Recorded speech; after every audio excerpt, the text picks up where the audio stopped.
Hey, Chad, how's it going? Hopefully, you guys can hear me. Let me know. I'm doing a sound check because I know that, what was it? The previous night before, I had like audio issues, things like that. Let me put a 1 in the chat if you guys can hear me. Just curious, want to hear out here to see how I'm sounding as far as my audio, all that stuff. Hey, what's going on, Rev Russ? His words of love. Chaos Theory, like the name, by the way. Good, good. I don't want to have any, mess ups as far as audio goes. We're going to head on over to the other side. I'm like a minute late, but I just want to say, are there any First Amender fans in here? Hey, if you're a fan of First Amender, that's fine. Hopefully he doesn't bring up rat uterus books or anything like this. We're going to head on over to Speakeasy side and get things moving. By the way, I know I have like an elaborate intro sometimes in a video.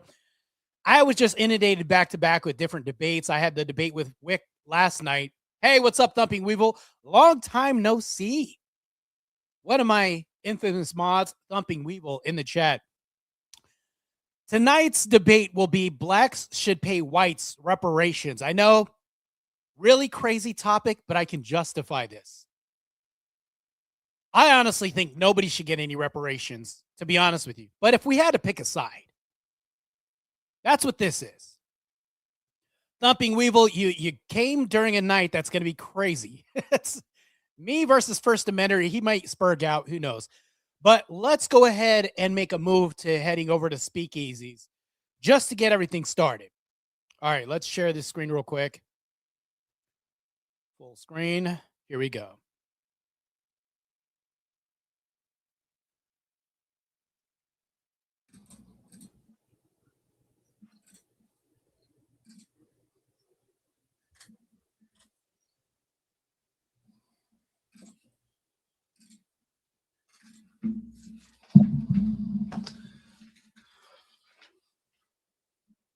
Of course, this guy leaves.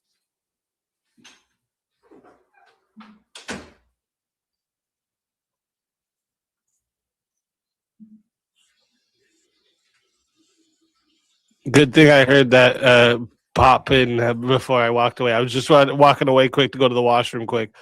I think First Amender might have done the same thing. I'll be right back.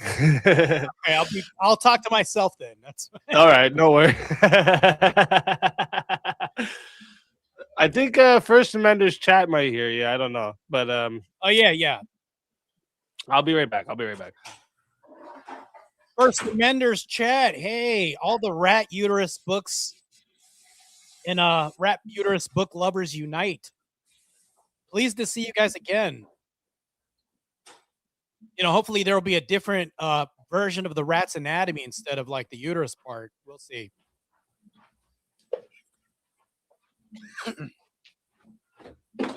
Oh, I guess he had to get the sippy cup. That's cool. Hey, I'm not hating on the sippy cup. If you guys like drinking from a sippy cup, that's fine. I did when I was a wee lad. I liked drinking from a sippy cup. Yeah, crazy stuff, man. So if you're just tuning in today, I have First Amender who's going to refill his sippy cup. Speakeasy's off to go use the washroom. Needless to say, this is going to be a very interesting debacle / debate that's going to happen. I've got a bowl of fried chicken. My melanin compels me. Dude, I didn't even say anything to you. You're already insulting me? Like what? Hey, where was the insult at? Where was the insult? The sippy cup, the what is it, rat uterus something?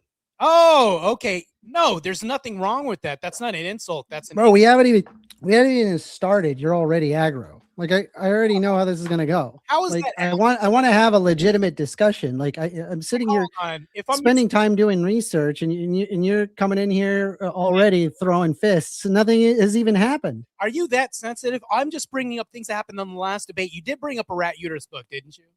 That's not. I brought up a book regarding the regarding specific endocrinological conditions resulting in differences in behaviors. You said whether or not that something like that existed in animals. You asked specifically, does that exist in animals? So then I gave you a source that, yeah, indeed, that has been observed. So, okay, if that was indeed accurate, how would that be aggro in a fist thrown at you?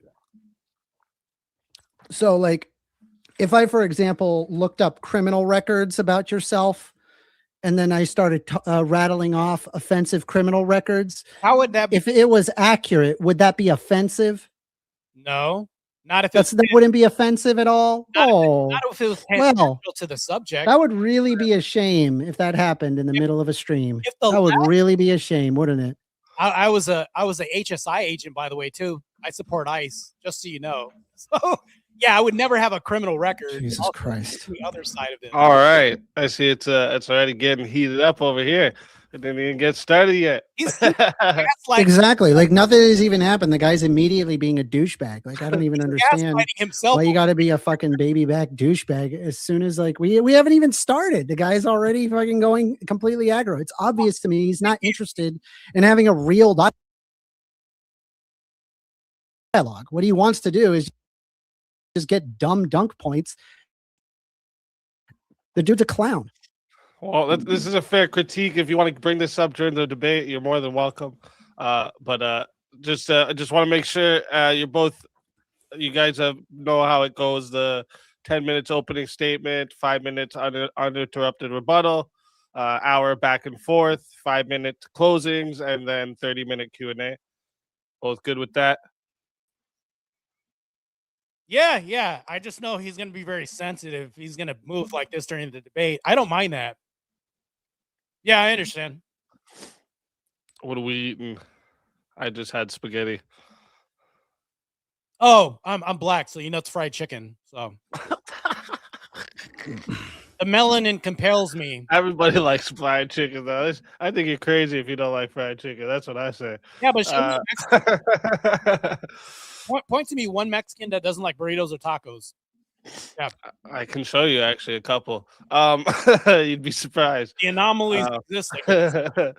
But all right, so then make sure as well. Let me see here, and I gotta put the for and against. Let me actually switch you guys here, and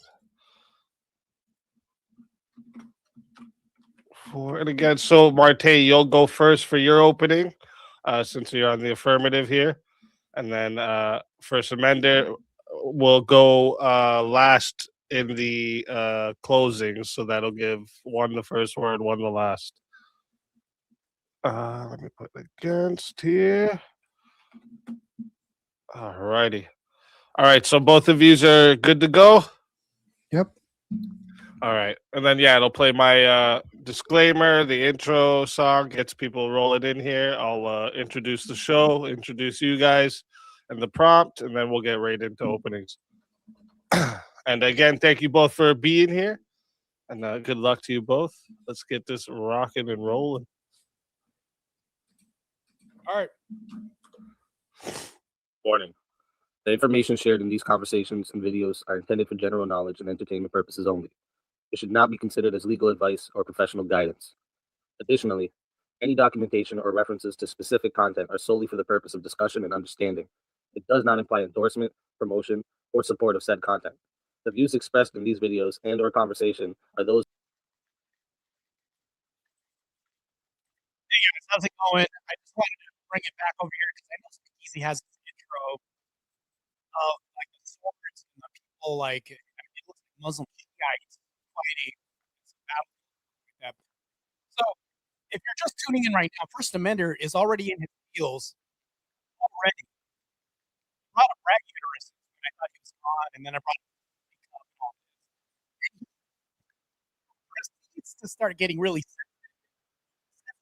I bring up his sippy cup, and it gets really insulting when they say I brought a rag uterus. Well, no, this is a reference to the last thing that we had. And he says, no, that's a jack. If I brought up your criminal record, what does that do with anything? So already there's a reach from first.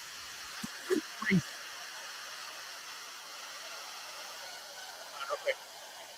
All right.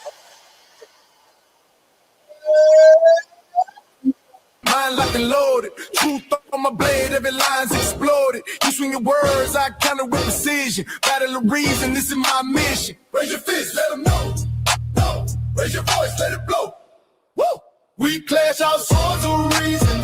Cut through like no retreating. Yeah. No fear, no chain, no treason. Woo! We clash our swords of reason. Woo! We clash our swords of reason. Cut through like no retreating. Yeah. No fear, no chain, no treason. Woo! We clash our swords of reason. Step back, I'm a scholar and a fighter. Every claim you throw, I strike tighter. Logic and power, I never fold. In the war of words, I'm solid gold. Raise your fist, let them know. Whoa. Raise your voice, let it blow. Woo. We clash our swords of reason.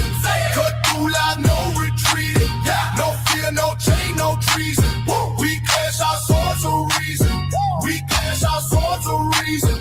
Cut through like no retreating. Yeah. No fear, no chain, no treason. Woo. We clash our swords of reason. Every thought a fortress, every claim a storm. We forge a truth where chaos takes form. Ideas ignite like lightning through the night.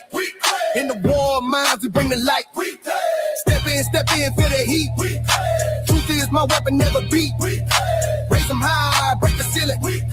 With a fire, with a feeling. We clash our swords of reason. Cut through like no retreating. No fear, no chain, no treason. We clash our swords of reason. We clash our swords of reason. Cut through like no retreating. No fear, no chain, no treason. We clash our swords of reason. We clash our swords of reason. Cut through like no retreating.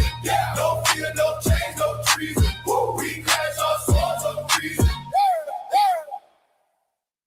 Welcome everybody to Swords of Reason right here on the Speakeasy Show, Mondays, Tuesdays, and Wednesdays. This is where logic meets passion.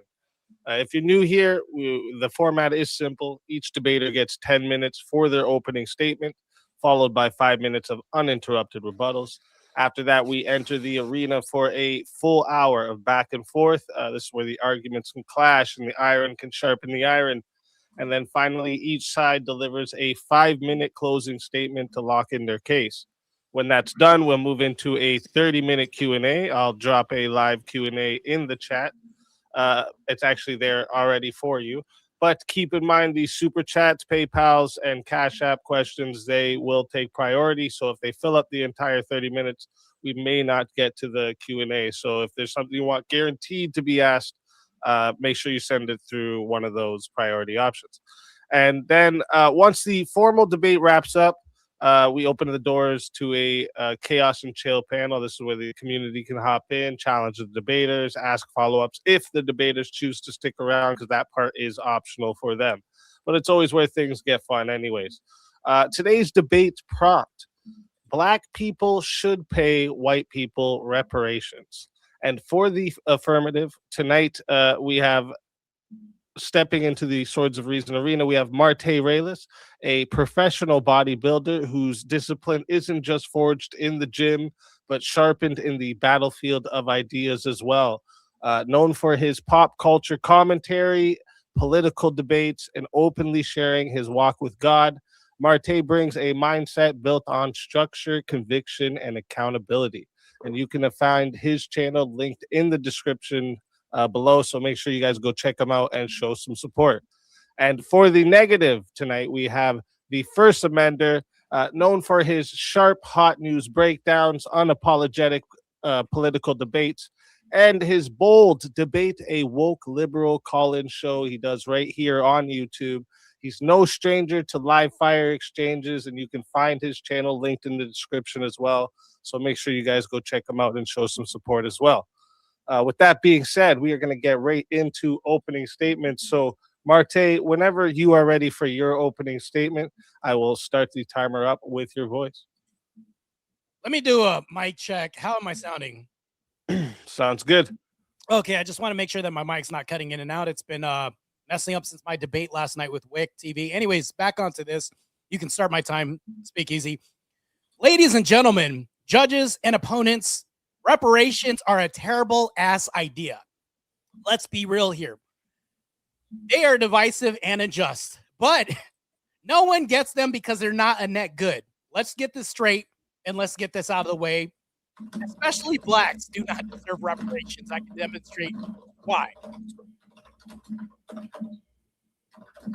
White Americans deserve reparations from black communities. Here's the brutal evidence-based reality.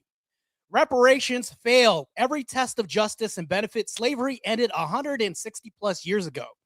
No living victims, no living perpetrators exist now, forcing taxpayers, including recent immigrants and black taxpayers, to pay trillions for ancient sins created resentment, not reconciliation. Estimates run 10 to 14 trillion dollars.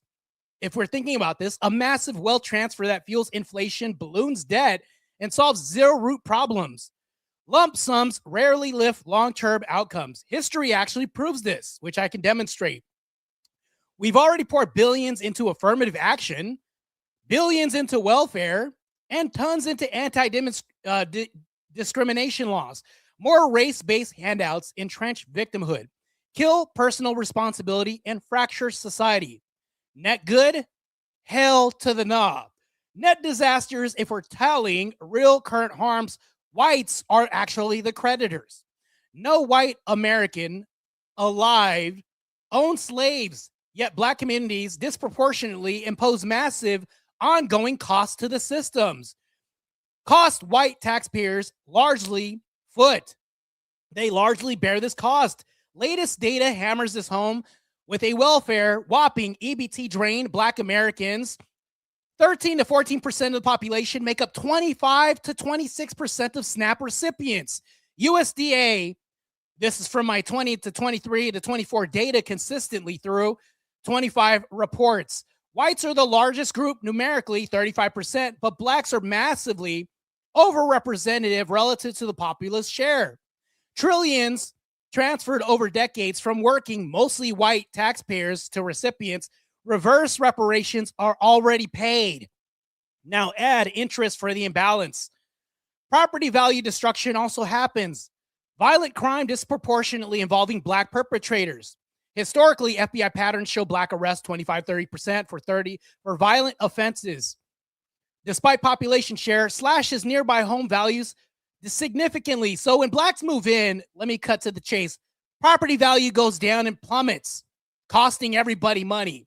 Brookings studies link higher volume crime, 10 to 20% drops in property values. Majority black neighborhoods face systemic devaluation for 48% or 48,000 per home on average, totaling 156 billion in cumulative losses nationwide. White flight, if you guys know what that is, from cities like Detroit or Baltimore cost white families billions in lost equity. Crime doesn't just harm victims, it erodes wealth for everybody nearby. BLM, I'm pretty sure my opponent supports this in the George Floyd riots. 2020 unrest cost $1 to $2 billion worth of damage, costing taxpayers thousands and millions of dollars of damage in insured damages. Industry estimates often cited in record civil disorder catastrophes. We literally broke records, plus massive uninsured torch cities scarred, mostly peaceful. Tell that to the owners whose livelihoods vanished, mostly white people. Taxpayers disproportionately white footed the bill for cleanup and recovery. Now let's move on to the criminal justice system. All this strain, which blacks represent 37 to 38% of the prison population. And these are BJS recent figures. Despite 13% of the population, corrections cost $80 billion plus yearly. Higher incarceration, education shortfalls, healthcare burdens, all extra taxpayer dollars sucked out disproportionately from non-black contributors. Bottom line, if reparations compensate for ongoing burdens, whites and non-black taxpayers are owed big. The flow has been one way for generations. Welfare extraction, asset devaluation that I went over, riot destruction, and also prison costs. Slavery cost us more than the cotton gin did anyways, because keeping slaves cost us money. Hundreds of thousands of dollars. And that's even a low ball. The ledger doesn't lie. Rebuttal hammer, crushing the counter arguments right now. I'm going to say that facts aren't racism. Denial's delusion. These disparities are documented by government sources, USDA, FBA, all the BHS, Brookings Institute. All this are not fringe claims. First Amender, ignoring them, perpetuates the problem they claim to fight: historical legacy. Every group has grievances. Irish people, Jewish people, Asians, natives, yet only one demands endless trillions of dollars from payouts from innocents today.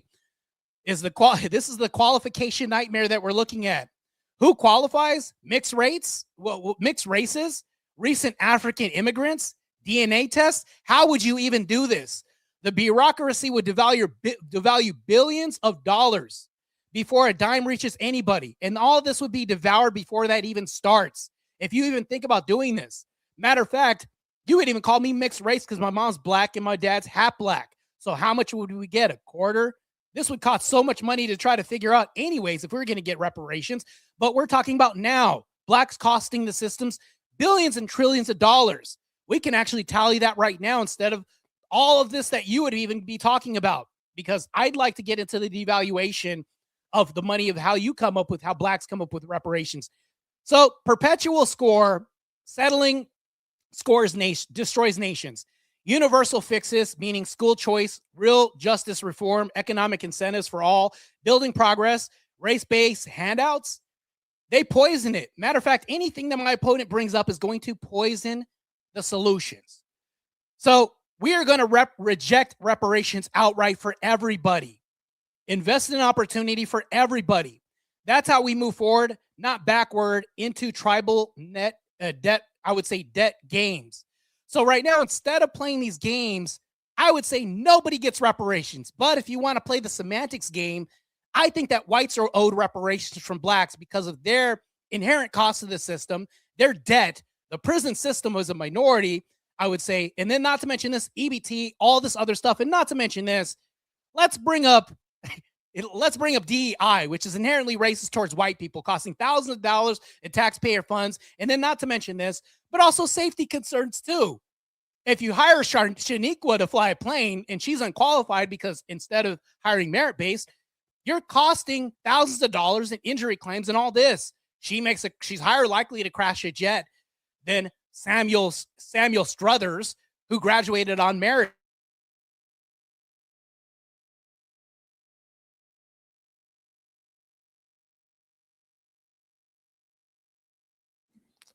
Martae, you muted yourself on the stream right there. I can, all right, here we go. Back 10 seconds. Yeah, I just want to end this right here, and I'm anxious to get into the debate.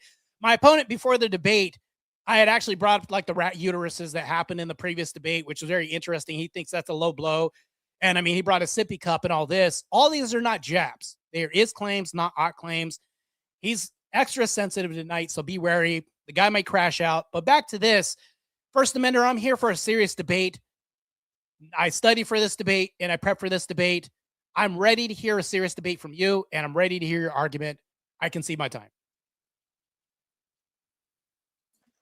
All right. Thank you for that opening statement, Martae. With that, we are going to hand the mic over to First Amender.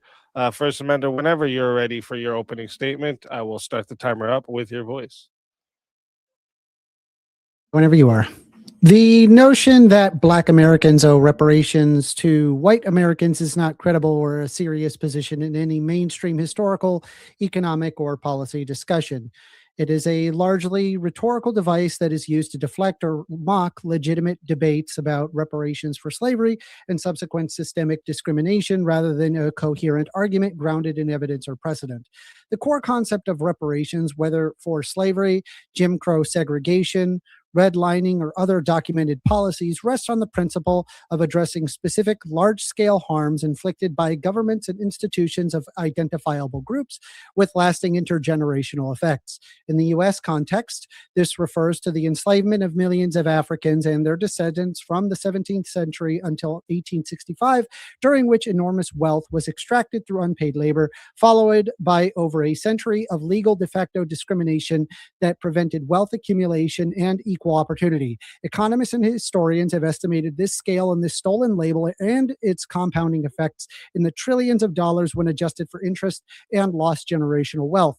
The idea of reversing this, claiming Black Americans owe whites, typically relies on a handful of weak assertions, none of which hold up to any scrutiny. Number one, claims that social welfare programs, affirmative action, or other public benefits represent reverse reparations paid to Black people ignore the basic facts. These programs are universal and broadly targeted safety nets and anti-discrimination measures available to citizens of all races.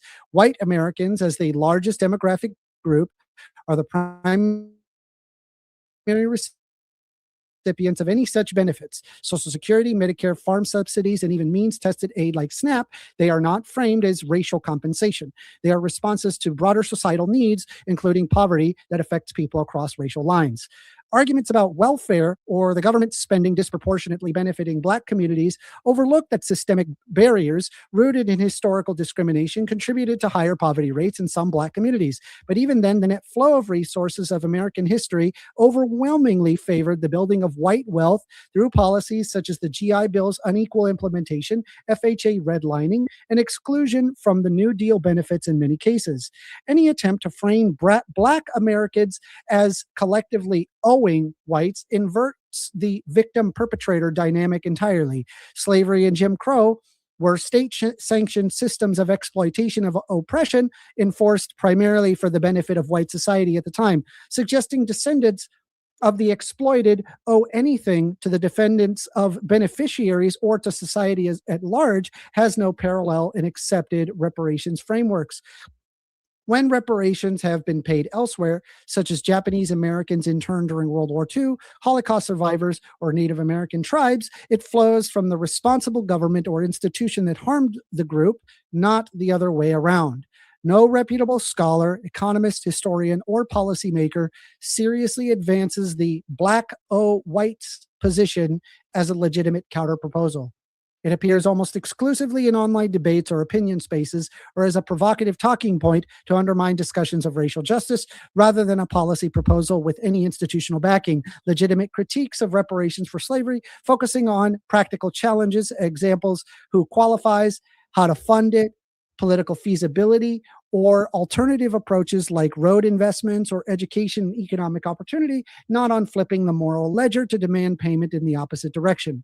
In short, this framing is intellectually dishonest because it equates centuries of forced extraction and discrimination with modern race-neutral remedial policies. It dismisses the documented asymmetrical history of harm in favor of false equivalence. Serious conversations about America's racial wealth gap and historical accountability deserve better than bad faith reversals. They require engaging with evidence, not rhetorical gotchas. Thank you. I cede my time. All right. Thank you for that opening statement. So that is going to conclude the opening statements. We're going to move into the uninterrupted rebuttal round. This is where each side will have 5 minutes uninterrupted to respond to their opponent's opening arguments. And then after that, we'll get into the open hour. So, Martae, we're going to hand the mic back to you. Whenever you're ready for your 5-minute uninterrupted rebuttal, I'll start the timer up with your voice.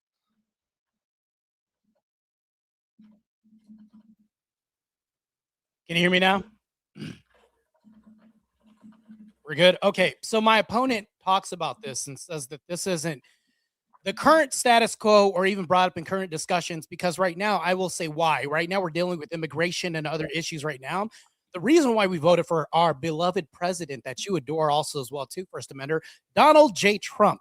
We have to get rid of this, a lot of the scum that's in America right now, which would be the Islamist scum and this Islamist surge that's happening, and a lot of these illegals that come in and siphon off our system as well, too. I think that we have to deal with this problem before we get to the next. That's why we haven't arrived at this discussion of reparations yet, or anybody else. So when we're saying this, what I'm referring to is reverse reparations. In this reverse reparation scenario, funding for whites' ongoing societal costs, which I brought up, and I also have the data and analysis for this when he says, I'm here for facts and not anything else. Data shows that whites would maximize economic impact through innovation, entrepreneurship, and productive investing, generating jobs and GDP growth and multipliers far beyond consumption, because what people are doing is they're having this replacement conversation now. That's the mainstay of the conversation now. if we have all these foreigners come in, we'll have GDP consumption go up. Well, instead, why don't we promote our own? I think that that's more viable solution. And I know that that goes to the immigration argument, but also this transfers to the Black community. Right now, we have more white innovation than anything else. And even we can go to historical, I would say, historical relevations of what's happened in the past right now. Who has innovated American society most? I can't say it's Blacks. What have Blacks built in America besides what, a railroad and everything else? And plus, not only that, we can say that they were provided jobs to do so. So when you say this, that they were taken out of funds and robbed of resources and siphoned from all of this economically, they were actually a burden on the system. And I can actually demonstrate this as well, too, because when the cotton gin came out, guess what happens? You don't have to pay for food, board, housing, or anything else, or maintenance, or even extra resources, which would be people to look out and watch out. So the innovations and the patents dominance for whites accounts for 80% of U.S. investors.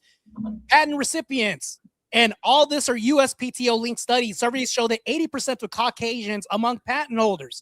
Whites are 3 times more likely to patents than Blacks. Patents drive high impact sectors. This is where the reparations would go anyways, because I could demonstrate this. Superstar investors, which are mostly white people, earn top wages and create industries. Where are all the Black industries we have? Oh, shit, we don't have that many in society. Extra capital would accelerate R&D patents, closing diversity gaps, already costing trillions in lost growth. A lot of these diversity gaps that you would even argue in your whole debate cost us trillions of dollars. The diversity gaps even trickle down to like DEI, all these other extensions because of race-based politics that we have. Brandon Johnson, hell, is saying that we have ice-free zones. That's costing cities thousands of taxpayers of dollars when you have non-regulated areas where federal agents can't come in, and this would be the National Guard, everybody else barring from coming in there, allowing I would say the infiltration of illegal scum coming in through these cities, costing thousands of dollars of taxpayer dollars by increasing crime, promoting more distribution of wealth within themselves, which they also don't share to us, but they would share amongst themselves by siphoning the community, by lowering property value. And also this, they're not even registered to be here. A lot of people are Somali immigrants. So when you're talking about this, we're not talking about American slave descendants. We're talking about the Blacks who are currently replacing our Blacks at a rate like the Somalis and everybody else at a different rate. Are you saying that they should deserve some kind of reparations? Hell no. We already have a Somali scandal that's happening right now, and they would identify as Black. So which one is it, First Amender? And if we're going down to this, we're also going ahead and giving Blacks our handouts as well, too, by doing this replacement in Hollywood, everywhere else. And not to mention this, where's the production in Black communities where they're adding to society through aerospace, science, and engineering? We don't see this. They're in that negative and drain. And I'm not talking about Blacks as a whole. I'm talking about Black culture. That's what I'm referring to. Black culture is a siphon on the system. If you give Black, and I know this may be a little jab at Blacks right now, this would be it myself too. All you'd have is an uptick in Nike sales and all these other things, which is commercial cost. And you would say this go back to the system. But let's be real here. Blacks get pissed. They burn down cities because of George Floyd. Charlie Kirk gets killed. They have peaceful vigils, and they pay the stadium money, which makes more money to hold peaceful protests. This is crazy. Blacks are in that drain on the system. Now we should have reverse racism because nobody's alive that should pay for it.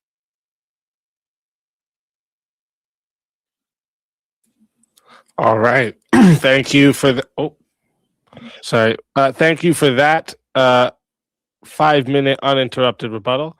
We're going to hand the mic back to First Amender for his 5-minute uninterrupted rebuttal. So, First Amender, whenever you're ready, I will start the timer up with your voice. Okay. So first you say that Blacks don't deserve reparations. White Americans deserve reparations. Okay. Reparations for what? Reparations, for starters, is not a vibe. It's not a feeling. It's not a, my group had it hard. It's compensation that is tied to specific, documented, state-imposed harm. So, for example, Japanese Americans received reparations for internment. Holocaust survivors received reparations for the Holocaust. Victims of government abuse have received compensation. That's the standard. So if you're claiming that white Americans deserve reparations, what I want you to do is identify what are the specific race-based government policies that targeted whites, the measurable economic harm caused by it, and the mechanism for repair. If you can't do that, you're not really making a serious argument. You're just reacting. So let's talk about the claim that billions have already been spent on affirmative action, welfare, and race-based handouts. That's just factually sloppy. Welfare programs are income-based, not race-based. The largest raw number of recipients of welfare programs in America are, in fact, white Americans. SNAP is not a black program. Medicaid is not a black program, and poverty relief is simply that. It's poverty relief. Affirmative action is not a cash transfer either. It is a limited admissions and hiring consideration tool. It has already been largely dismantled. And here's what's the key point, right? A few decades of partial mitigation does not erase centuries of exclusion from wealth building systems. For most of American history, Black Americans were legally barred from owning property. They were excluded from the GI Bill benefits in practice. They were redlined out of mortgages. They were segregated into underfunded school districts. They were denied business loans. Wealth compounds. If you block a population from asset ownership for generations, that gap does not simply disappear because you introduced some policy in the 1970s. You do not get to break someone's legs for 200 years, hand them crutches for 30 and say, see, we fixed it. Now the crime, now onto your ridiculous crime argument. Violent crime is higher among Black perpetrator.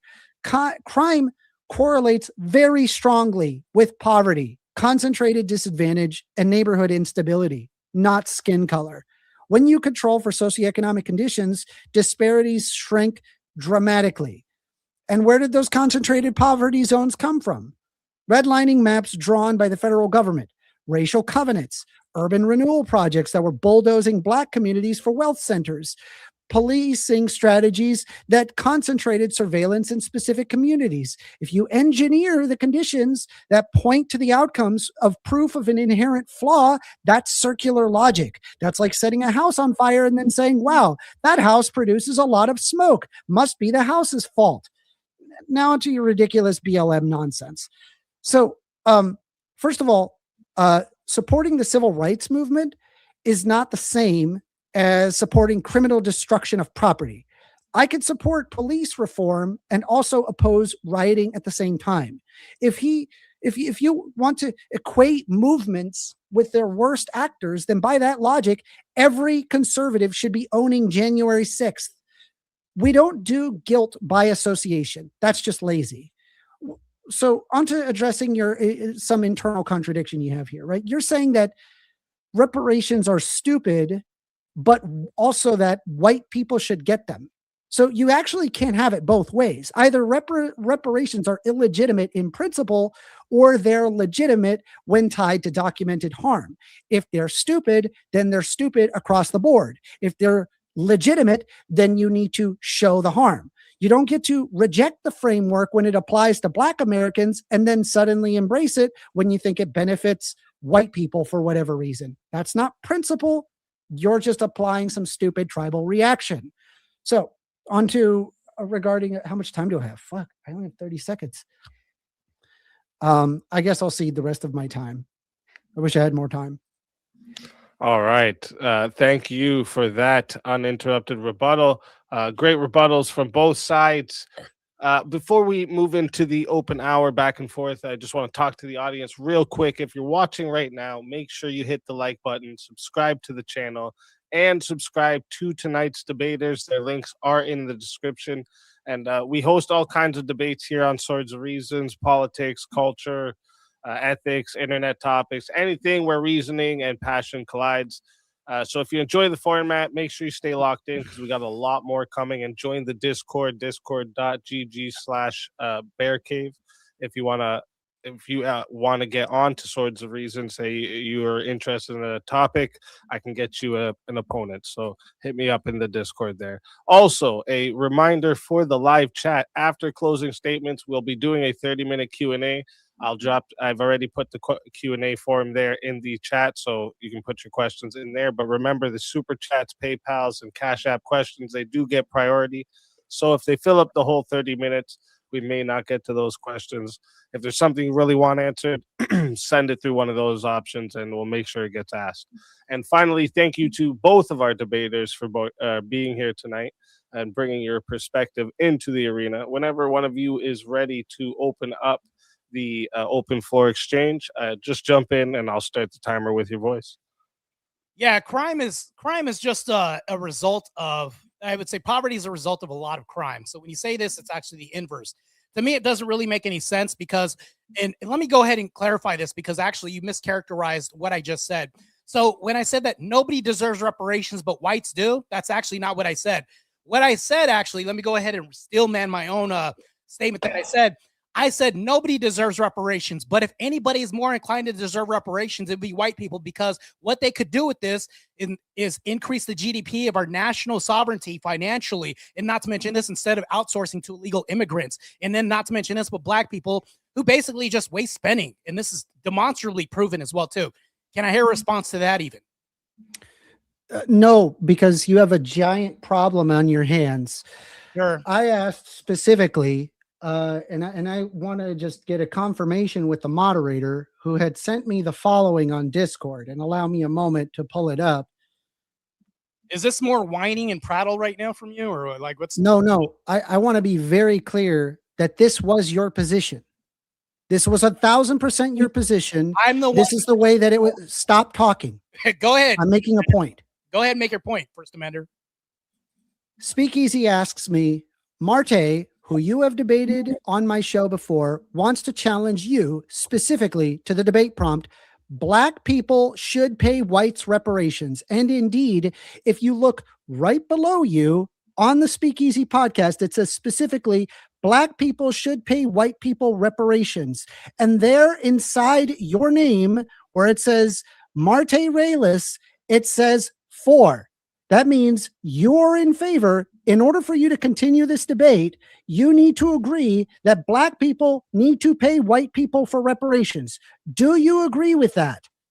I literally just said that, but you didn't listen to a damn thing I said, First Amender. But anyways, let me go ahead and dumb it down for you. Yes, black people should pay white people reparations. Now, what you're talking about is some historical issue that's happened. Now, we've since been divorced from our grandfathers and our grandfathers' grandfathers who suffered through slavery and all of this. And you would say this would even be field incarceration through some mercenary systemic issue that's happened, right? Granted, every single race has been put through slavery and some systemic issue. Now, there are no whites alive that have ever owned slaves in America and currently own slaves, or were never alive to even stop this. So yes, I'm for the 4, but I'm just saying as a premise for foundational start, nobody should. That's my ultimate belief system. But since this debate is for, yes, I am for black people paying white people reparations. Now we can continue, First Amender.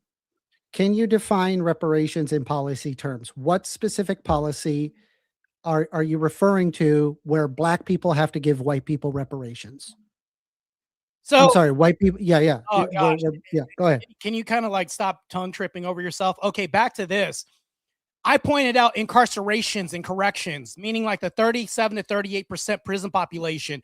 Not to mention this, but $80 billion in black shares, violent criminal arrests, right? We're talking about 20 to 30%. And then not to mention this, but every time black people get pissed, they burn shit down. This is unequivocally something that happens underneath a liberal, I would say not only this, but a liberal presidency. This happens. But now that we have Trump in office, that has decreased a lot. Now, what's happening right now is we have a lot of white liberal women that are caping for black people right now. That's happening, and I think that should stop. That costs taxpayers thousands of dollars because government funding has to come in, and what they're using is they're using blacks as a scapegoat right now. And blacks are trying to co-sign this, but they can't even do this because they're not going to say white lives matter. Black people will never say this. It's never happened. Immigrants are never going to say this. So white people who are white liberal women are literally dying in the streets for black people who are never going to say that white lives matter.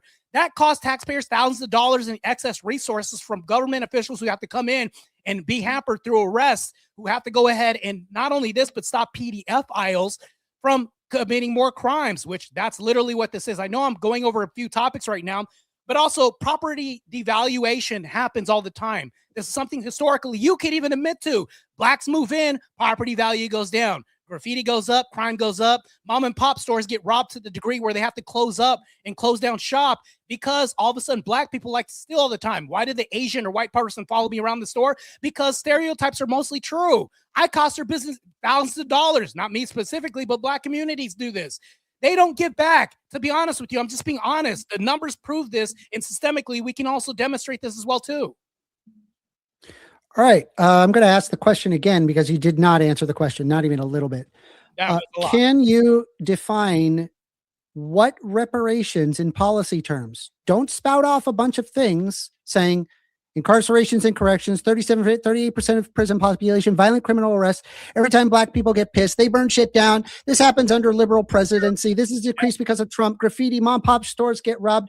None of that is a policy term in terms of reparations. So I'm asking you specifically, please define what reparations you mean in policy terms that black people need to give to white people.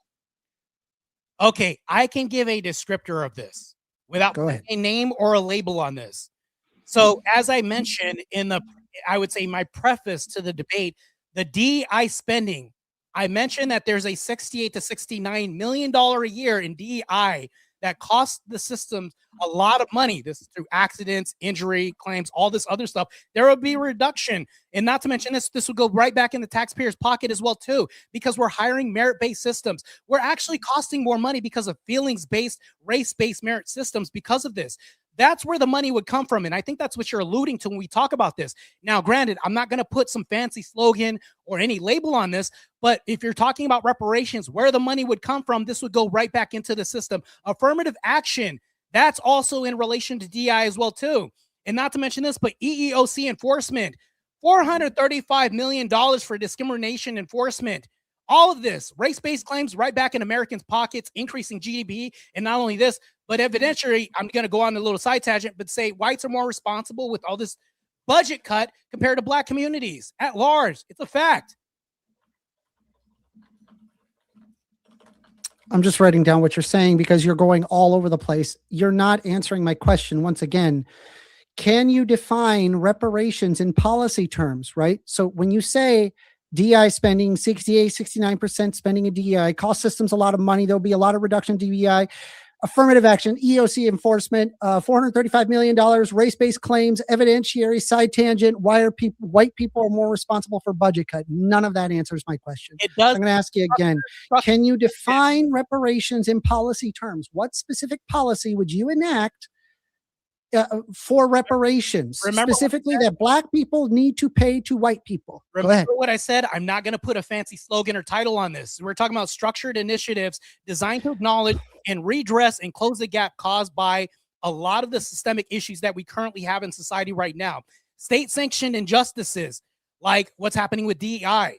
Not only this, but what's happening with injury. Not to mention this, but lack of merit-based programs, things like this. These are structured initiatives. That's the definition of what I'm talking about. These are designed to acknowledge and magnify these issues that are happening. That's what that is. You're once again not answering my question. Can you define reparations in policy terms? You're the one arguing in favor of reparations for black people to white people. Direct material benefits. What reparations in terms of policy would you apply? Stop rattling off Gish Gallop of a bunch of different points that don't have anything to do with one another. Answer the question. Hold on. Can you define reparations in policy terms? Hold on, First Amender. Matter of fact, not only am I supporting black people should pay white people, but I'm telling you why. When I tell you the why, you want me to go through definitions? We all know. Define what you mean by reparations. What do you mean by reparations in policy terms? Are you okay? Benefits. You're talking. This is a direct. I am directly asking you this question. Why can't you answer this simple question? Direct material benefits. Direct material. Okay. Yes. How so? How do you do the direct material benefits? All of this is beyond cash, including apologies, education, scholarships, and things like that. We don't have the I would say the national advancement of white people, right? That doesn't. I'm not asking the national investment of white people. I'm asking. Are you listening to what what direct material benefits do black Americans have to give to white Americans? How?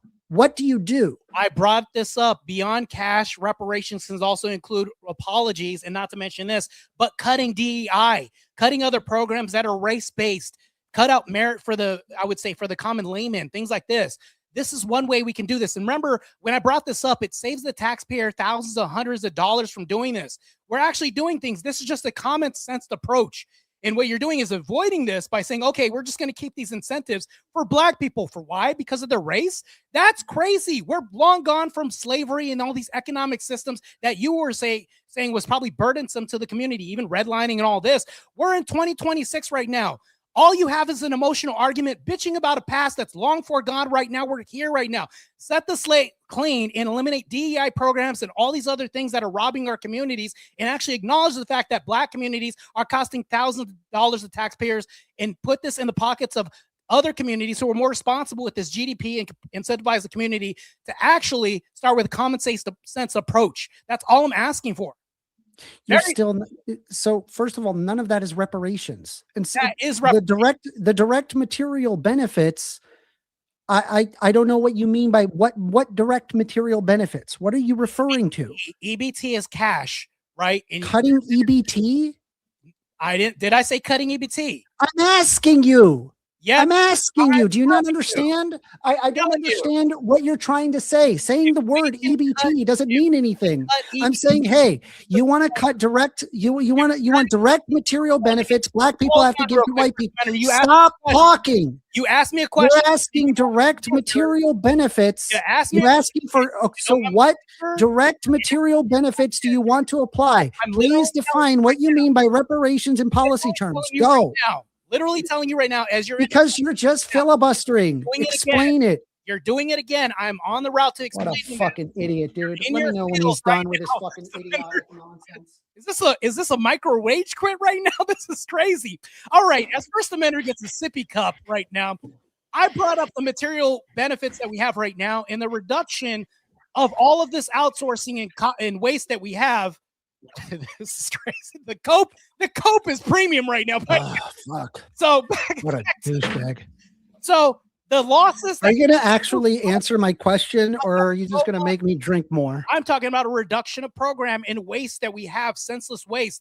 That's what we would call the reparations, because we've been giving handouts to the black community through government-based programs for eons, I would say at this point, what it feels like, for just being black. And to me, that this is crazy. I think we should incentivize a merit-based program again in society. It's just common sense. That's all I'm voting for, is common sense. I don't care about your emotional bottle of drink. Take a shot, chat, every time that he does not answer the question.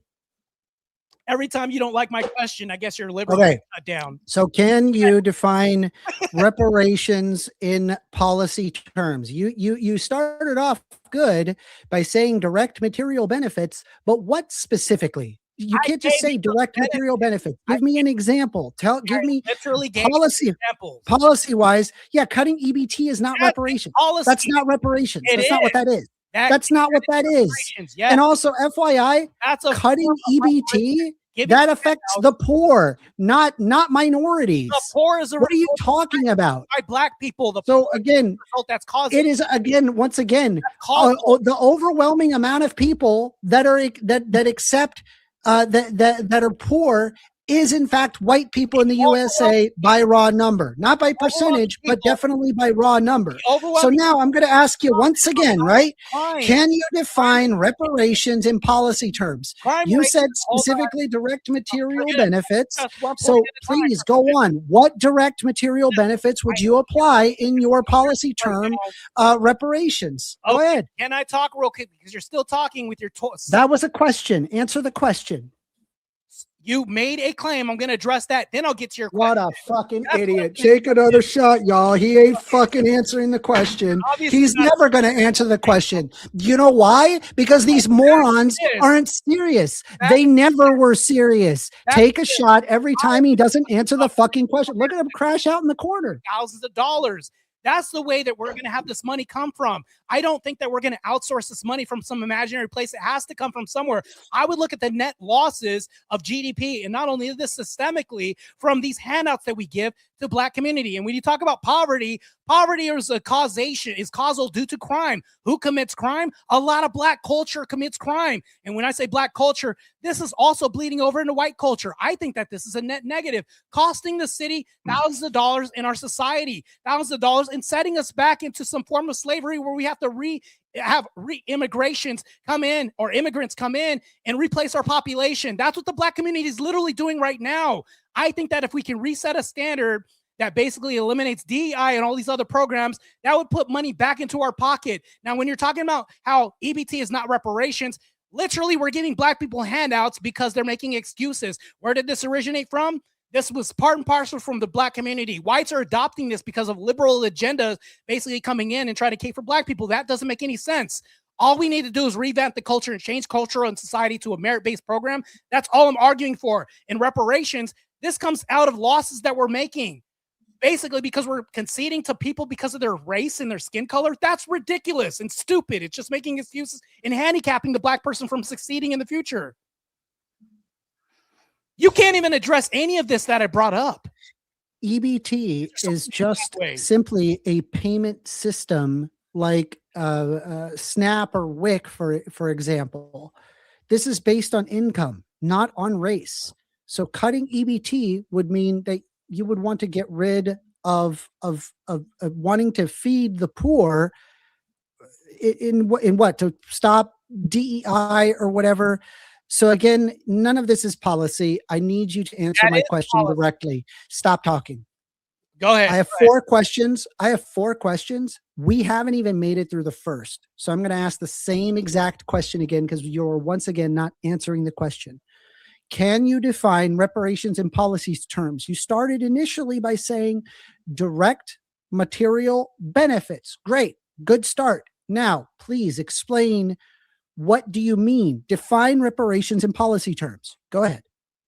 Okay. Localized efforts increasingly can be common in the U.S. if we actually put this money back in the taxpayers' pockets because of this loss of revenue through to all these incentivization for non-merit-based programs that we have that are also burdens on the system. When we think about this, successful implementation requires definitions, which I agree. You want to take another fucking shot, guys, because he ain't fucking answering the question. Get into fuck me, dude. Fuck me. Beyond that sounds real gay, by the way, because nobody. I'm gonna be dead. I am going to be dead by the end of this debate because you are the king of Gish Gallop. The absolute you could be. I think that you should be a basketball player. You know why? Your fucking pivots are through the fucking roof. I cannot tell where your arguments are going. You're going to mention one thing and then you're going to bring up the Trump presidency when we're talking about whether or not Black people should pay white people reparations. So once again, I'm asking you, please answer my fucking question. Can you define reparations in policy terms? Go. Racist coming from you. You're going to tell a Black person he should play basketball. Define your policy. Get another shot, ladies and gentlemen. Once again, fucking Martae Ruelas. Once again, alcoholic. He is questionless, not answering a single goddamn question. Go ahead. All Black people can do is play basketball and play sports. Yeah, white trope it again. That's. So did you come here to be an alcoholic or engage in me in a serious conversation about this? No, I came to engage in a very serious conversation with you. So I'm asking you, since you seem to be in the for that Black people should pay white people reparations, surely you could answer the simplest question of defining what you mean by reparations in policy terms. So you started by saying direct material benefits. Now you're saying local efforts in the USA, putting it into taxpayer pockets and incentivization of non-merit-based programs. More non-answers. Give me an actual answers. Define reparations in policy terms. Go. All right. You're not even contending with the argument that I have right now, and you're trying to answer the question. Look, fuck, take another shot, everybody. He ain't answering the fucking question. This guy is not even serious, but I have a solution-oriented approach, which you don't even want to contend with. Answer the fucking question. When I bring this up, stop talking meta. That's what right-wingers like here. One second. Let me see if I can help bridge a little bit of a gap here. What I think Amender's asking here, from what I'm hearing, it's like he's asking us, or he's asking you, like, how much, by what authority? Because I think the first thing you said there was material. What I'm asking is, I want him to define what reparations he wants in policy terms. Specifically, tell me what are black people going to do for white people?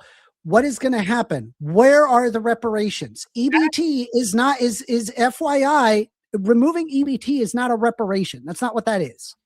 It is a payment delivery system for SNAP and things like WIC. Okay, So it's not.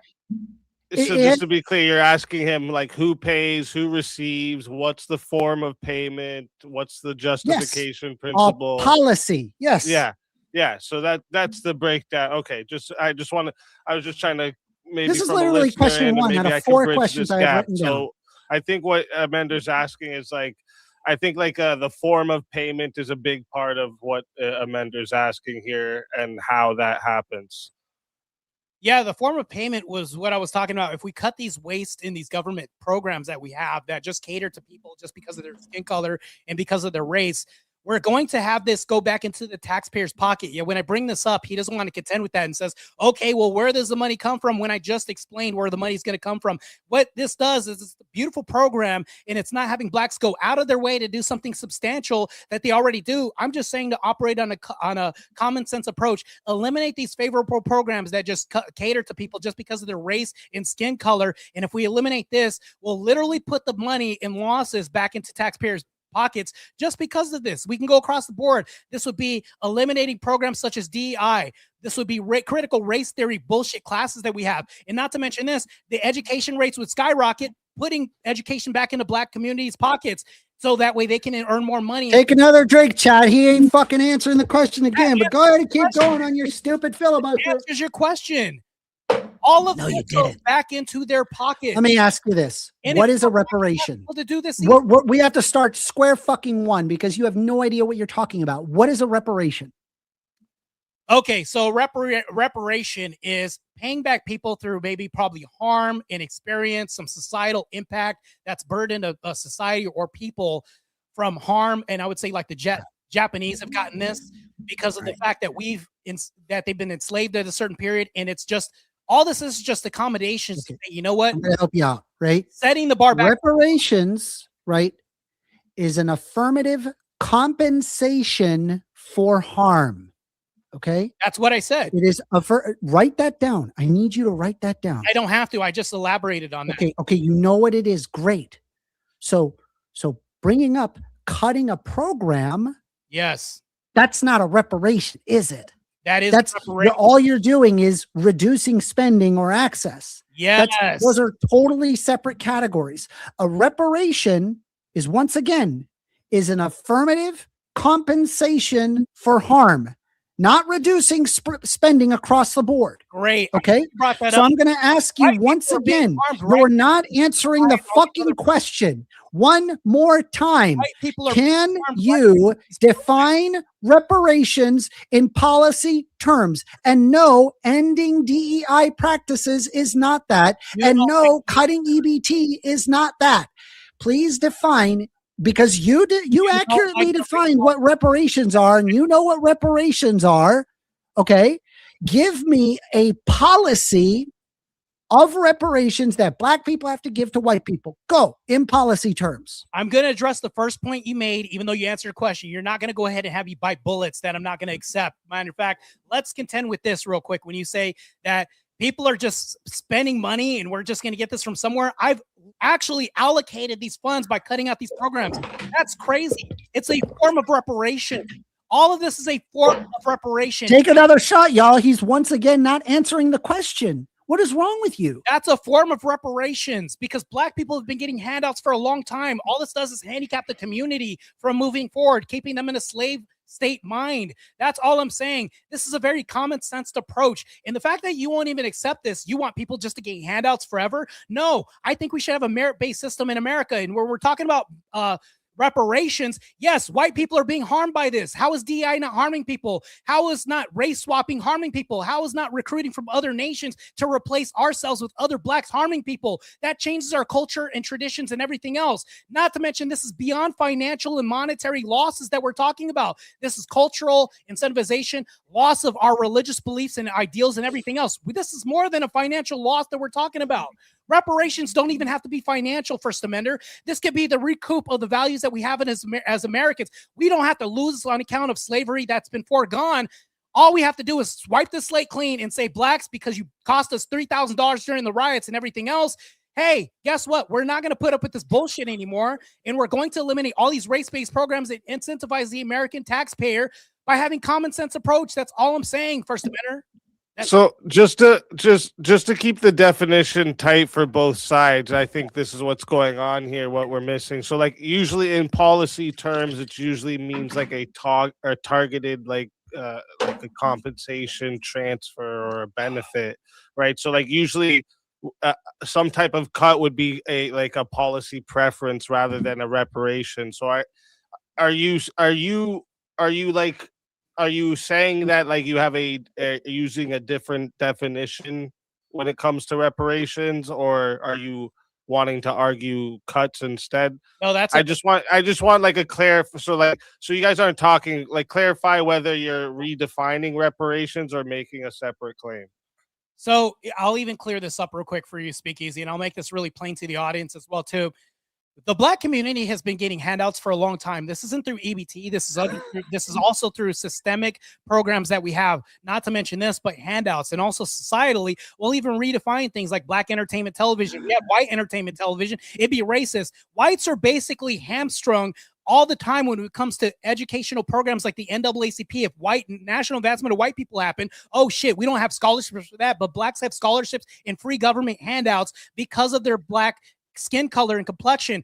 These are our reparations, but redefined in a different way where we're giving handouts to blacks. So when black people say we should get reparations, you've been getting them the whole time. And this is through handouts because, oh shit, you're black. Okay, you're more likely to do this. We'll have a grant for you, but there's no grants for white people. There's no grants for anybody else that's Eastern European. There's only grants for people who are people of skin color and race. These are reparations. Where are this coming from? Taxpayer funded. We're even saying donors and everything like that.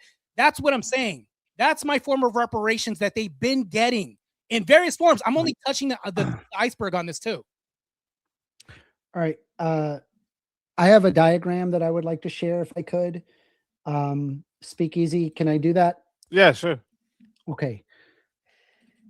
And are you able to share that with everybody else? Does it I'll bring it up. You make it nice and big for everybody to see.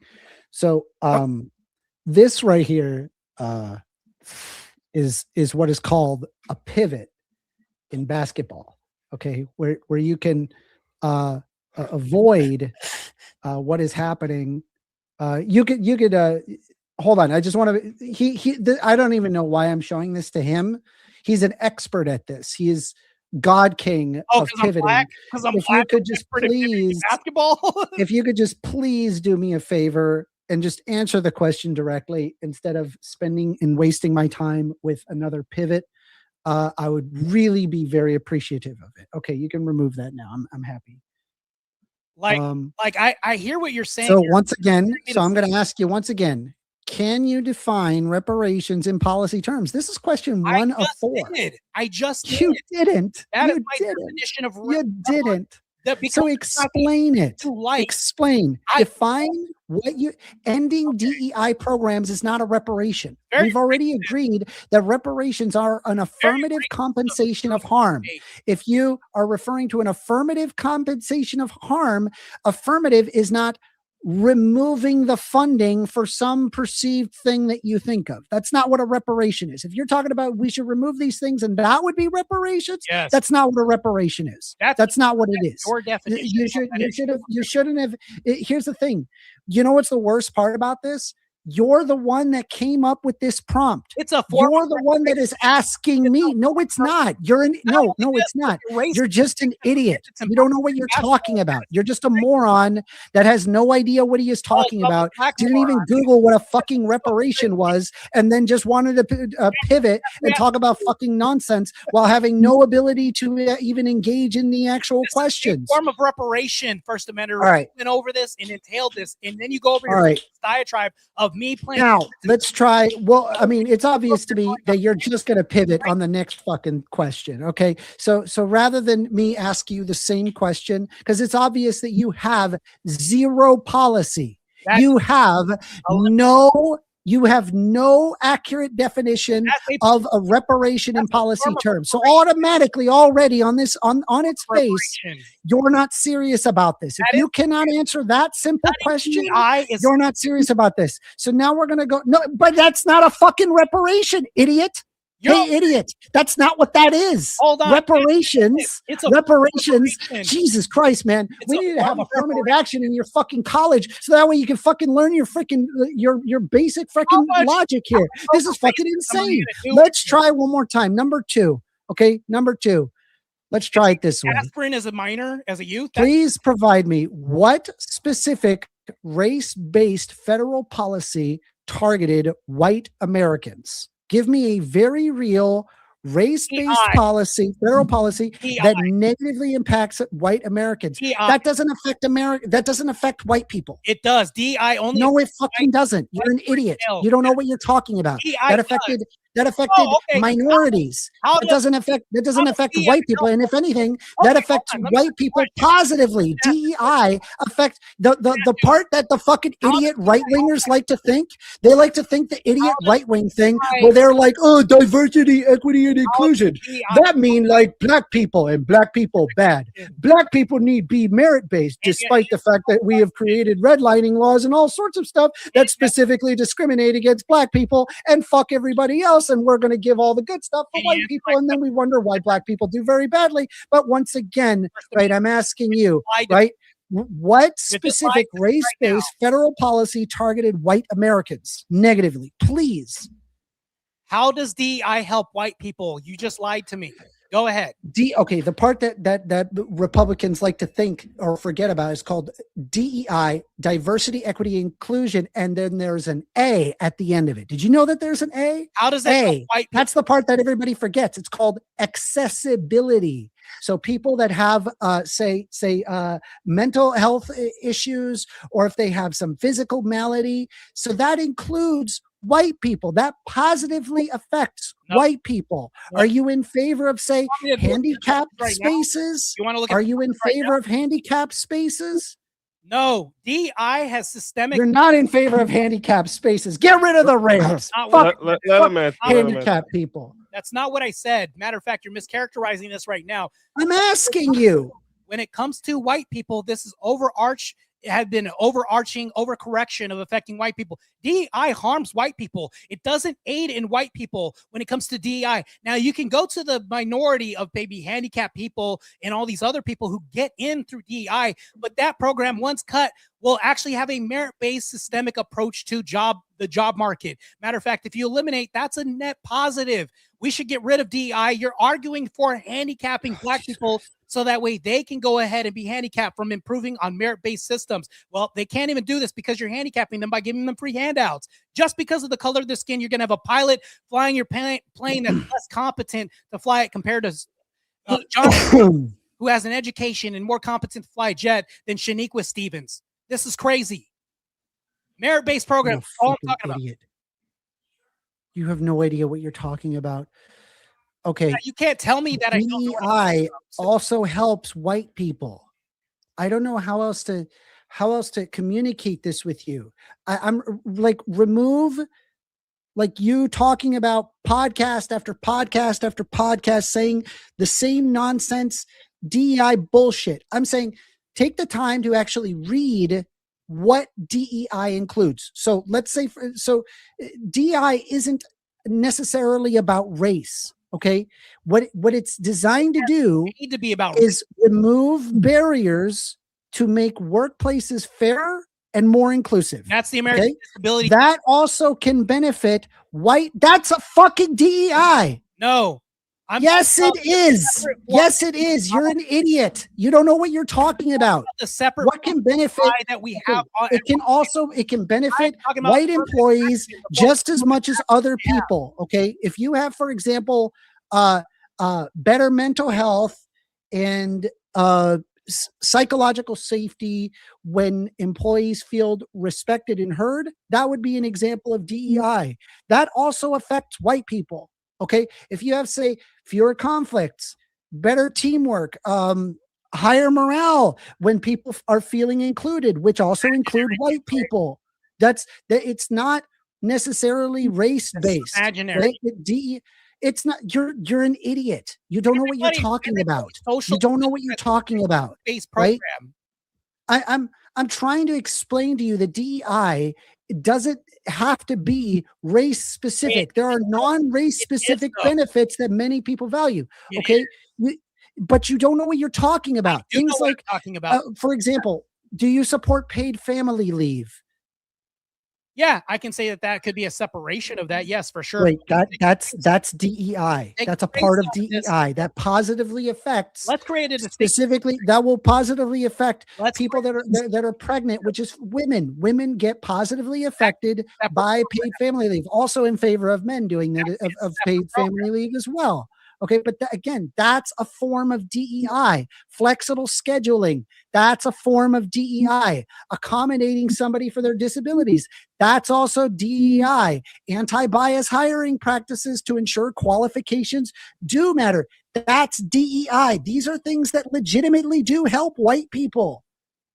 No. DEI, if you ask, oh my God, oh my God, he's stupid. Actually, we already know it affects white people. There's no way to say that this hasn't been turned into a race-based program. You can say initially. I'm going to ask the question one more time. Initially, in its onset, this is on question 2. Like the ADA, and don't pivot universally. But when we just want you to not pivot. DEI has been weaponized against us.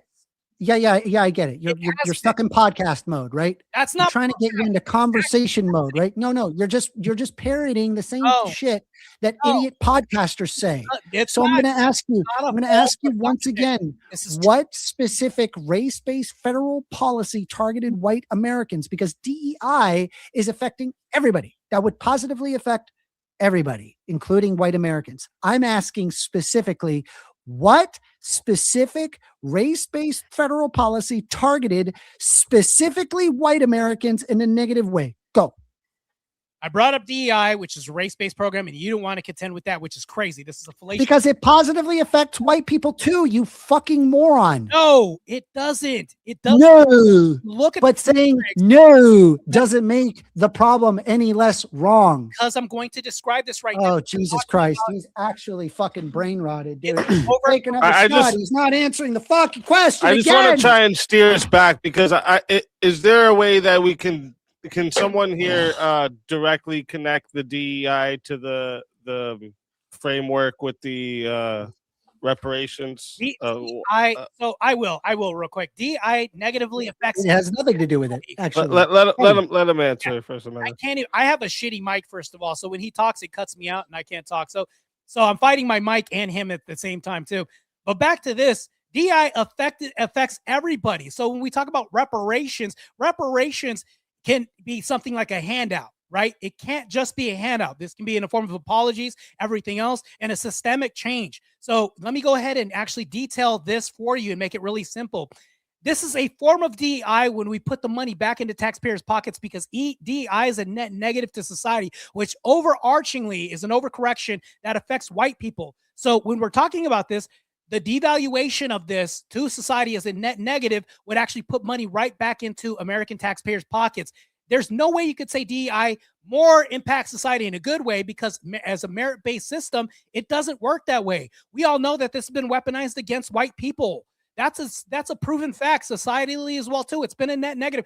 DEI has also siphoned funds from us by giving people jobs who aren't deserving of this, costing taxpayers thousands of dollars through accident claims, increasing because of this, because Shaniqua got this because she's black compared to Bob the Builder, who's more competent at this job. That saves money. All I'm coming at you is common sense, so that way we can incentivize Americans to use a common sense approach and approach this by not siphoning funds from the national, I would say, financial burden of responsibility of just having people get handouts. That's all I'm saying, is denying these handouts is a form of reparation because it goes back into people's pockets. That's all I'm saying. That's the reason why I brought up DEI.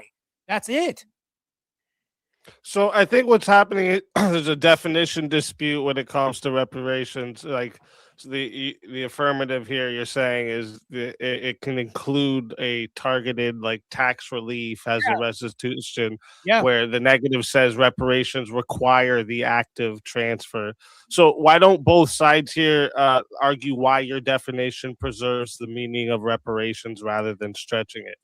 We both agreed to what reparations were. I said reparations are an affirmative compensation for harm. He said that's what I said, which would mean he agrees with that. Reparations is a form of trying to repair. You ever notice that the word repair is in reparations? If we think about this, we're trying to repair broken system dynamics that we have right now. The best way to do this and incentivize American taxpayers is to repair the current damages happening right now. I did bring up the George Floyd riots and the BLM riots because that was a race-based thing that happened. And we look at this socially, it costs taxpayers thousands or hundreds of dollars, and we justify this through losses. We'll say we'll justify this through losses, and then also give BLM such, I would say, government funding has actually went toward this as well too, to incentivize them for what? This makes no sense. All I'm saying is to not waste spending. Let me just make this more concise. If we cannot waste spending, we're saving money. This money goes back into taxpayer pockets and actually improves the competency and wellness of normal Americans and sets us on the right track. That's all I'm saying. Okay. So DEI, once again, isn't necessarily about race. Okay. I'm gonna tell you again. Okay. For example, right, DEI can be used for better mental health and psychological safety when employees feel when they're respected or heard, right? There's also the fact that reparations themselves, they're used specifically as, and I want to be very clear, as an affirmative compensation. Okay, it is specifically compensating somebody for some past thing. That's why it says it's an affirmative, as in you're making active steps to compensating somebody. Okay, not so the negation of the fact would literally not be a reparation. You're the one who came up with this debate prompt. Do you actually agree with the idea of an affirmative compensation for harm blacks have done on whites? Let's address the lie that you said DEI has nothing to do with sex or race. That's asinine. It absolutely has a lot to do with sex and race. What a fucking idiot. He won't answer fact. the You're fucking denying question. a fact. No, because I'm not going to bite these bullets that you keep throwing at me, and also inserting a lot. It's not biting a bullet. It's a fucking question, and you won't answer them. You're just pivoting. I'm not going to accept lies that you tell me throughout this debate. I can answer a question, but also I wrote down what you said, dickhead. What do you mean lies? Well, all I did was say the things to you back and then re-asked the same question because you won't answer the fucking question. So what do you mean lies? What am I lying? No, it's not an ad hom. You're just an idiot. Dickhead. I'm not wasting. That's not the part of the argument. The argument is I want to see if you're actually serious about this. Is dickhead a part of the argument? You once again could not define what reparations you meant in policy terms. And once again, I'm asking you, and I haven't got a single goddamn note on this question because you once again keep pivoting. What specific race-based federal policy has targeted white Americans negatively? Please explain it to me. I mentioned DEI, and you're not. DEI doesn't negatively affect white people, you moron. It does negatively. Oh my God. He's so stupid.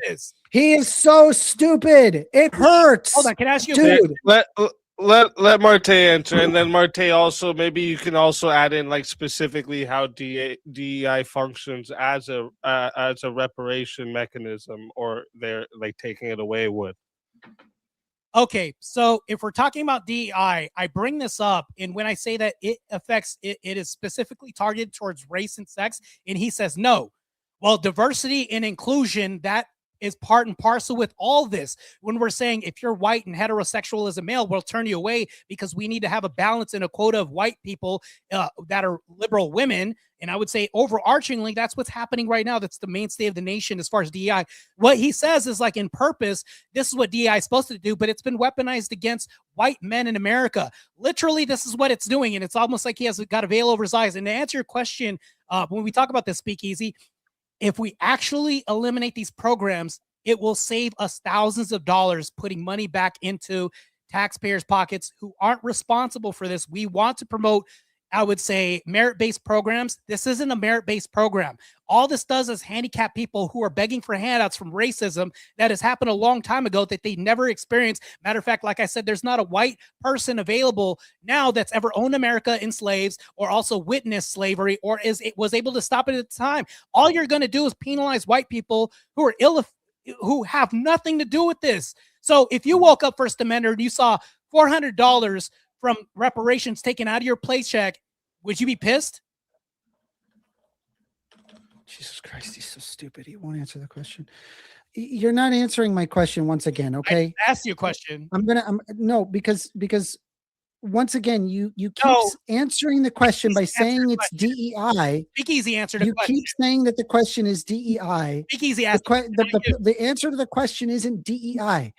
And the reason why is because DEI is not designed to target white people. Okay. The whole point of DEI is to reduce systemic barriers for underrepresented groups, which does also include white people. Okay. I understand that there are some white men or some individuals, especially men, who look at DEI initiatives like, I don't know what, like bias training or an outreach program that somehow it disadvantages white people, right? Which you're not even white, which is, I don't have, and that there's this idea that it is, I didn't say you had to be. And then what does that have to do with anything? What that does is that that fuels this idea of there being a reverse discrimination. What? Legally and officially, just so you're aware. What? That makes no sense. Matter of fact, you pivot to basketball and me being black and I'm not white. This sounds like a bigot talking to me right now. This is crazy. Almost like racist First Amenders talking to me. I'm going to tell you once again, with the legally and officially, right now. Legally and officially, you're not taking this seriously. DEI is not meant in any way to harm whites. Data shows that whites still remain advantaged in most sectors. Okay, I understand that there's a perception of being targeted, becoming a flashpoint in political and cultural debates. However, by sheer metric, whites are advantaged in most sectors. DEI does not harm white people. It also benefits white people. So I'm going to ask you once again, what specific race-based federal policy has targeted white Americans? Do not say DEI. That's not an answer. Oh, that is an answer. You just don't want to accept. Oh my God, no, because it's idiotic. It's idiotic.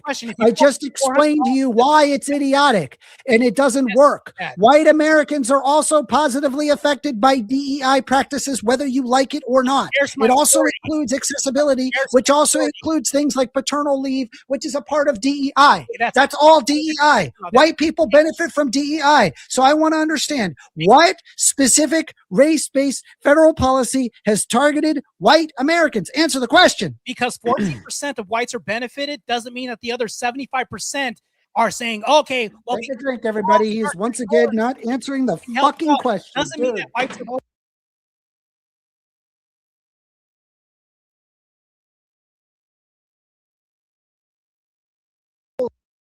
Holy shit, my whole chat is super fucking drunk. Yourself there. And I just want to just maybe help clarify something here. Are you arguing that DEI created like a measurable economic injury to white people, and like removing it would be a form of restitution?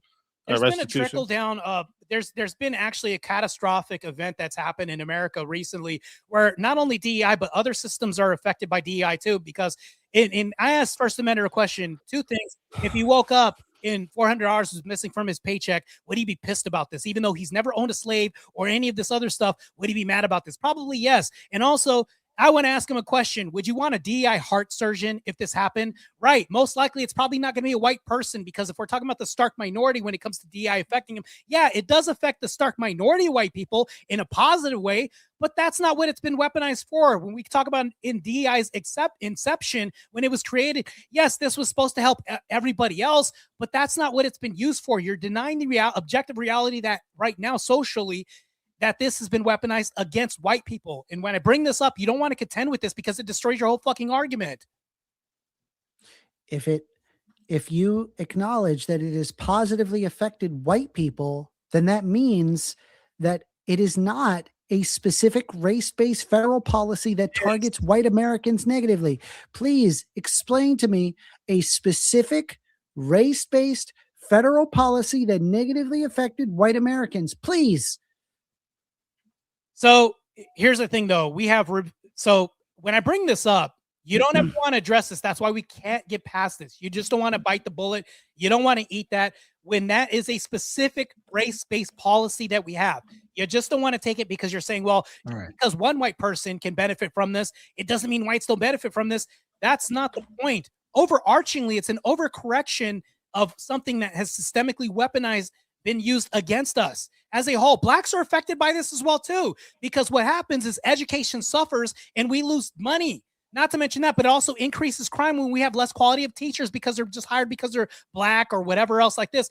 There's a trickle-down approach where it affects everything else and crime rises. Education levels are plummeting through the basement right now. Job market's plummeting through the basement right now when it comes to safety. Safety is decreasing through the basement as well too. So I'm pretty sure OSHA's having a deal right now to deal with all this and recover all this. So when we talk about reparations, we have to recover financial recoups from losses from all these programs that have happened. And we can't even get past DEI because you don't want to accept that DEI affects white people as a whole. Systematically, it does. And the fact that you're denying objective reality is crazy.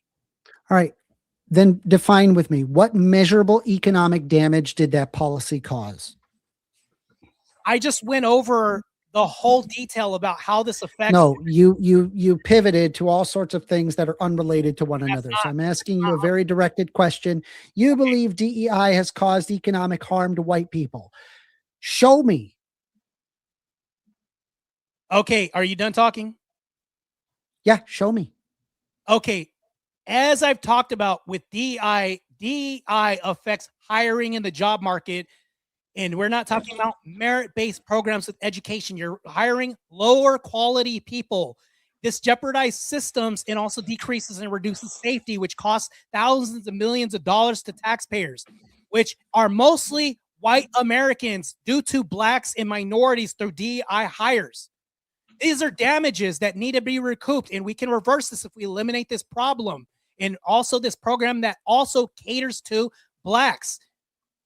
And not only that, but minorities for not merit-based programs and not merit-based incentives. That's crazy. That's how this affects everybody. Me too. It affects you. It affects Speakeasy and everybody else. I didn't hear a measurable economic damage. So I'm going to ask you once again. You say that DEI has caused measurable economic damage to white Americans. Fabulous. Amazing. Show me. So what that means is don't open your gob. Oh, you don't want me. What that means is pull up a fucking paper and show me measurable economic damage. Okay. Specifically that DEI caused to white Americans. Go. You want me to look this up? Because I can look this up as yes, look up something so I can read it. Okay, because I know, trust me, bro, doesn't work. And even when I talk about objective reality, correct, it doesn't, because you're an idiot that has no idea what he's talking about. All right, let's go to it. Correct. That's why I need an academic source, because I don't trust morons like you. That's correct. So now, please, if you could, I need to know what measurable economic damage the policy caused white people in terms of DEI. Show me. So you showing me a white person playing basketball to a black person pivoting is not only bigoted, but that also doesn't help either. So what a fucking idiot. He cannot answer one question. We're on the third question. He can't answer a single fucking question. What measurable economic damage did that policy cause? Show me. So hold on. When I brought up, he's opening he's opening his gob again, as if anything he's going to say is going to make a fucking difference. What measurable economic damage did the policy cause? Show me. Notice how he interrupts me when I tell them I'm not only acting. What a fucking douchebag. Let him answer. Let him answer first, Amender. So he's got plenty of ad homs right now and nothing to actually contend with the DEI argument, which I brought up and thoroughly went over how this systemically affects everybody, not just black people, but Americans as a whole. I haven't even made an argument because you won't answer a single fucking question solidifying your point. Let him finish. You won't answer. So when I did bring this up and I said, I'm looking this up and I had a conversation through this, the guy kept calling me dickhead and all this stuff. Not only is he a bigot, but he doesn't want to contend with the argument that I brought up. I want to actually get past this diversity and equity inclusion thing that's been weaponized towards white people. When we say this, if we eliminate these programs, it's going to help a whole lot. Matter of fact, I'm looking this up right now on the causal circumstances because we obviously know that these stats that I brought up in the beginning of the debate, I can actually look this up, but we don't even, let's move past DEI if you don't want to do that, but I'm still going to look that up just because I'm good faith anyways. Hold on 1 second real quick while I look this up.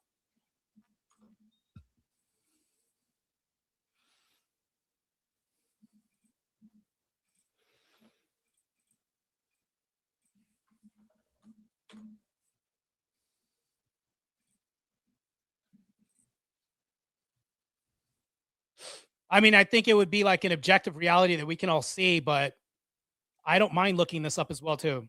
Mm-hmm.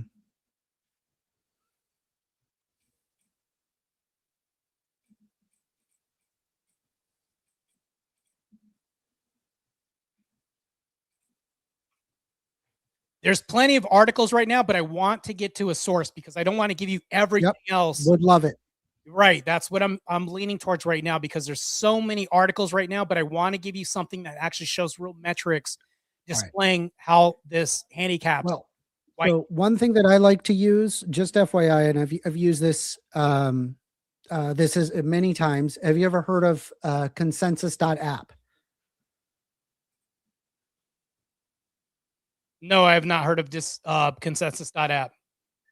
Okay. So I tend to use it whenever I have a strict scientific question, because what it does is that it aggregates all just as thousands and thousands of papers into a single source to see what is the exact scientific consensus regarding a scientific question. This is not a standard AI app, but it does use AI learning. And I just want to show you right here, right? This is not one study. This is an aggregate of many, many studies all put together, asking it a general question. So I'm going to share my screen real quick.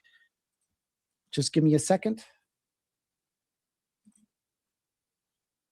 I have to share the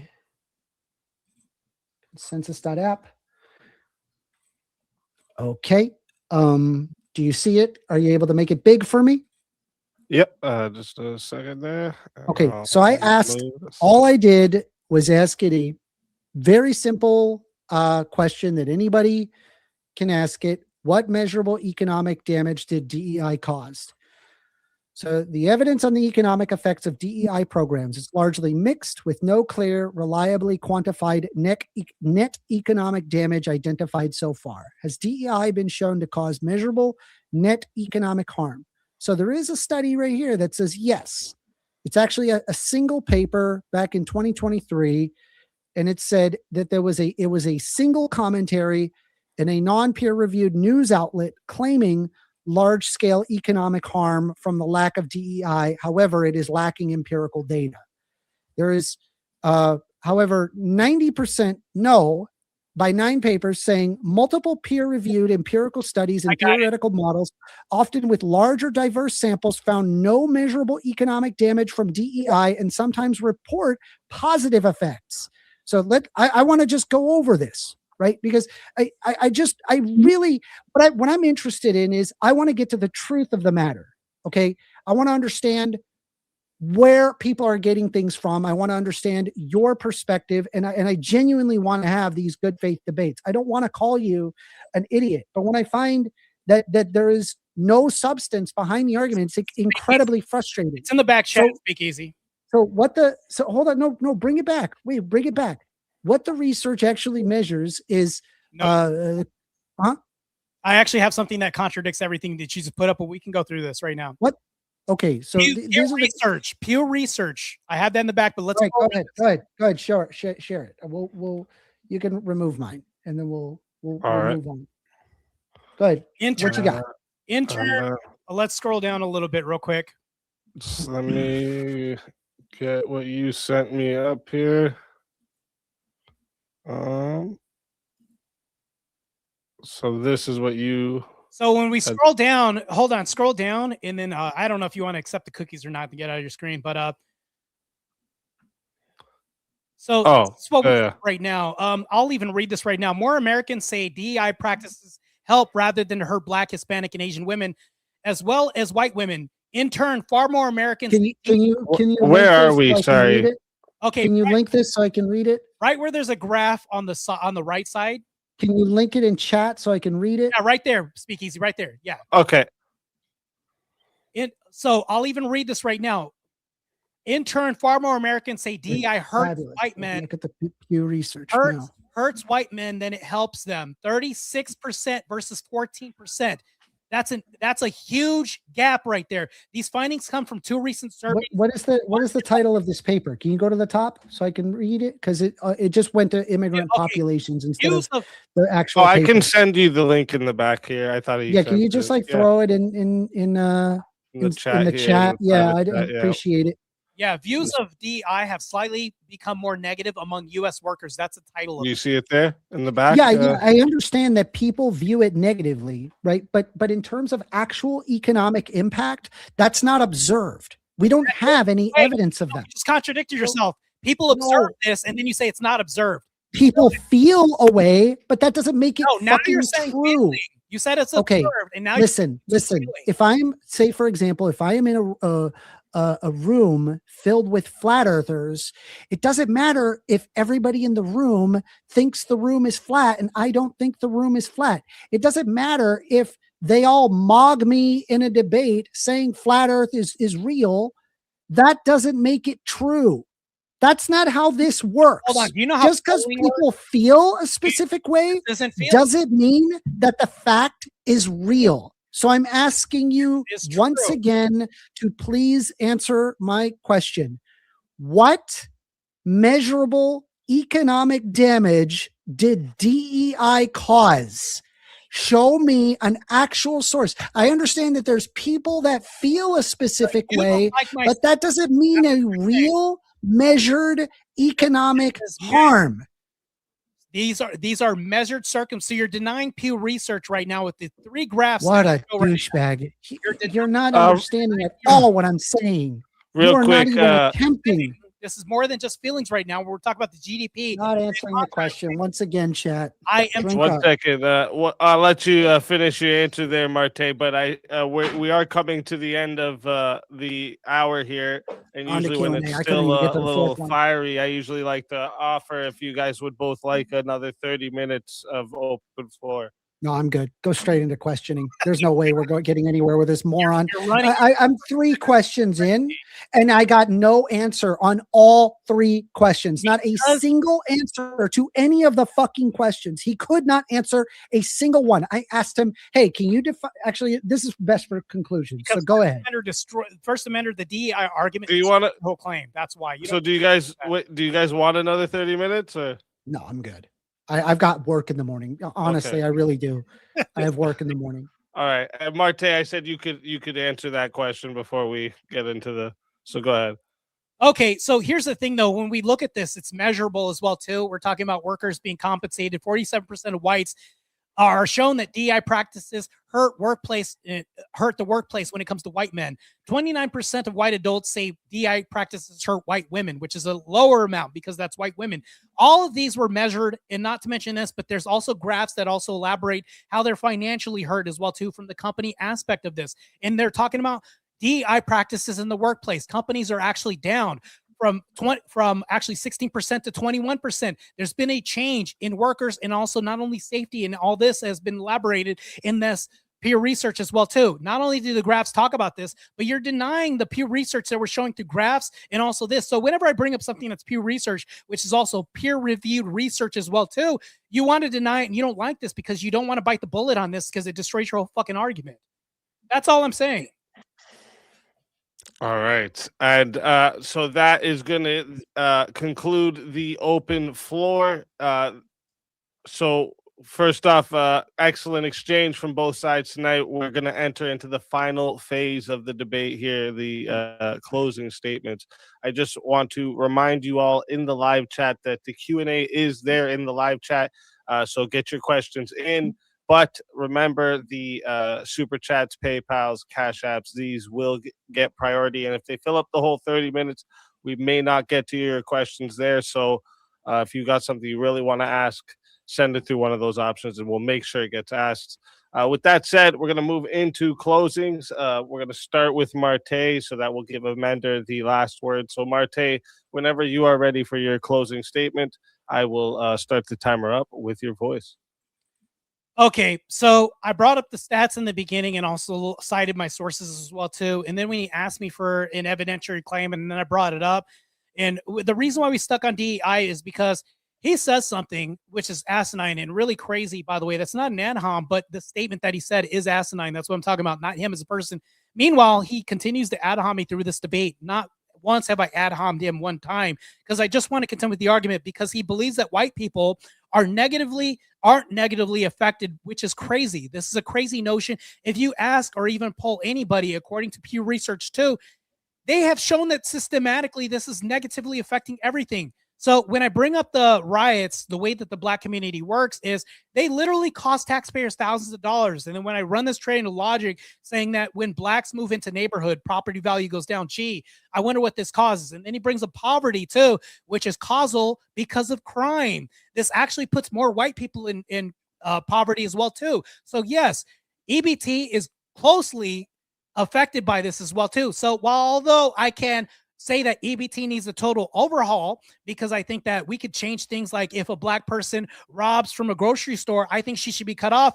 These aren't happening right now. We're giving black people too much of a pass. They're siphoning our nation's wealth, and we're allowing more blacks, which are Somalians, to come in the nation and siphon our wealth right now. Insert the Somali thing that's happening right now. Matter of fact, if these Somalians are taking so much money from our system, I think that that money should be given back to us, because it's causing Americans pain and anguish.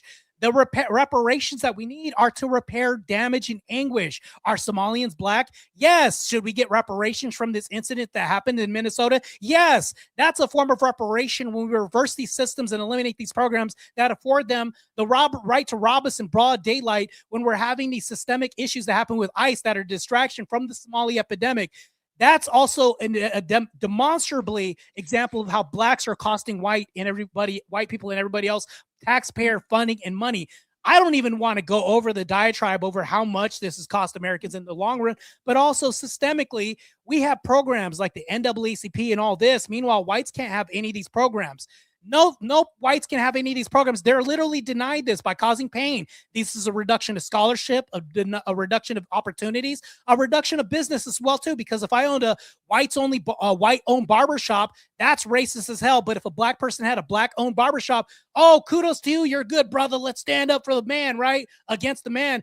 To me, we have to reverse these social changes that have happened right now, because all that is just covert reverse racism towards white people. When we're saying that blacks can be proud of their race, but white people can't because something that happened eons ago, is crazy. All that does is hamstring white people from development, from actually increasing our infrastructure. And I'll tell you why. DEI, if you're having shitty teachers, that produces more of a black inmate population.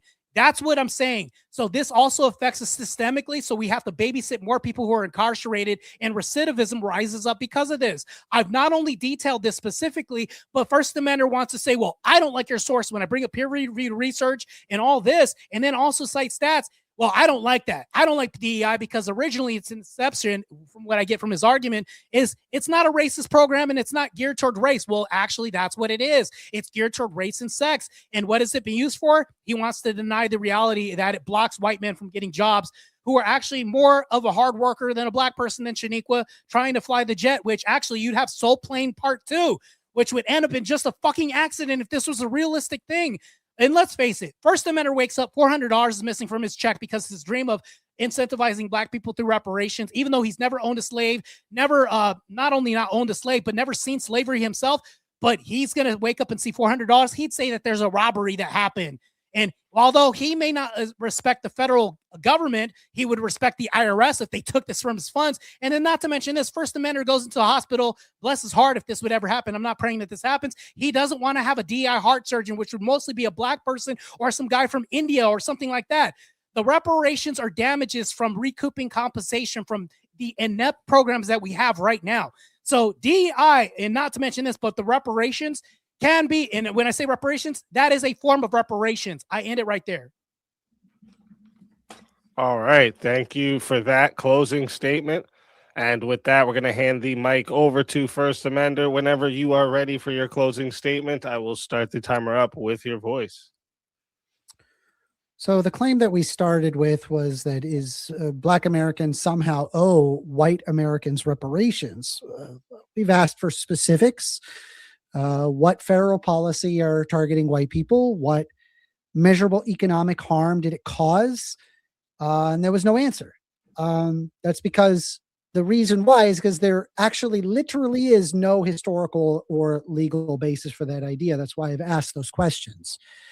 The only example that was even remotely offered would be DEI programs. However, empirically, those do not harm white people. In fact, they actually benefit everybody by reducing bias. It improves workplace fairness, and it creates for better opportunities. DEI is about fairness. It's not about creating a debt that is owed to anyone and therefore would not be reparations. This argument is a classical reversal of victimhood. It flips history on its own head and basically just treats historically oppressed as the oppressors. It's just not reality. I'm sorry, it's just not. Reparations, where they do exist, are about governments that address a systemic harm, not about some arbitrary racial accounting or punishing people today for histories that they didn't create. The claim also relies on a false idea of collective guilt, that somehow an entire race can owe another entire race. That's not what the law is. That's not the policy. And that's also not how history works. Collective responsibility in this sense is completely meaningless. Society moves forward by addressing real inequities and historical harms, not by inventing impossible reverse debts. Facts, evidence, and measurable harm are what matter. And then we test that claim against those standards. When we do so, it just totally collapses. So the idea that Black Americans owe white Americans reparations isn't just unsupported, it's incoherent. There is no policy, no legal precedent. There is no rational basis for it. It fails every reasonable test of logic. It fails history, and it fails fairness. It just everything. It just fails. And I cede the rest of my time. All right. Thank you for that closing statement. That is going to conclude the closing statements. Great work from both debaters tonight. If you are enjoying what you are seeing out there, make sure you like the stream, subscribe to the channel so you don't miss any of the debates we host here on Swords of Reasons. We run all kinds of matchups, political, cultural, social issues, philosophy, internet beefs. Literally anywhere there's a conversation worth clashing over, we'll put it in the arena. And also, don't forget to subscribe to tonight's debaters as well. Their links are in the description, so make sure you guys go show them support for stepping into the arena and sharpening their arguments tonight in front of us all. All right. And before I start the timer for the chat Q&A, I always like to ask a question or two for both sides based off things I heard, arguments I want clarified, points I think were missed, things like this. And then once those questions are answered, we'll begin the official 30-minute Q&A. So for my first questions, I'm going to start with the affirmative side. So like if for you, Martae, if removing DEI or similar policies, like you mentioned, is considered reparations, what would make that different from like any political policy change that a group dislikes? Like, where's the line between restitution and just ordinary governance? So the line between this is like, we're not diving into Americans' pockets, or also not only this, but when I brought up like First Amender, the example of him waking up and noticing $400 missing from his next paycheck, like this would actually eliminate this through savings and loss and recouping losses that we have. DEI, in effect, and the reason why I harp on this is because of I would say the absurd denial of him to attribute this to not being about race or anything like that when we demonstrated this. But back to this, I think that not only is this there's a delineation between this, because normally when people think DEI practices, they think we're just going to take this from the American taxpayer. All this does is penalize people that weren't included, people that weren't alive during slavery or anything like this. All I'm saying is that if we remove these race-based policies off the platform and off the board, now we have a savings that doesn't rob the American citizen of these funds who never experienced slavery, weren't alive, never owned slavery or anything like this. Matter of fact, the immigration populace that comes in, they would be taxed from this too. How else are you going to get this reparation happening? That's what I'm saying. My foundational basis for this argument is that nobody should get DEI, but since we're arguing that blacks should pay whites, yes, blacks cost the system more than white people. Whites have more innovation than anything else. Blacks don't build anything in society, and it's rare that they ever do, costing the city thousands of dollars. They leave their shitty countries to come here for more development, to be honest with you. So just so I'm clear on your answer, try to make it a little like a shorter, dumbed down version for myself. It would be like basically the line between it is if the policy involves anything to do with race, that would be the line. Yeah, okay. race. And did you have anything for that, Amender? I mean, sorry, can you ask the question one more time? I was reading something. He wasn't even listening. Yeah, no worries. I had asked him if removing DEI or any similar policies would be considered reparations. What makes that different just from any political policy change? Like, what is the line between restitution and ordinary governance? I was very clear on what a reparation was. It is an affirmative compensation for harm. And this is typically like a societal. So usually it is through government that reparations are done. Government will take out money from one location or one group of people and give it to the said victims of said thing that was caused by the government. That's what a reparation is. DEI positively affects, it's just not any of that. DEI is not what a reparation, getting rid of DEI, the dismantling of policies that are intended to positively affect people is not, would not be a reparation by its very definition. So that's the delineative line. All right.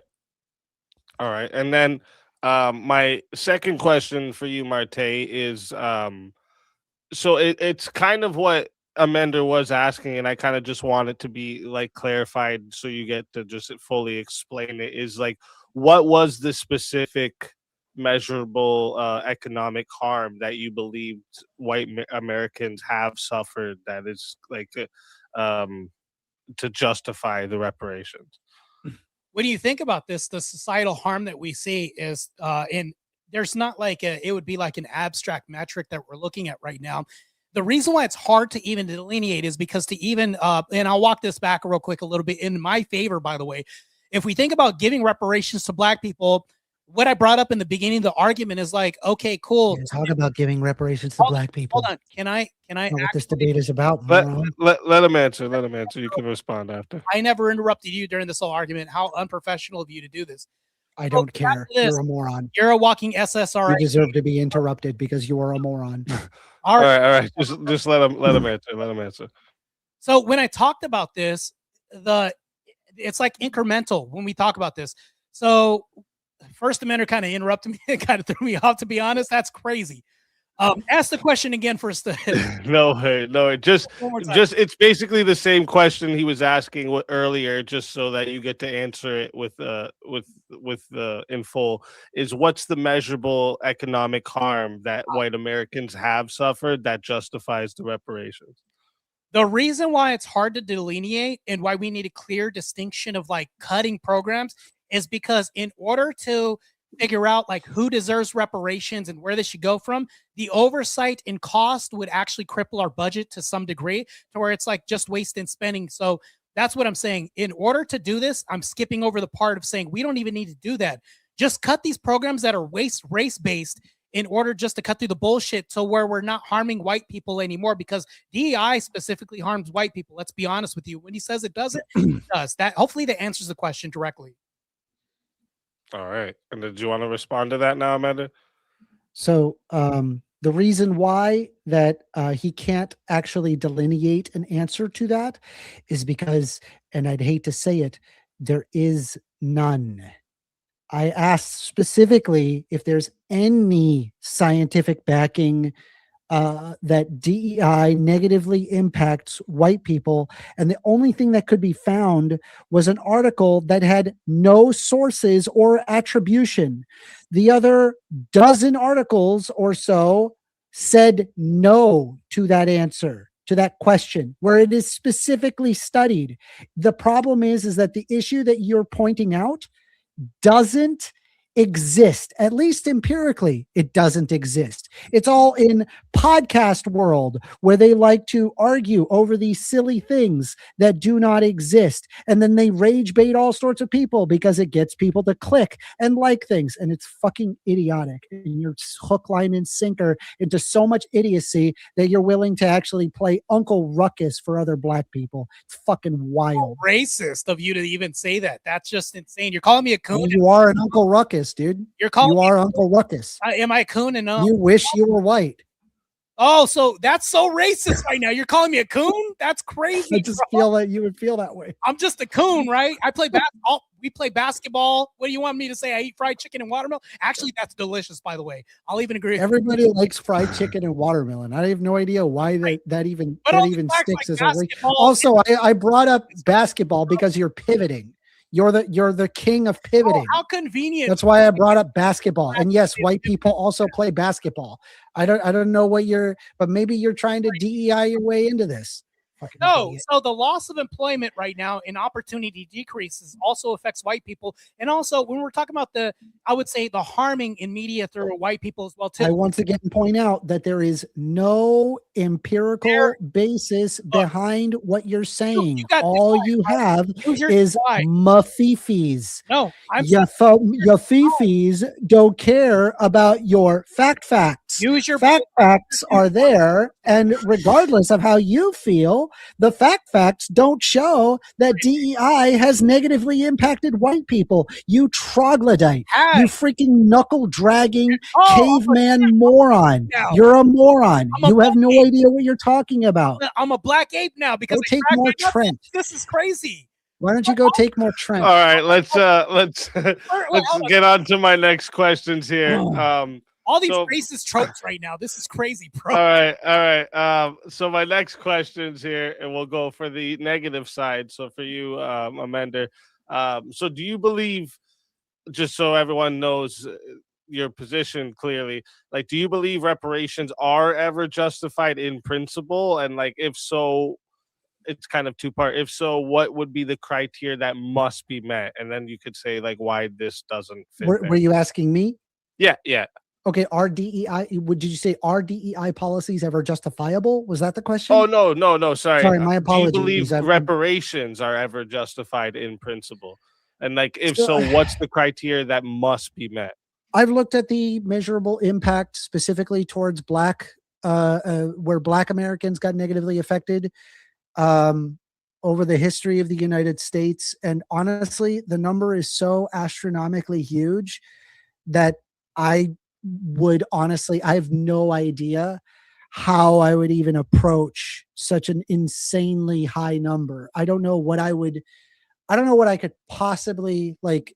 I honestly have no meaningful policy for like what would actually match the harm that has been caused.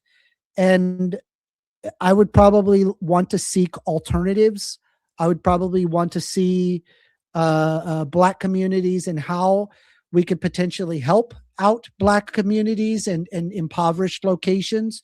I would want to see that the exacerbation of wealth that is exceedingly at the top in zip codes where they're overwhelmingly white and the overwhelmingly Black populations in zip codes that are very poor, they receive a lot less money than the rich affluent because of the property values being a lot lower. I would probably want to take some of the money from the rich affluent neighborhoods and place it into the poor. As to whether or not that refers to a reparation, I don't even think that's even a reparation, like by policy impact. Again, the idea of the reparation, I think it's a good idea. I just think that I don't know how to have some meaningful impact there, I guess. I understand that's a little wishy-washy, but genuinely heart of hearts, I would have to really spend some time thinking about it. All right. And then, Martae, did you have something to respond to that? Yeah, he states that we should. He hints at taking money from these people who have incentivized themselves through hard merit programs and maybe earning potential as well too through hard work, and then giving it to low income communities. That's literally endorsing the programs that I want eliminated. When you do this, you're actually stringing the Black community and also handicapping them by not promoting hard work. When you're saying we're going to take from the rich and get to the poor, that really doesn't work in reality. All you're doing is handicapping people. I can point to speakeasies country in Canada where they did give reparations to Native Americans, and what did they do? Became more destitute, more drunk, more full of SSRIs, which I see in the panel right now, and more mental illness. That didn't even help them at all. But if you think about it, if we give programs to white people, they industrialize more. This is proven through history and metrics, through scientific innovation and everything else in programs. Matter of fact, we industrialize cities and I'm not saying we, but whites industrialize cities and countries as a whole. Why do you think that everybody wants to leave their countries after they trash it to come here where white people run countries and protect people and incentivize people for hard work? That's why. What you're talking about is the reverse of that, supporting my argument, saying we're going to rob from the rich and get to the poor, from urban communities to poor communities. Right now, that's just undoing the programs and undoing American values, culture, and traditions that we have, thus destabilizing America so that we can turn into a third world country, which is crazy. All right. And then my second question for you, Amender, is like if a policy like DEI did show that it was systematically like disadvantaging white people, would you reject the compensation in that case, or is it only specifically this one? If we lived in an alternate universe where white people were statistically disadvantaged and it could be shown in an economic way, and Black people were far ahead of white people, then yeah, there would be a justification to that. We just don't live in that reality. All right. And did you have anything for that, Martae? No, I don't have anything other than that. Like I am taking note of the racist bigotry. He called me a knuckle dragging basketball player, Uncle Ruckus. Like I'm like, if you tie all this together, you might as well say the N-word right now to me right now. Get it off your chest, why don't you, real quick while we're at it, and get your feet on a bunch right now. Let's do it. I mean, let's not do any N-words, but anyway. You see what I'm saying? That's what I mean. He wants to get it off his chest. After you get off, say it all you want. I don't care. I'll give you a pass for that because you look emotionally triggered. All right. So we'll get into the 30-minute Q&A now. Remember, chat, if you guys want to get yourself in for sure, make sure you send it through a super chat priority option. But if we have time, we're going to get to the Q&A in the chat as well. So let's start this timer up. First one that comes in is $2 from Hall Long Nate. Says slideshow and bring your proof. Thank you very much, Hall Long Nate. I appreciate that big time. Hall Long Nate with another $5 says, stop nuzzling D Lemon's gelato and subscribe. Share this stream, F slurs. Thank you very much, Hall Long Nate. I appreciate that big time. Joseph, I know that Joseph has a question. This was blank, but this was for Joseph's question that he was gonna say after. Joseph, where are you there? What is or did you send it? Maybe you put it in the Q&A. Let me just check the Q&A quick. No, you didn't put it in the Q&A, Joseph. Oh, he said no, I'm good. All right, thank you very much for the support. Prince of Dogs with a big gifted 10 memberships. Thank you very much, you legend. Thank you. I can't thank you guys enough for the support. Hall Long Nate, new member. Thank you very much. Dog said just some support. God bless, brother. Thank you for the work you do. Thank you very much, Dogs. I can't thank you enough. This one, First Amendment. Every time there's like always a why are you gay? No matter who's on, somebody gets the why are you gay question. Yeah, boy, for $5 says, when will First Amender respond to my lawyer's liabilities contract when it comes to our MMA match? Have you been training, First Amender? Are you in for an MMA match? I didn't know. He still hasn't given me a time, date, anything. I haven't received anything. It's just being a moron. Oh, okay. Crazy. Damn, maybe a future MMA match in the presence, guys. Everyone got to tune in for that. First Amender, why push the red herring of policy when the topic simply doesn't mention policy? True. Reparations is a policy, you troglodyte. All right. Then we got Gravios for a big $50. Thank you very much. Says, what kind of upside down are we in here? Where the black guy is against reparations, but the white guy is all for it. Also, I agree with the black dude. Also, those shades don't work, First Amender. You can't hide from Andrew and Jim Bob. No response for that one. $5 comes in from Hall Long Nate. That basketball pivot diagram isn't even soft racism, First Amender. How do you defend your open bigotry? You're the one coming in with the fucking racist bullshit. I don't know what to tell you. We're platforming open racism. What? And just because I pulled up basketball and pivoting, that wasn't an insinuation that he was black. The Uncle Ruckus, though, was. Oh, so it is because I'm a knuckle dragging Uncle Ruckus basketball playing person. Yeah, you're gonna shut up. Idiot. I like watermelon too. This is crazy. You obviously needed DEI to get yourself into college. That's for sure. Oh, so all right. Crazy. Stink. This is a crazy name. Holy. This Stink Dink PC Gaming. All right. That's a crazy name. What are First Amender's thoughts on buck breaking?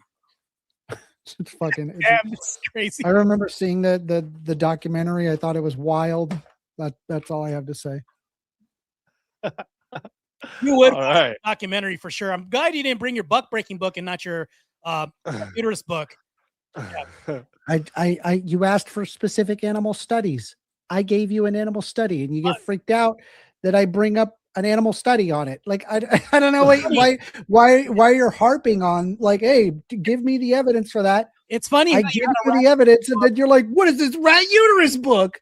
It's like, funny how you it's like asking for evidence about like it's like asking for evidence about like nuclear reactors, and then I show you a fission. You're like, why are you giving me a physics book? You're just an idiot. Hold on, you're an idiot. You obviously need DEI because there ain't no fucking way you're getting into a college entrance exam. You're a fucking moron. Let me respond to this real quick, because when I asked him about animals, he just happened to have a rat uterus book on hand. Like, who has that on hand at the disposal? Like, you just happen to have this, like you were an expert. It's called Brain Gender by Melissa Hines. It talks about rat uterus the neurobiology as well as endocrinological basis, as well as it goes a little bit into the embryology of what causes gender, and that's one of the things that it talks about. I've never heard rat uterus cope before, but this is crazy. What a fucking idiot! God damn, he's stupid. Can we go to the next question? This guy's all right. We got 10 pounds. Babysit this moron. 10 pounds from Shazzy Bear, the lovely mama bear of the chat. I'm so fucking confused. I'll stay in Northern Ireland. I'm safe here. LOL. Good morning, Easy, Alicia, and chat. Thank you very much, Shazzy. You're absolutely amazing. Birds aren't even real for $10. What do you guys plan on researching more after the debate? And did you change your mind on any part of your original position? That's always a good question. I like that one. I mean, maybe a bit more on DEI stuff, on how it could even be perceived as racism, I guess. And then the other thing that I did not change my mind on any part of the original position. He had provided no evidence for me to say that the contrary exists. If you want to see me change my mind on a dime, and I'm telling you on a dime, show me a scientific consensus of something. And if I am saying the opposite of what the scientific consensus is, I will change my opinion right then and there. You'll watch me do it. And I've done it in previous debates. You just have to show me the facts, not your feelings, not what is said in a podcast, not what's popular versus unpopular. Very real empirical data proving the fact. I can respond to that. So the two things I'll bring up right now. So when I do cite my sources and cite DEI, he denies the fact, the abject reality that this is weaponized against white people. Matter of fact, this has allowed liberal white women, to his credit. Your research doesn't argue that, you moron. Yes, it does. We can actually do another debate later on about this, but horrible reading comprehension on top of the fact that you wouldn't even pass a college entrance exam. You need DEI, my dude. I graduated college already. Did you? Degree, yes. What business degree did you get? In dietetics. It's not a business degree. I graduated in dietetics. I'm a licensed nutritionist. So anyways, back to this. Dietetics? That's a college degree, guys. Yeah, a licensed nutritionist. Yeah. But anyways, back to this. When we talk about this, and I bring up these cases. So here, just to answer the chatter's question here. I bet you got some pills to sell. Hold on. Anyways, back to this. To answer the chatter's question without interruption from the DEI guy on a soy book economics. Here's the thing, though, I want to actually harp on right now. My argument isn't to change First Amenders' mind. My argument is actually to change hearts and minds at home so that we can see the open reality of what's used socially and weaponized against us. When he harps on books and I bring up peer-reviewed research from DI programs from and this is the thing that I brought up too. This is on Pew Research. He denies that and says, I only must approve of research that I approve of. And this is First Amenders logic. When I bring this up, he says, nope, I don't like it. DI, nope, I don't like this. There's not a standard that he'll take. But here's the thing, though. I'm appealing to the audience, which is going to vote in a poll after this. And that's really who I really want to affect and influence through conversation and means and logic. That's it. Yeah, if you just have enough people like you, then all of a sudden that makes you right. Like the bunch of flat earthers in a bunch of flat earth Discord where they sit there and argue against a bunch of people that say the earth is round. Certainly you can't be wrong. You have to have a convincing argument to sway people. Stop wasting my it doesn't matter. It doesn't matter. The facts don't agree with you. You're just wrong. Sure. All right. To yourself, the audience, because one, we're going to see a poll.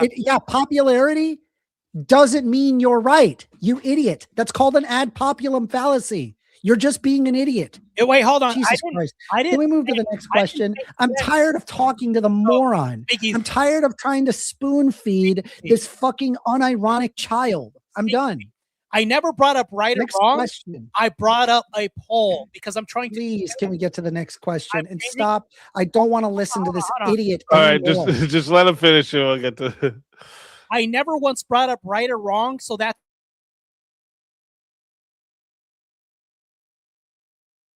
you did yourself.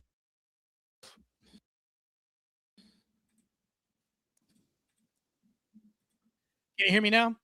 Okay, so I'm not appealing to. Yep, there you are. I'm not appealing to ad populum. What I'm citing is that, because I never mentioned right or wrong, I'm citing that the whole benefit and the whole purpose of debate is actually to sway and convince people of your worldview and belief when we can have a conversation. That's the whole point of this. All I'm saying is that debates don't do that.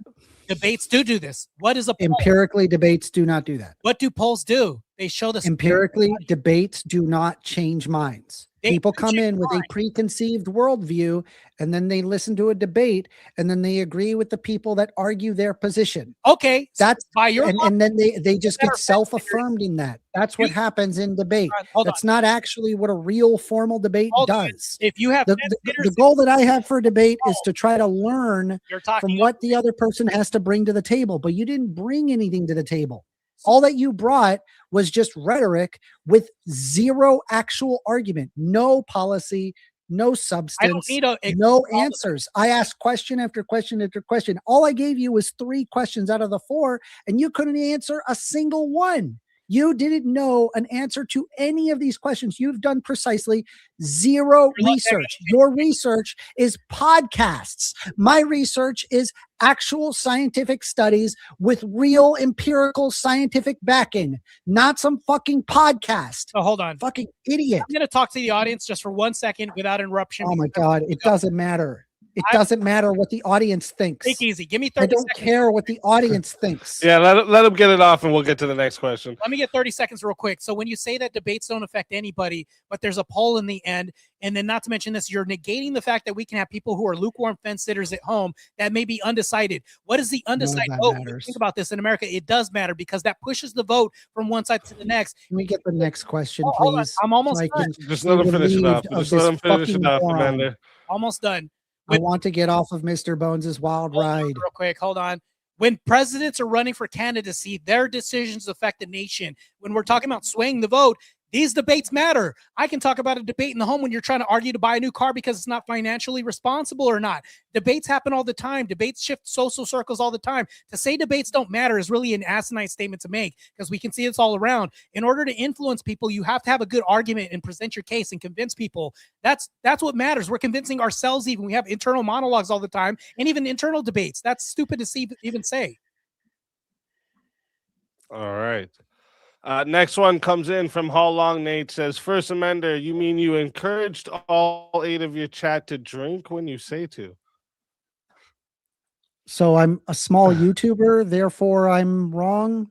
Yeah, again, just stupidity, more stupidity. Fair. $20 comes in from Gravios. I hate him. I hate him. He's so disrespectful and disingenuous. First Amender, dude, the whole internet needs to trash him and shame him. Dude has no idea how to handle conversations or debates. I can handle a conversation or a debate, no problem, provided that you come in good faith. This guy had 0 attempt or effort to be in good faith. The fact that he had answered not a single of my 3 of 4 questions, I didn't even get a chance because he would not answer a single question. All he did was give platitudes. I need you to realize that's what he did. That's all he did. He didn't provide anything of substance. I can provide substance because the evidence actually shows in my favor here. You just have to look it up. Stop listening to these moronic podcasts that don't know anything about the world. They're just talking out of their ass for clicks. Now what you do is pull up actual scientific basis behind something and actually fucking learn something. Read a fucking book. Not a podcast, not a fucking magazine, but a book. Read a book. Fucking move on. Fuck me, dude. Okay. Actual valid crash out. My turn to respond. He accuses me of not having anything in platitudes, yet he offers just the same, if not more. And that's me actually being benevolent and generous by saying this. He hasn't even offered a metric yet, asked me for the metric of damages. When actually I give a viable solution in saying that we should eliminate these race-based programs off the map, he doesn't offer a solution, yet I do. That's it. All right. Shazzy Bear says, for £5, now I know who first reminds me of Timmy out of Willy Wonka, the shrinking one. I'm trying to remember. Crazy. I don't remember Timmy. I can't remember. Is that the old? Wait, the shrinking one. That's the old one. I Gravios for $10 says Speakeasy ask for Amender if he or to act tough like this to Martae's face. He won't. He's a Chihuahua, all bark and no bite. I've been bit by a few Chihuahuas. I think they're assholes. Just saying, Chihuahuas bite. They are. But you still can't hide from Andrew for Amender. You can only run for so long. So if I meet Martae and what, he would physically assault me? Like I don't think he would. He doesn't seem to indicate that. He never said anything of the fact. I would have no reason to fear him in a conversational dialogue if I happen to find him. Like I don't see that again, like it's just complete nonsense. I mean, you're just looking, I mean, this is once again where the right literally wants violence upon the left and then claim that it is the left that wants to do violence on the right, even though once again, empirically speaking, the right overwhelmingly causes violence on the left. And this comment perfectly exemplifies it. Oh, incoming the finger with the Charlie Kirk. Go ahead. So I do want to respond to this, and let me clarify what the speaker's saying. Let me know if I'm wrong, Gravios24. Now, the left all of a sudden becomes keyboard warriors, but also won't fight and also oppose ICE, but will tell you to do this like Wick last night. Will all of a sudden do this. What the chatter's implying, though, is that they will go ahead from their white ivory towers, say you should fight, but never develop any fortitude to actually combat the system by offering real solutions, as you have not in this debate, and I have. The reason why I haven't come up with any solution is because I'm operating in the negative. You're the one arguing for positive reparations, but you couldn't define any actual reparation that you would want specifically for black people to pay to white people. I did. I don't have to make an argument. I'm operating in the negative. That's why I didn't make an argument. I offered a positive. I didn't need to make, yes. And you had no answers to the most basic policy term questions that you would have for reparations. All you said was end DEI, which is not a reparation.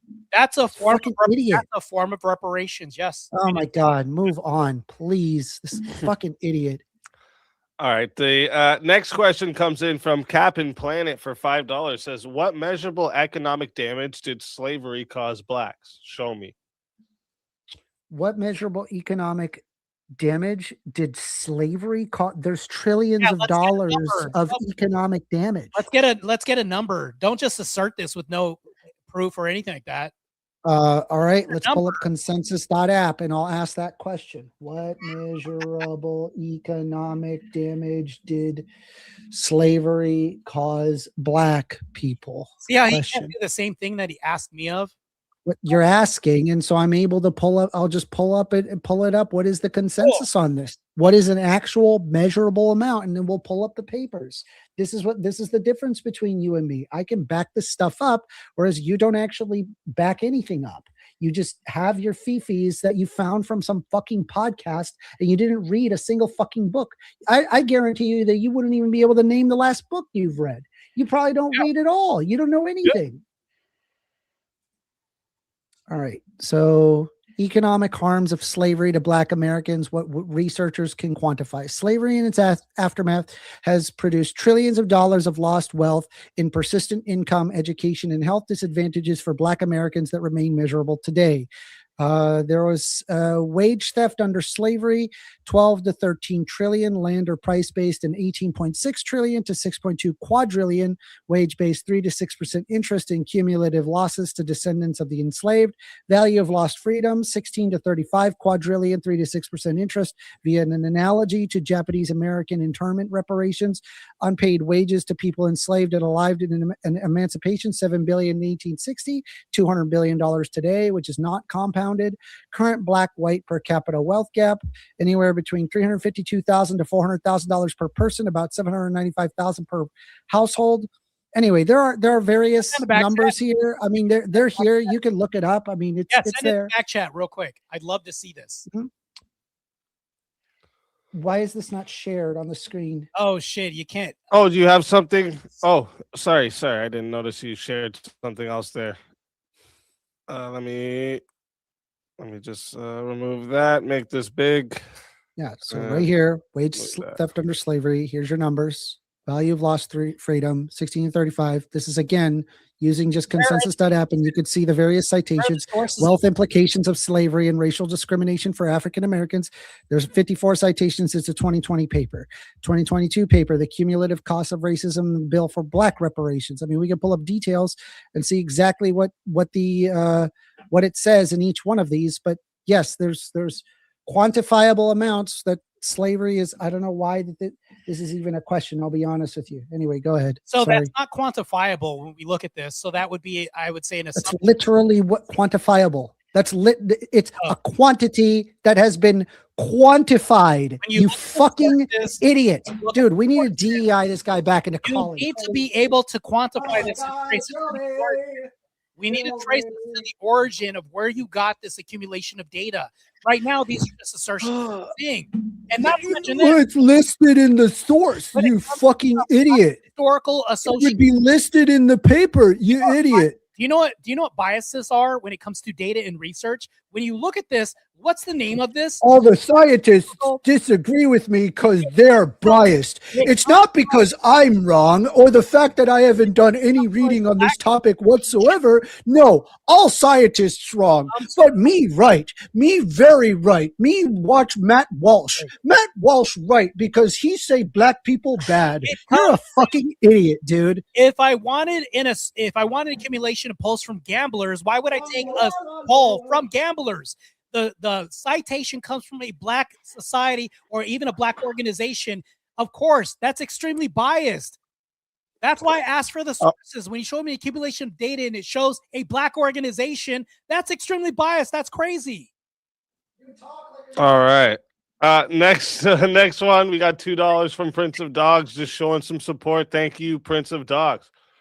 We got $5 comes in from Big League Drew, says, Martae, will you pay Amender $20 right now and practice what you preach?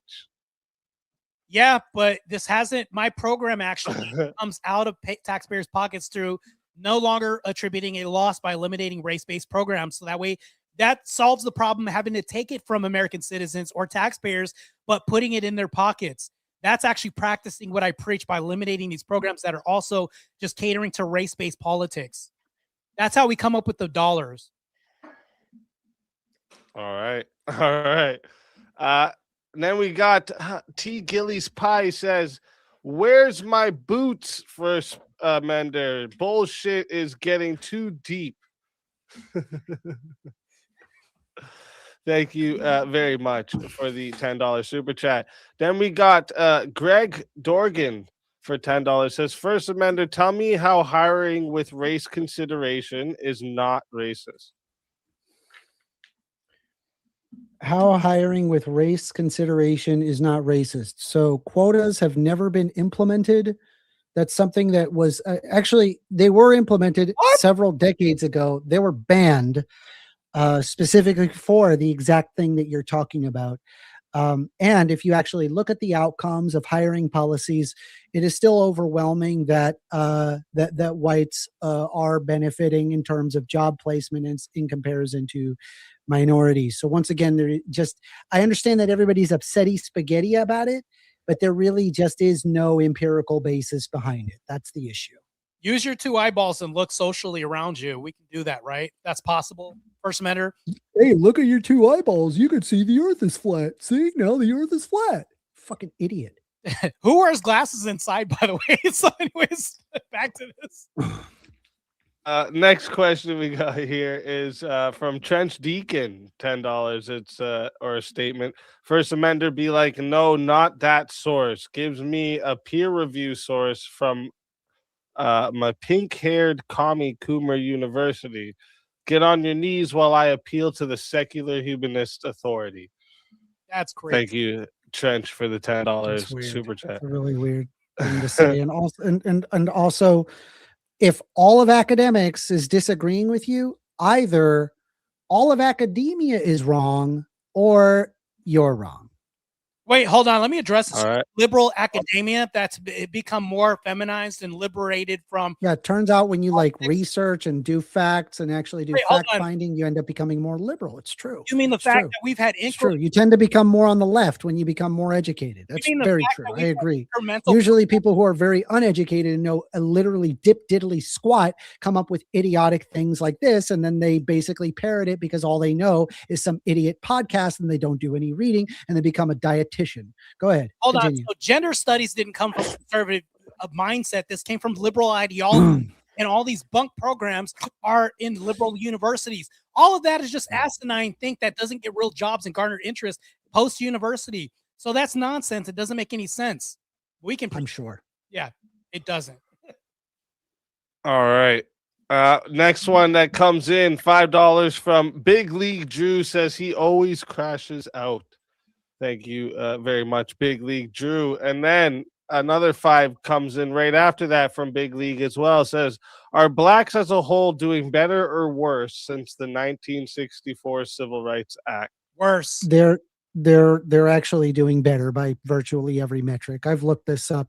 I understood that people had that feeling that people are doing worse because they had this idea that since they were separated, they were able to create their own communities and it was better off. But by virtually every metric, from just personal rights to being able to access property, to being able to be in better conditions, to having specific worker rights, whereas they would normally have been discriminated from jobs, from locations, just by virtually every empirical metric, blacks are better off now than they ever were. But prior to the Civil Rights Act, it's total nonsense, just completely made up by podcasters having no basis in empirical reality. I'll even address this right now. So the goal of the civil rights movement was to present equitable change. Now, blacks before civil rights had more marriages, more intact traditional families, and actually more business owners existed before that. Ever since that's happened, we've been giving more handouts to blacks, which has crippled them. Also untrue. Incentives. Nope, that's not true. This is demonstrably proven through a quick Google research. It's not. More blacks were married. And I did research this. You're wrong. Just let Martae finish his answer. You're wrong. So traditionally, we had more black families that stayed together before that happened. Post the civil rights movement, we've actually had a disintegration of the traditional family. Right now, black families are less together than ever. That's actually demonstrably true. We can look it up through a Google search and see that right now. Use your own 2 eyes as well, too, because that'll help. Shades don't always help. All right. Let's look it up. We'll do it right now. Can I share my screen? Yeah. Okay. Hold on. Just give me one quick second. Yeah, I can share my screen too. I also have evidentiary claims about this too. Significant declines in 1960. 61% of black adults were married before then, dropped by 32%. The decline is actually increasing by sharper than experienced by more other racial groups as well too. Post-civil rights. I'm really reading this off right now through peer-reviewed research. I'm getting mixed data here. It's mixed because, my studies aren't working for you when actually I can show you positive data in the affirmative on my. I'm sharing my screen. We can take a look at it real quick. Black business ownership has grown since the 1960s, but relative context has changed. Did Black Americans own more businesses before the Civil Rights Act of 1964 than after? What the research shows. There's a long-run trend from the 1980s to present. Quantitative data from 1982 to 2012 show that the share of black labor market participants who own businesses rose from about 4% to 16%, while non-black shares rose from 14 to 19%, implying substantial growth in black entrepreneurship and declining barriers over time. More recent work finds black-owned businesses expanded faster. Overall businesses counts from 1990 to 2010. These studies indicate more black business ownership now than in the late 20th century, not less. All right. I'll show my data right now. Before the Civil Rights Act, segregation forced many black-owned firms to serve black consumers who were excluded from white businesses, creating a visible black business districts, but mostly in low-capital personal service sectors. After 1964, desegregation opened the mainstream opportunities, but also exposed black firms to more competition, reshaping sectors and sometimes shrinking traditional black business districts. Conclusion: available quantitative evidence shows that black business ownership has increased substantially since the 1960s in absolute labor force terms. Even in a classical segregated black businesses, districts declined. So black people did not generally own more businesses overall before the Civil Rights Act. The main change is where it is where and in which sectors those businesses operate and under what competitive conditions. There you go. Speakeasy. I actually have data I'll show too. I also shared a screen as well too, if we can get into that. So yep, I got it up here. If you look at this decline in marriage, the marriage. Wait, what did you? Wait, no. What did you Google? Why is it? Why did you hide it? Why did you hide what you Googled? I didn't hide it. Let me go look this up. So decline in marriage, the marriage rate for Black Americans. Why is it empty? Hold on. Why is your query empty? Can you? What are you trying to hide? I didn't hide anything. Has been a steep decline, falling from 61% in 1960 to 32% in 2008. Economic factors and welfare policy. The decline has been linked to shifts in economy, high unemployment rates for Black men. And also this is de-incentivized marriage, low-income families. Also structural barriers. Researchers argue rather than the civil rights movement itself, it is the ongoing economic disparity. What did you type? Failures. Shut the fuck up. I'm not done yet. Such as the law. I want to know what you typed to get this AI result. I did not interrupt you the whole time. We can get back to that later. I just want to know what you typed. Can you shut up? What did you type? Well, let him finish and then douchebag. Ask him it after. This guy's crazy. What a douchebag. The whole time. And we can actually scroll down here too. Impact on business owners, systemic barriers to capital, continue to face significant long-term barriers. Low approval rates in 2021, only 13% of Black-owned businesses were like to receive funding. This was actually after post-civil rights as well, too. Impact of segregation redlining. So when we think about this, all of this, the context, legacy of racism, economic progress, and all this. Oh, man, don't read that stuff. Yes. You don't want to read that. That's all liberal stuff. All in my favor. What a douchebag. What an idiot. So what did you type? Why did you clear out what you typed in the search? I didn't clear it out. I actually pressed. Yeah, you did. Because when you press enter, it still shows the query. Okay, so what did you type? Is it wrong? What did you type? I'm asking what you typed. I didn't say it was wrong. I'm asking what did you type? I typed in what were the negative effects post-civil rights to Black communities and businesses. That's what I typed in. Okay, great. I don't necessarily disagree with that. Right. However, what you argued is, did Black people own more businesses prior to the Civil Rights Act? The answer is empirically, no, that's not the case. More Black people own businesses now than they did prior to the Civil Rights Act. Hold on. That's true. Oh my fucking God. I can actually answer this. That's because the Black populace has grown. That's why. That's the only attributable measure that we can look at. There were less Black. Can we move on? This guy's an idiot. Why? He thinks people that have studied their entire life on statistics would have no fucking idea how to deal with population growth, or that wouldn't be accounted. What a fucking idiot, dude. What he thinks he knows more than scientists who have spent decades of research on this. This guy couldn't do a fucking standard deviation. He doesn't even know what a standard deviation is. Hell, I don't even think he knows what the fucking sum symbol is. This guy's a fucking moron that knows literally zero. And he needs DEI so he can go back to fucking college and stop being a fucking moron on the internet. Go ahead, moving on. Okay, next question. Real quick. So moving on. Next question. Real quick. Were there next question? I ain't got all fucking night. I have a hard cutoff at 11. Let him just finish. We only got a few more to go. Let him just finish. We'll get to the next one. I just want to ask a question. Were there more Blacks now, or were there more Blacks back then before civil rights that existed in America? By population, there's more Black people now than there was back then. So there would be more businesses. This is a tribute to a booming population. Do you think that that's something that is not accounted for in fucking regular studies? No. You moron. Not in liberal studies. It's called a fucking percentage, idiot. It's a percentage. You're an actual fucking troglodyte. Understand? Fuck me. He actually has zero idea what he's talking about. I fucking hate these people. They're so dumb. You are so dumb. I can't handle how dumb you are. No wonder you're a fucking nutritionist. You're a moron. Let him finish his point so we can move on. When I bring up a booming population, there would be an incremental amount of businesses accumulated. This doesn't make your argument when we say this. This is an economic stasis that I can bring up to you, showing numbers. And this is just, I dumbed this down really simple for you so you can understand how this skews research. This is insane. All right. Next one we got here. John Mondragon for $5 says, I got to be honest, little guy brought the heat tonight. You've come a long way, my friend.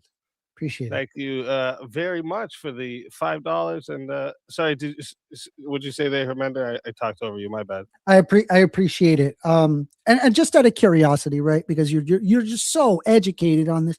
What is a sum symbol? Can you explain what is a sum symbol? Say it again. What is a sum symbol? You know, typically used for standard deviations. This is actually used in just about any rudimentary high school level of math. Are you talking about what is a sum symbol? The thing that looks like the letter E used to add things up? Okay, what is that symbol? What's the name?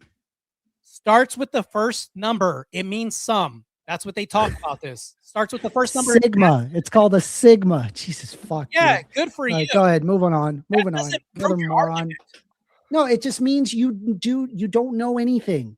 No, you don't even know basic. You don't even know basic arithmetic. You're not going to be able to interact with any, and you're sitting there saying, "Oh, I know more than these dumb scientists who come here and they come here with stats." But did you consider population?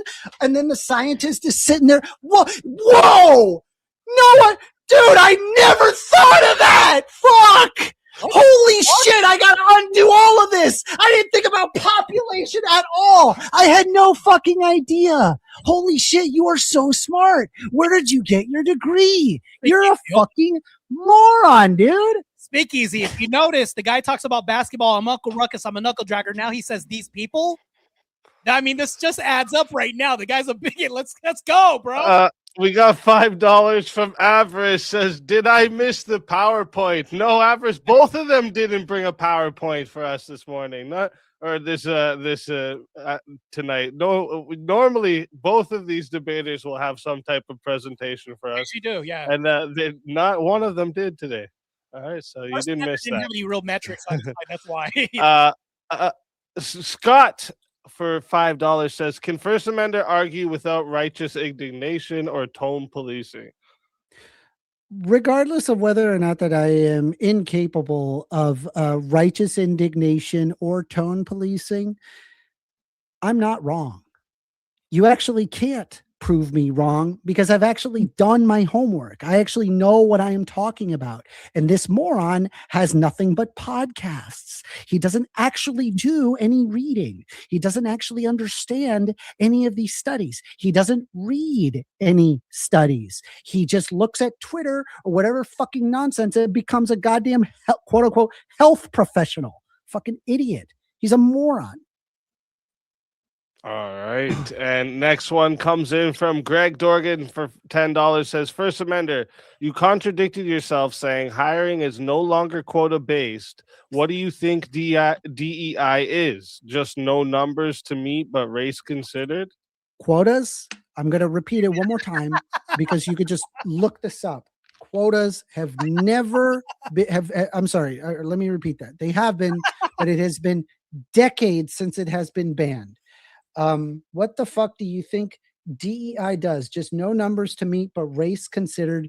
You more, yeah, once again, decades old. It's just not a thing, and nor would I even argue in favor of it. I would look at targeted things that would positively affect people that would normally get negatively affect under specific conditions. And you know what? It's funny because I know that Martae is laughing, but he actually argued in favor of a DEI policy. He argued in favor of parental leave, which I agree. That is a bipartisan approval. But that is also a form of DEI. You can look that up. Is that a form of DEI? The answer is yes. There's forms of DEI that positively affect people, including white people, where they are negatively disenfranchised. A Pell Grant would be an example of diversity, equity, and inclusion because people who are poor can't go to college necessarily, but they can go to college if there is a grant that allows them to go to college. That is an example of DEI that would positively affect white people. So, okay, I'll respond to this. I will argue for maybe things like, handicapped people, pregnant women, things like this. None of that, notice, involves race at all. My whole argument was the claim that we should eliminate all these race-based programs and policies that we have in effect that are jeopardizing our communities and siphoning tax dollars, unnecessarily causing much more harm to society than anything else. Now, granted, I do agree that maybe there can be a little bit of quota for women to some degree, and handicapped people like the ADA, that's good. I can argue for that, but notice how you're arguing for race-based DEI and I'm not. Inevitably, that's what you're doing, which is crazy and lunacy. You're the one arguing for a reverse race-based DEI. It says there that you're in favor of black people paying reparations to white people. That would be a form of a reverse DEI. And then what the fuck are you talking about? How did I arrive? I'm the one coming here with the negative where I say, I don't have a position on this. I don't agree that black people should have to give. My policy position is none of those fucking things. Your policy position is a positive one.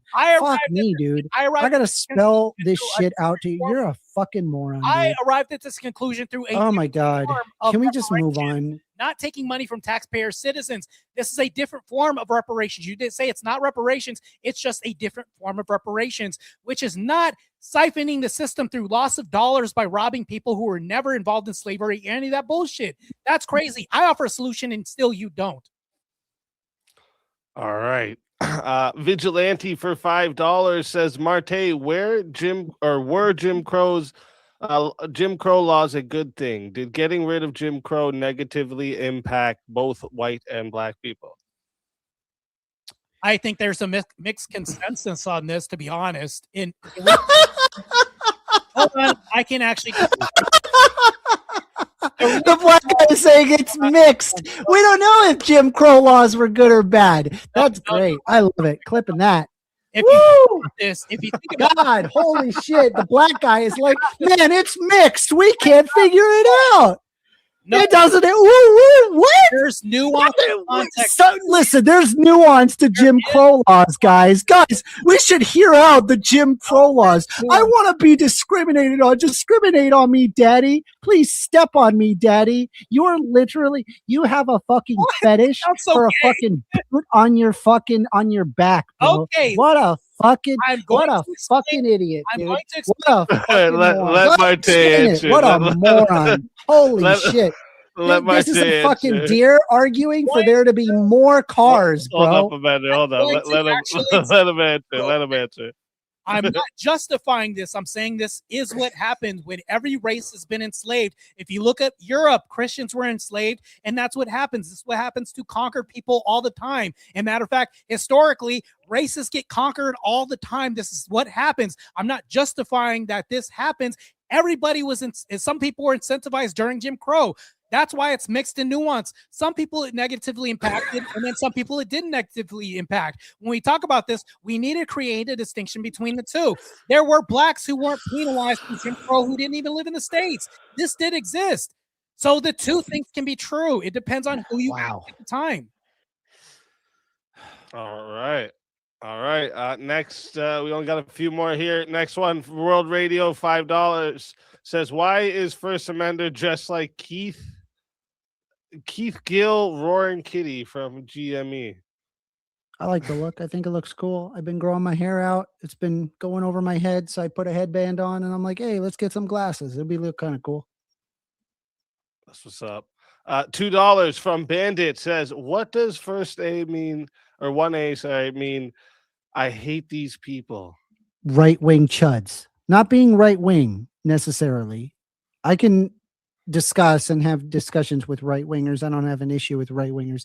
But there is an essence of just internet-bound, basement-dwelling, just stuck on the internet constantly and just getting inflamed over things that do not exist, specifically because there's just a lot of social media that gets a lot of clicks, and now it has become so prevalent that we now have here a black person saying Jim Crow laws is nuanced.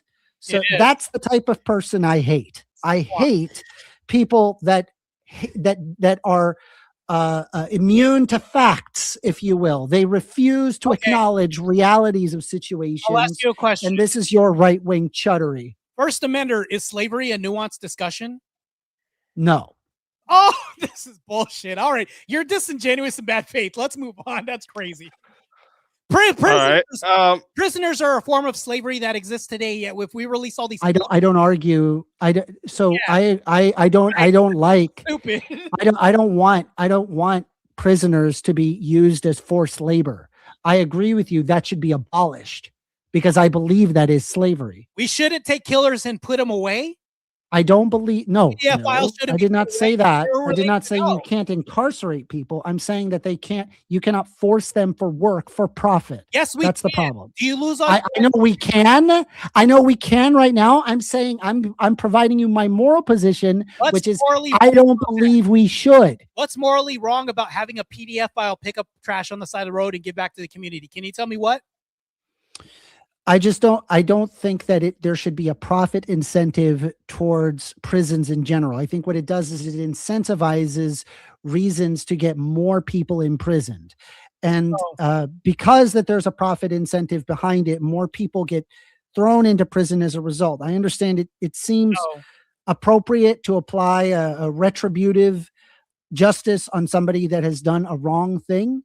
I just think it leads to far worse outcomes than any benefit that is gained via the retribution. Housing, feeding, and resources cost taxpayers thousands of dollars, $39,000 to house an inmate. Where's the financial incentive exactly coming from when they pick up on the side of the road? Are they not to give back to the community? The private prison system. All the small community service is not forced.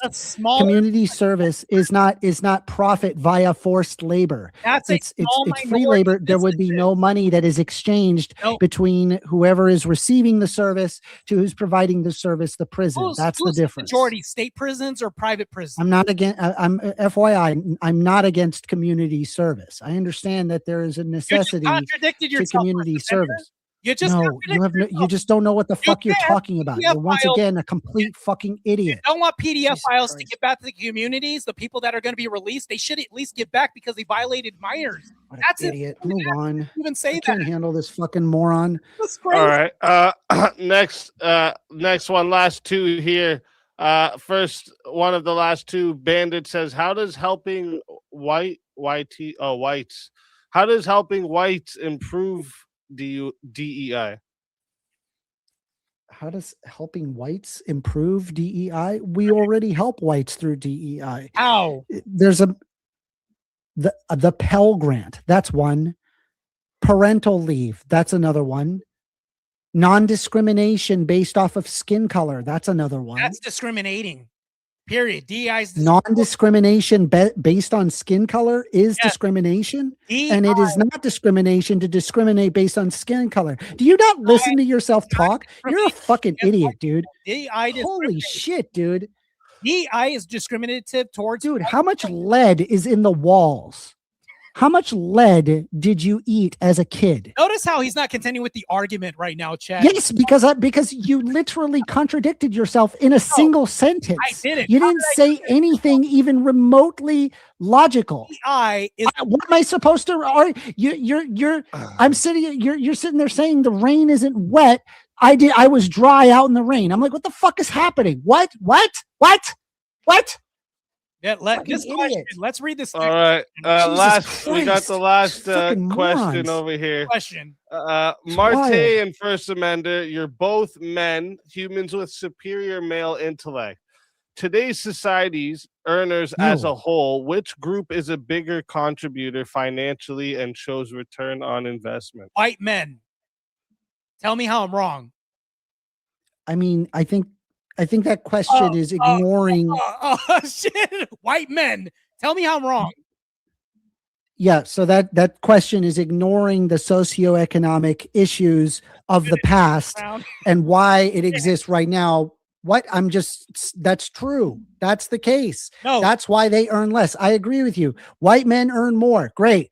Why? No, I'm telling you why. But you could just ignore the why and then go ahead and just say that there is no oppression whatsoever and none of these bad things happened in the past.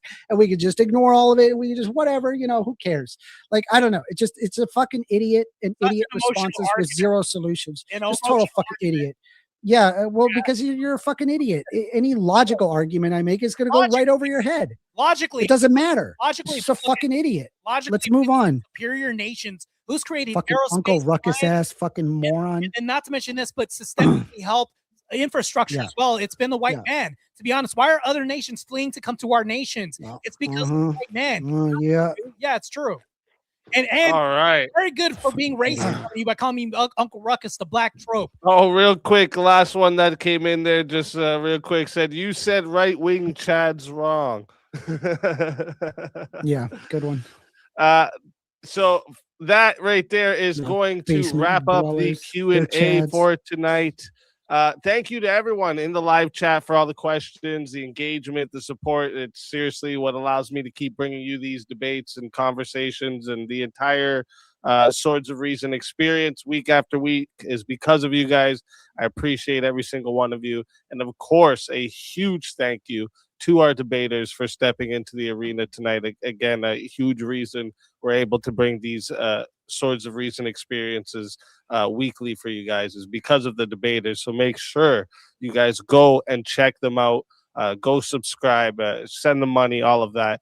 And so real quick, before I move on, are either of you planning to hang out for the open panel tonight? No, I got to go to bed. Oh, you're always going to run. You never stick around. I noticed that. I don't stick around for the fuck, because last time that it happened, all I did was get dogpiled by 20 fucking asshole idiots. Why the fuck would I waste my time with that? Why would I fucking do that? No, that's fair. That's fair. That's why, it's always an optional thing for everyone. So what we're going to do... So what we're going to do next is we're going to roll the debate outro song and video to run for about 4 minutes. Perfect time for everyone to hit the washroom, grab a drink, go stretch your legs, do whatever you need to do before the Chaos and Chill open panel begins. During that outro, I'm going to drop the link in the chat for anyone who wants to join the open panel, test your ideas, continue the conversation of tonight's topic. Anyone is welcome to hop in. Just come ready, think, question, debate. If you're going to try to come in and troll, bring personal dramas, anything like this, you're just going to get muted and then most likely booted. So while you're ahead with this idea, quit. And before we run the outro, one last reminder. Make sure you guys subscribe to both debaters, okay? Their links are in the description. Whether you agree or disagree, it takes more than you guys know to come up here and do this stuff for you guys. So go show some support. And also make sure you sub up here to the Speakeasy channel as well. Don't miss any upcoming Swords of Reason battles we have Mondays, Tuesdays, and Wednesdays. This is where logic meets passion. Can I ask? All right, let's... Real quick, when is the poll going to come out? Before or after? Right as I start the outro, I'll put the poll up. Yeah. All right, cool. Let's roll the outro, and I will see you all in a few minutes for the Chaos and Chill.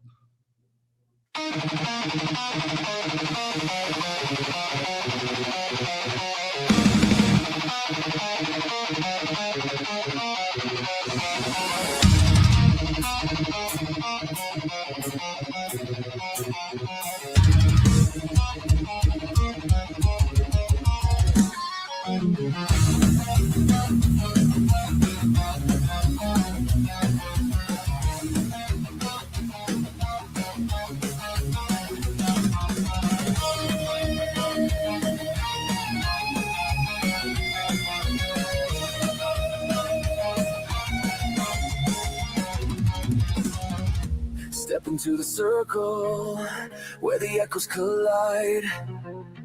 Truth through the static, no place to hide. Iron tongue, sharpened fire in our breath. We dance with conviction on the edge of death. Your words are bullets, mine are storms. Ideas forged where lightning forms. No retreat, no treason. We clash our swords of reason. Cut through lies with skill, precision. No faith, no fear, just raw collision. We clash our swords of reason.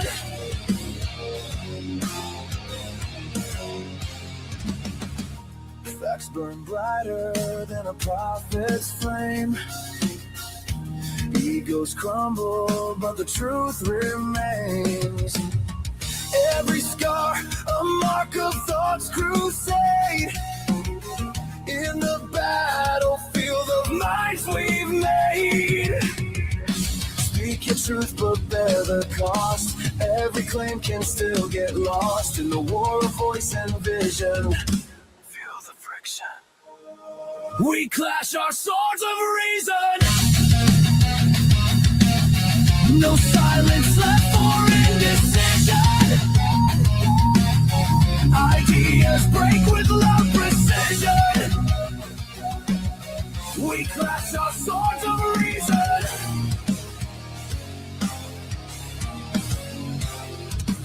Strike me with logic, I'll plead by proof.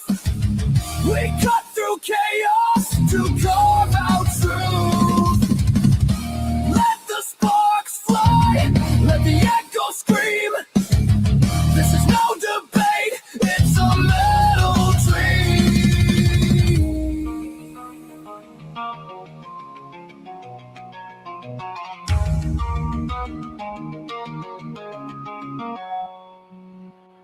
We clash our swords of reason. In the storm of thought's collision.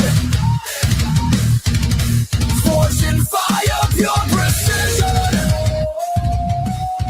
We clash our swords of reason. Reason bleeds but never dies.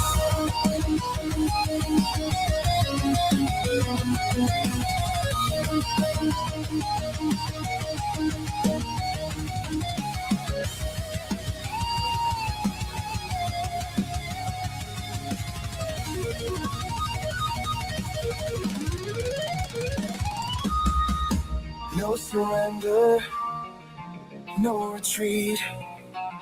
In the war of words, we find a beat.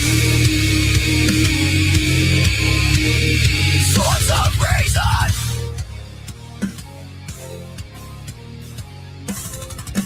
Oh.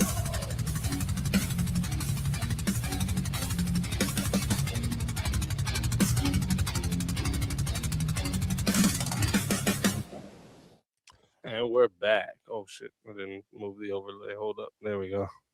Welcome, everybody. Oh, what happened? There we go. There we go. Hey, What How's it do? I got a show to get back to, so I'll make it quick. I just wanted to combat with Martae for a minute here with the prompt. Let's do it. Go ahead. Fantastic. So why should I, and just put it, clarify it, the prompt is that the blacks should pay reparations to the whites, correct? Yeah, pretty much in a nutshell. Okay, and I'm just going to be pretty much, since we're friends here, I'm not going to put any disingenuous spin on it. Why pay the whites instead of just pay like the nations or the cities that need the help? Like, why not like put it into infrastructure, roads, or things that need it, like extra money into that? Why the whites need the money? So I actually wrote some notes on this. So if you think about this, whites attribute more towards GDP than anything else. And then not to mention this, but it shows that there's historically a 75% of total U.S. Incentivization through white people back into infrastructure who add to infrastructure. And economically, when we show that we give back to blacks, they actually spend more towards programs like, and Nike could be a program at this point if it's a material possession. If we think about this, we're not actually using this as a reparations for, as like taking taxation away from people. We're all, the reparations I'm talking about is just cutting programs like DEI. Like if black people burn down cities, we're going to say, okay, that's more incentivization to cut these programs that are just race-based. I think that that's where we're actually taking the money and giving it back to the American consumer instead of just catering to people, handicapping them. Because when you tell blacks to work harder, and I know this is kind of glossing over the subject, but that's what's going to help. Because whenever you give money to white people, to be honest, they actually build infrastructure, aerospace, scientific endeavors, and all this in the industrialized nations. We see what happens to black communities. Matter of fact, real quick, I'm going to end this real quick. When they had the all white city that they said we're going to have nothing but white people in here, they actually built the town. But when they had black people do this, there was nothing built. No. So I think you have me mistaken here. Like I don't want it. They also smell wonderful. White people. Well, hold on here. So incredible. I don't want them. I don't want the money to go back into white infrastructure. Right. Let's be very clear. I wanted to go back into the black infrastructure to rebuild the shitty ass homes that were there. Right? Why?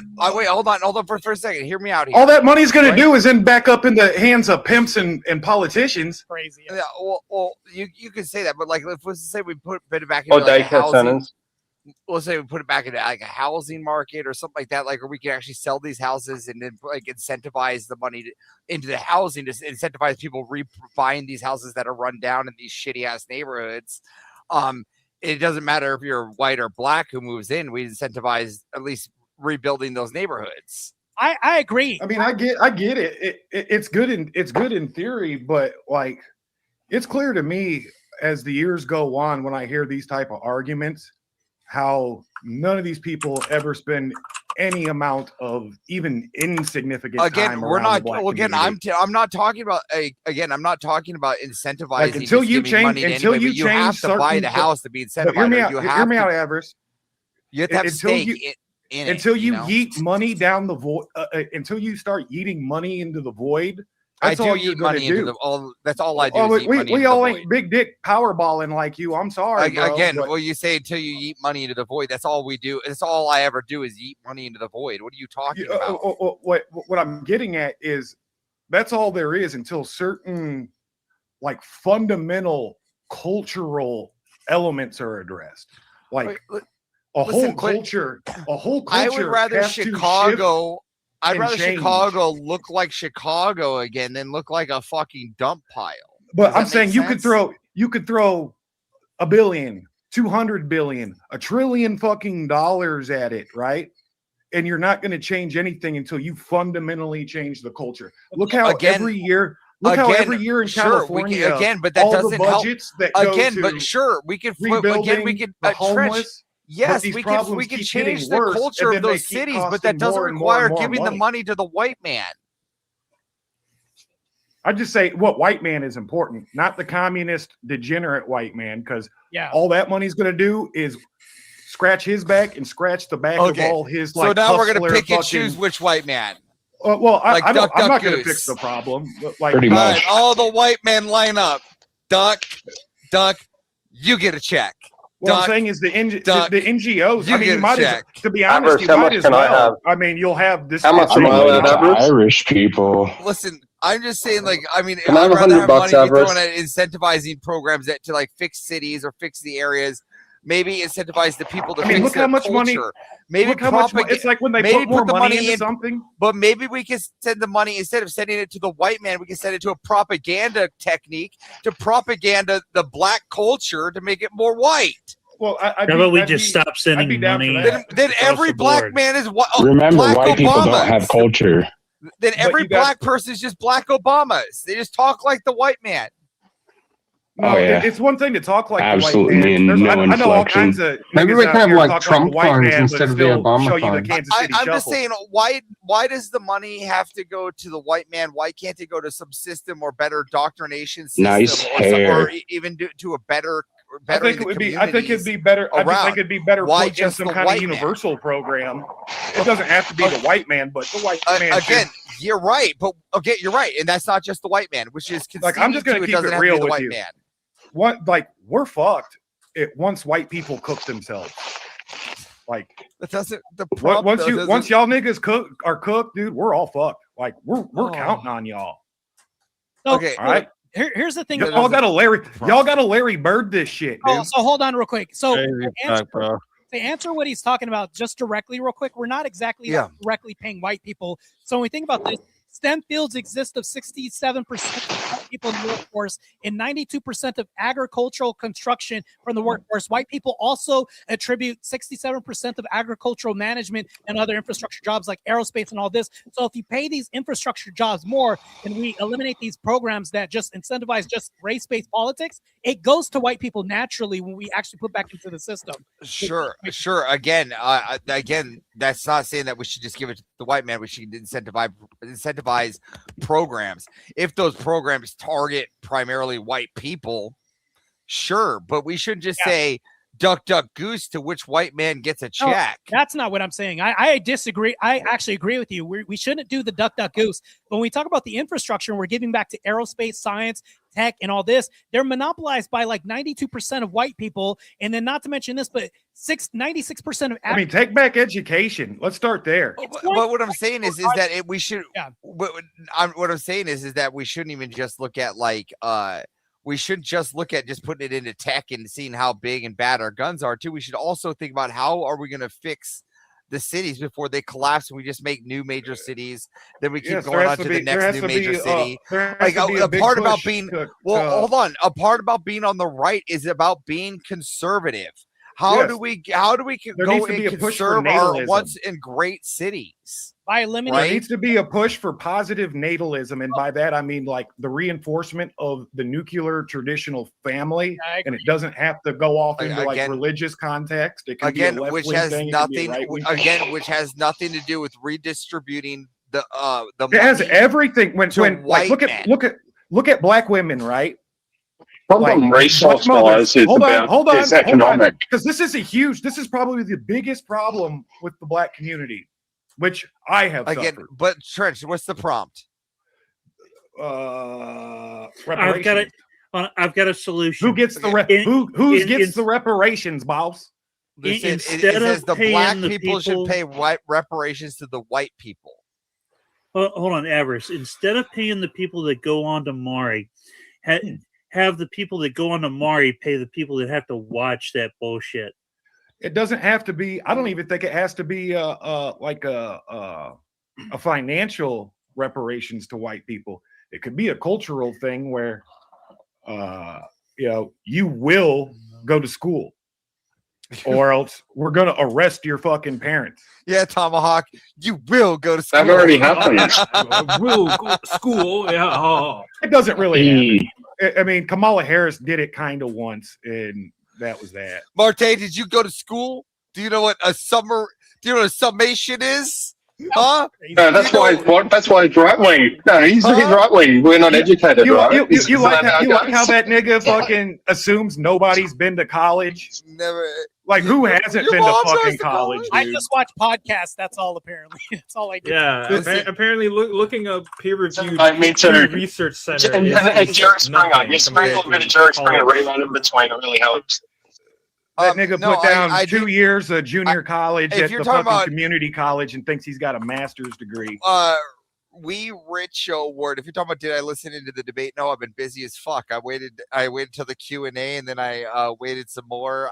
I did a quick drive-by with I had no idea what was going on. I would have asked if I missed a PowerPoint. So I started with just a simple question. Just because I actually we didn't have PowerPoint. He just had a vodka bottle with water in it. I wanted a piece of First Amender, but he ran, so I had to come up with something. So I came up with something on the fly to at least get to the listen though. To be fair to First Amender, and like I have to like remind a lot of the guys that come up here on the after panel of this often.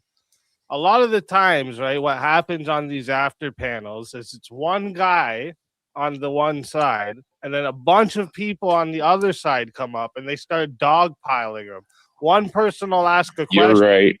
He'll answer the question, and then the next person, instead of continuing on the answer there, will fire another question at them. And then as they're trying to answer that question, another person comes in with it. I wouldn't stay for that shit either. If I couldn't even talk, you know what I mean? Like, it's at the very fair point, it was bad, dude. Like the first time with Amender on, he tried to stay for the open panel, and it was bad, dude. Nobody We mobbed I that was there guy. yeah, for it. fucking leave, bro. Fucking leave. I was there Fucking for it. leave. It's like, do you guys want to have a conversation there, or are you trying to get him to rage quit? Like, what? You know what I mean? So like, Both you are have to, acceptable. you have to be fair here. I wouldn't want to Challenging. stay for that shit either. When I say this, it's not directed You're right, directly French. at you, but it's one of those things that it seems like every time that, oh, well, we have to give them preference on the whole, like, oh, well, you're going to have 5 to 10 people coming at you. That's only a concern when it's someone on the left. When it's someone on the right, hell, have at them. You can't defend your position? Good fucking luck, because that's your cross to bear. Bandit, I don't mean this in a bad way. Can you do a good Kermit the Frog impression? Kermit the Frog here. Oh, goodness. Yo, sidebar, yo, panel and chat.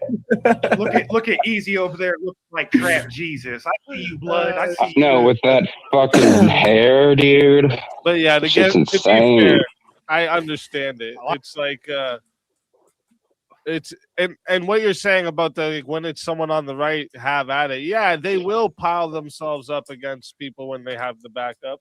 But you know why? Especially what'll happen, I think it's because they just don't have the backup as often. The left is fighting each other just as much as they fight us, right? So like, that's why they don't have the backup. I tried to come up with a decent argument with Martae. But then they start fighting each other about the nuances of that one thing. It's like, wait a minute, what are we doing here? Me and Avarice are full of hate, so we would absolutely stay by ourselves, surrounded by liberals. I'm absolutely, I'm pure hatred. Pure hatred. We got. I've seen some shit. We got someone I don't think I'm familiar with in the back. You don't have to come up on cam, but if you could just throw your cam on, give me a peace sign so I know there's like an actual person behind there, and then you can turn it off to come back up. Oh, somebody Johnny. Johnny McVito. Johnny McVito. Don't call him a Guido. Word. Sometimes he wears a Speedo. And he gets crumbs on his fingers because you can turn it off if you want to come back up. Yeah, all right. Perfect. Thank you. Johnny McVito. Welcome. He's part Irish. Like a special agent. Are you a Whenever I hear Guido? the word, when I hear Johnny, the first thing I thought of was Johnny Tests. I heard Johnny, and I just think Zoomers. of the here's Johnny. Who's Johnny Test? That too. I mean, that works as well. I have a cartoon, so You're I'm muted, younger. Johnny. You can't say hi. If you're trying. How's it going, fellas? Sorry. Hey. Hello, Johnny. Martae pressed some First Amender there, man. It had some interesting points and some things I didn't even think about. So I'm actually enjoying watching this content. Yeah, caught him on Wick, destroying him. Holy smokes, that was just crazy. But yeah, I love seeing the up and comers and enjoying content from him, Andrew Wilson, some of those other popular right wing people trying to bring some normalcy back to the world, man. So I'm here for the support. Hey, you sound like me. Thank you, man. I appreciate it a lot. Yeah. No, he sounds nothing like you. He No, actually he sounds doesn't white. sound like me. He sounds like me. If you need me to put my camera on to verify anything, yeah. He's definitely Maybe white. next year at the Super Bowl, they'll actually be singing in English. No, they Oh, won't. it wasn't. So too. When are Maybe you That was a gonna maybe, realize? okay? they're actually fucking- singing a language yeah. that anyone can understand. Apparently, even Spanish-speaking people couldn't understand Bad Bunny. Nope. Hey, you know what? Doesn't make sense. Hey, He literally Puerto just spoke gibberish never- at the That's halftime because show. Puerto Look Ricans at- speak. I got Yo, so yo. mad because I wanted And then to they do the wax their fucking eyebrows Cadillac like commercial. metrosexuals. So I was waiting for that fucking Cadillac livery. And fucking, so I was subjected. I told you he was white. I called it Tomahawk. yeah, You hey, motherfucker. put it out there. Put it out there. And he's built like a Symbolically, he Mack sounds truck. like me. How I came into this space. I know another guy that's built just as big as you. His name is Brandon. Fucking Mack Oh, truck dang. build. Yep. 6'3", You're the kind 330. of guy. You're the kind of guy I like to Hard-working country take. boy. You're the kind of guy I like to take fence tipping with me. Could you imagine fucking First Amender in real life going up to a power lifter like Martae and like telling him he's a troglodyte and a fucking retard? I can imagine him going up to saying it. anybody. We don't have to imagine it happened. And call him an Uncle Tom. No, the internet gives people all kinds of like tonnage to their nutsack that's unwarranted and unjustified. Wait a second. It's the veil. It's the veil of anonymity. It's funny because he did that with the debate again, with the debate versus me as well. He called me like Uncle Tom shit as well, even though I didn't have nearly as much articulation. See, y'all are both too nice. I'd be like, boy, I'm about to smack my dick out your mouth. Well, maybe if you took the hold on, Trent tomahawk, you if you made took one the mistake. broomstick out the back of your room there, maybe you'd look less, housebroken. Yeah, there you go. Just let's get that out of the way. There we go. Well, hey, Trench Deacon, you made one mistake. You said tonnage. That's a when staff. First Amender's looking for poundage or ounces. I mean, Yeah, that definitely but that definitely boy makes you acts look more like black. he had a big one. He acted like he was packing heat. I'll definitely bring this He to the looked next like debate that a I have. lesbian Top Gun with that bandana on. Like, I bet you your favorite Teenage Mutant Ninja Turtle is Donatello, isn't it? It is not actually. Sure. Not actually. No, it's all right. it's So Michelangelo. All right, so I don't know if anyone's ever seen it, but Teenage Mutant Ninja Turtles, the reason they're given the weapons they have is because it's the exact inverse of their personality. So, like Donatello is this nigga eating chicken, the most technically advanced one, and he's given a fucking Fueling the stick. stereotype, are we, And, Martae? Man, I love watermelon too. What are you talking about? Me too. Delicious. Me too. Do you like grape drink? Grape drink. Grape drink. Yeah. Got my great drink right there, buddy. Oh man, we're Hell full of stereotypes today. Yeah. I think we already know what I have. I have the same drink every time. It's this fucking white So, Mike. just curious, is there? Don't put there your fucking anyone, race car jacket on.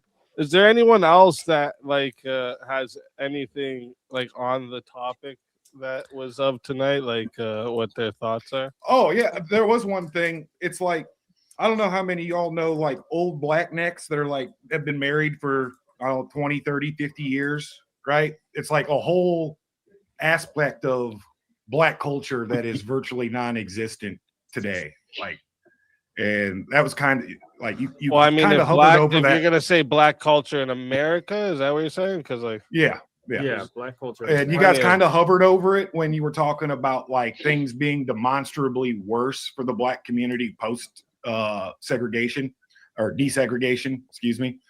And it's like my grandparents even admit that like desegregation was done incorrectly. Now everybody likes being able to shop at the white Walmart and not get German Shepherd sicked on your ass for whistling at a white girl, but it was done incorrectly. Like it was destroyed. It destroyed the black aristocracy. It destroyed the black patriarchy. And like you cannot account for the damage of like 5 generations of single motherhood, single mothers having single mothers having single mothers having single mothers. And white people are just now starting to get a taste of it in the last like generation or two. And it's going to melt down worse. It's going to, if y'all don't pump the brakes, y'all are going to be the new niggas. White people are starting to get a people taste had it of a little what? bit Sorry, I'm different. confused. Just the I gotta get back to my show. I came on to just heckle Martae for a second. $15 till you hit dono bar. So get the fucking $15 in, chat. Good quality information or good quality entertainment. So yeah, have a good night, everybody. Yeah, Pistachio family, Martae. Thank you for coming, on, Avarice. everybody. Oh, Avarice, quick 7. question. Were you ever told that you couldn't engage a target with the 50 cal directly, that you had to engage like equipment? Ooh. I can neither confirm nor deny what I've been told or not told while in the air of a plane. All right, motherfucker. See you later. in I regards to- Just really trying hard. That hit you. No, hard, eh? I've asked him. Abe didn't have the same experience as me and Krusty. I have a see? couple things to say. Rumpelstiltskin. I have a couple things. Yeah, go ahead. I won't talk too long as normal. First, speak. You're doing so well, and Thank you. you guys are going to hit 25,000 within 6 months. I'm praying that happens. You've earned it. You deserve it. And I'm watching your thing grow. You're doing a beautiful job. So is your lovely wife. I pray that I always want and I can't, I'm only one person and I can't get, but it's going to go. You guys are going to go up because you're too unique. So as far as that horrible young man that was talking, I was so mortified. And I'm a woman. Okay. You guys might just take that as men because men talk like that to each other, I guess. But I was so mortified by the things that he was saying. He called him a troglodyte. That boy, wearing his headband and his sunglasses, and if he's listening, looking like a gay Cobra Kai. He doesn't need to probably monstrously. People would acquiesce more to his ideas and beliefs if he didn't behave like a little demonic monster, which he was. And he was telling your audience that he hated them all, and this is ridiculous. And I actually know that that type of behavior helps build your site. I know that. And because people like watching, people like watching this, so I hope that it helps, but he was ghastly to me. And the last thing I'm going to say, and then I'll pop off so that somebody maybe in the back can come up. Who's scribbling in the background? Writing. Oh, my bad. I'm hitting scratchers tickets. My fault. This guy. Oh, bro, that's crazy. My last little thing, between the finances and whites and blacks and who's doing better and how they're doing, I can tell you one thing, and I've mentioned this before. I grew up in a solidly middle-class family, upper middle class. My father was a very good businessman. We owned a motorcycle shop, Hondas. And nice. My 92-year-old mother and I are, and then my kids, you guys know I have kids. We never in my life have we struggled like this. I never in my life thought that we would. I never thought that we would get to this point. We got hit with a tax bill, and we pay a lot of money in taxes. And we got hit with a tax bill that almost gave me a heart attack. So things are not getting better. I don't know how they're doing for blacks, but everybody needs reparations. You know what I mean? And one last thing, maybe you guys don't know this. Did you know that the Philharmonic Orchestra, the way that they used to hire musicians was the musician would play behind a curtain so that the judges had no idea who the person was, man, woman, black, white. They had no idea. And it was just through the music. And then they would say, yes, you're hired. No, you're not hired. And then they would see the person afterwards. That is how you achieve excellence, is making it a blind study on who's best. So DEI is going to kill people.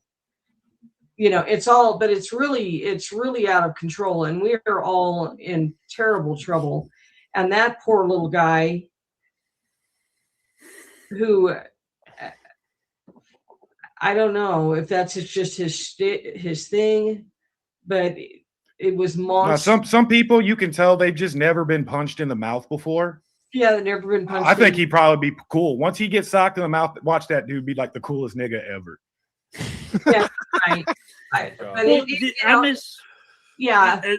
I miss. Sorry, just real quick. I missed the first part of it. Was he trying to do a thing, or was like him looking like the mix of Apocalypse Now and Deer Hunter? No, he Was saw that me just wearing out of nowhere? sunglasses and my headband, and then he fucking rode my nuts, thinking he was cool. Oh, okay. Well, he had said between Bandit. the background and the headband and the Well, sunglasses. the background he always has. He always has that background. But what he had said was that his hair has been growing longer and it was like going in his face. So he put a headband on, and then he said he liked the look with the glasses. Dude, he's getting ready to transition. The combination, it was like it looked like some like B tiered like Vietnam movie. Well, he's a little he looked like Rachel Maddow. He's a little kid trying to find his, okay, this is me, this is me. You'll remember that. We all went through those phases where we looked like idiots, but if he was a God little love him. Speak Community college is a hell of a drug. Yeah, no, Speak mentioned that he tried it once and got a dog pile, and he probably did. But if he was a little more... And like I normally have to tell the guys, yo, chill. Remember, that's 10 of you and one of them. But this one was just like bad. He didn't even get a chance. And like dudes on the panel were like, yo, yeah, fucking leave. We don't even want you to talk. Leave. Like they just wanted to make him rage quit. Well, and see, that's the problem. See, he created that for himself because I had great difficulty watching. It was hurting my feelings, and I like Martae, and it was because I'm a woman.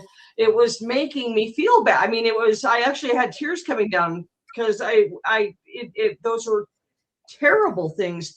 And if he would behave just a little more like a human, he might be perceived as a human and have people be more willing to talk to him.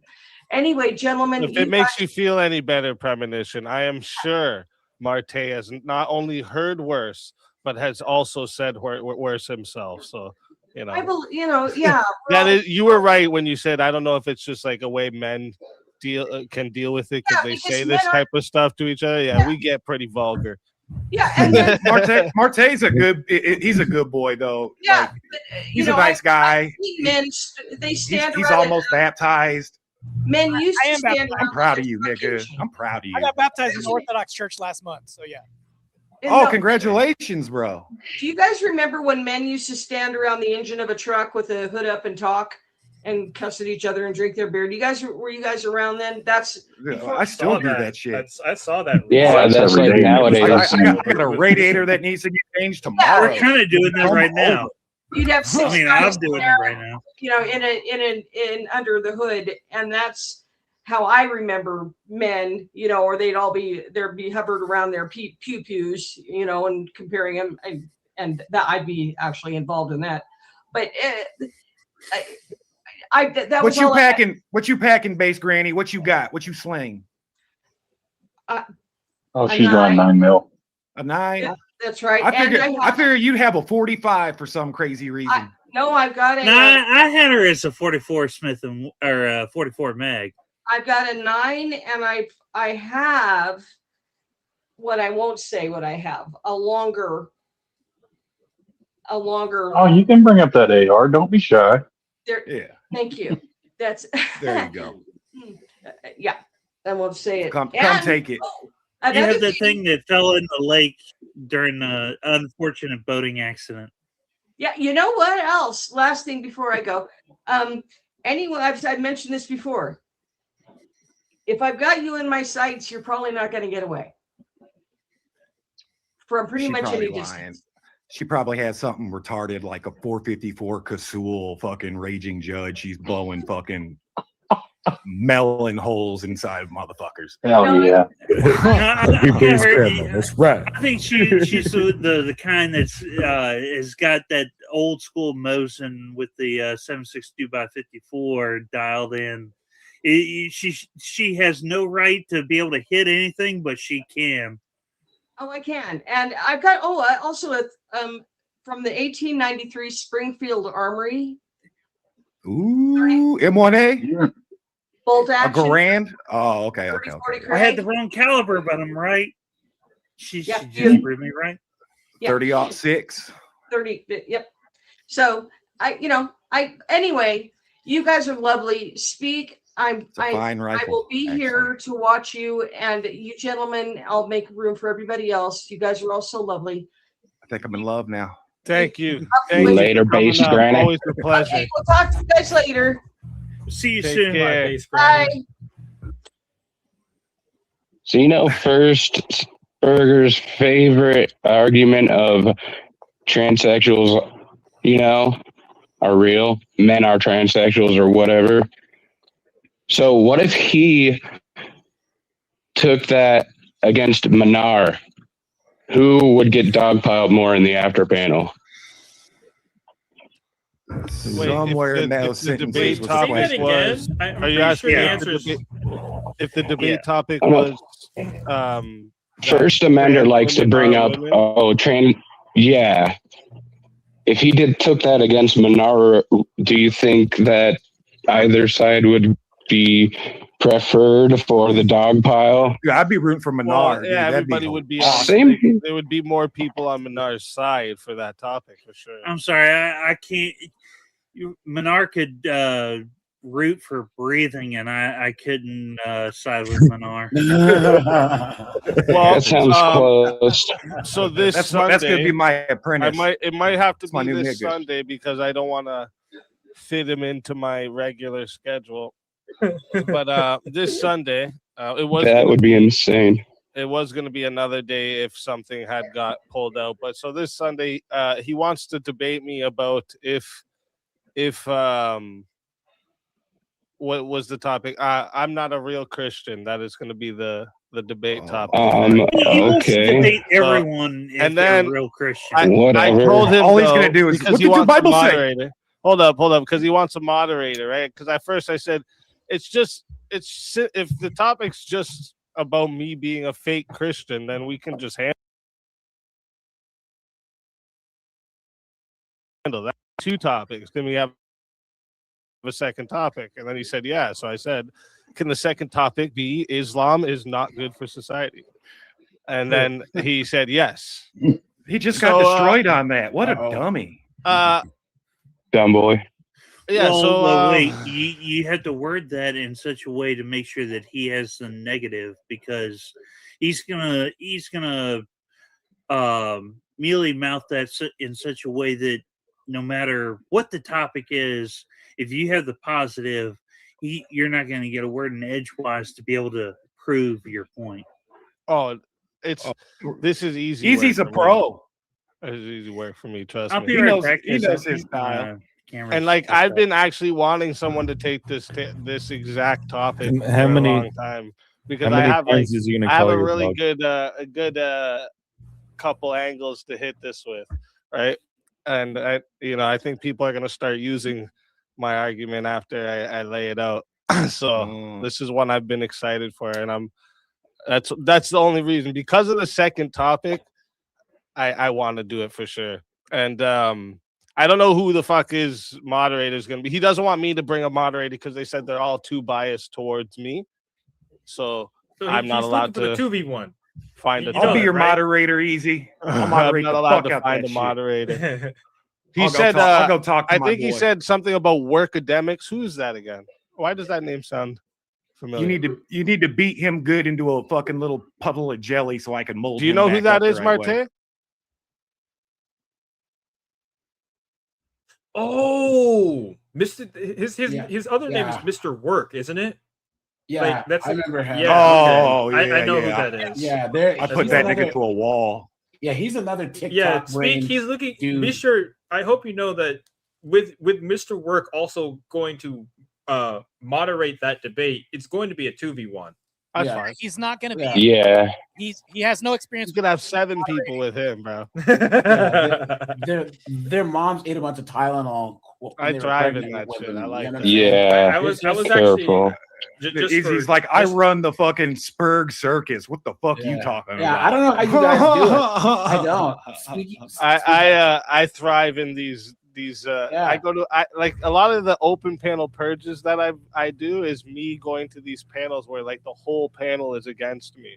Right. And I just I love those spots. That's the point. He's done That's what makes it cool. It's something that First Amender could. It's something that First Amender could do himself. Do exactly what Speakeasy does and sharpen his own iron versus the masses. That's the thing. But he doesn't do that. You got to have interesting people to like orbit you. Yeah, and you got to have talent. Like first Amender streams, he has like debate a liberal, and he's just sitting there like. And what would his channel be? Come into the echo chamber, and then they just like echo. Anyone who calls in, he just spurgs on because I saw Martae own him once before, so I actually went to his channel just to see what he's up to, and he has no talent, and he has that TikTok brain where he's just so his lack of awareness of how bad he is just so insane. And Martae, I don't know how you guys have the patience to deal with. So fucking smug, though. He's just such an idiot, and I find it rich that like the concept of reparations is okay if the people who did the wronging and those who were wronged are still alive. You know what I'm saying? Then that party can but once those parties die off, it's over with. You know what I mean? There's no justice there anymore. And then he talks about DEI and all this other stuff. DEI did hurt white people because white women got the most from affirmative action in DEI, and white men got cooked. So you can technically say that it hurt white people. And it's just anyone who could actually say that socially and community-wise, the Black community wasn't doing better before civil rights is on crack. My mom and my grandma tell me now that the Black community now is basically unrecognizable when growing up. Yeah. And us Blacks, we started out lower socioeconomically, but we're actually developing like really, really, really, really fast. And civil rights actually messed that up for us. So. And what's crazy with single moms and all this other stuff, us Blacks, we're the canary in the coal mines. What happens to us happens to whites next. And now you see it, all these white communities now. Single moms, welfare, all this other stuff. But first, abortion, gender, 1/3 of Zoomers has been annihilated. Yeah, that's why us Blacks, we've been 13.5% of the population for the last 40 years. The only thing that's keeping our community stable is immigration from Africa and the islands. You know what I mean? Because of abortion. And First Amender, he has that TikTok brain where he's trying to like own people and blah blah blah, to where nothing you ever say will ever make him change his position because of his perceived TikTok audience, like that, Parker and all those idiots that Andrew Wilson. The derangement is strong. He's the type of dude that only hangs out with upper middle class white kids. Exactly. Bandit, he doesn't know any. Real quick, 1 sec. Bandit, I see you came back, but it says device is not connected. You have to, like, when you come into the StreamYard, you have to allow the mic and cam access so that I can bring you up. It won't let me bring you up because it says device is not connected. Yeah. Just to let you know. Like if you ever run into a country nigga, like, make him your friend. I'm telling you, you will have somebody show up and turn wrenches with you in your driveway, a hunting buddy. Like my grandma grows fucking tomatoes, and she makes fried green tomatoes still. Fucking fire. Yeah, my best friend I'm from Seattle. He's from Aberdeen, Washington. That's from where Kurt Cobain is from, out in the middle of redneck nowhere. And we've been best friends for 30 years. You know what I'm saying? Anytime I'm in a jam, he helps me out. I help him out. But First Amender, do you see how racist he is? He cannot hear a Black person telling him, I'm not a victim. He's the type of white liberal that will go and tell the world that black people need voter ID because they don't know how to read. They don't know how to use the internet. It's like, nigga, have you played Call of Duty? Yeah. It doesn't He's like a you need virtue an signaler, ID. dude. You need an said that ID backwards, so you can Trench. have You it. mean they'll say we can't have voting ID because of this? Right? Yeah. No, that's what they'll usually. have an ID. That's usually the idea. Yeah. That's what I meant.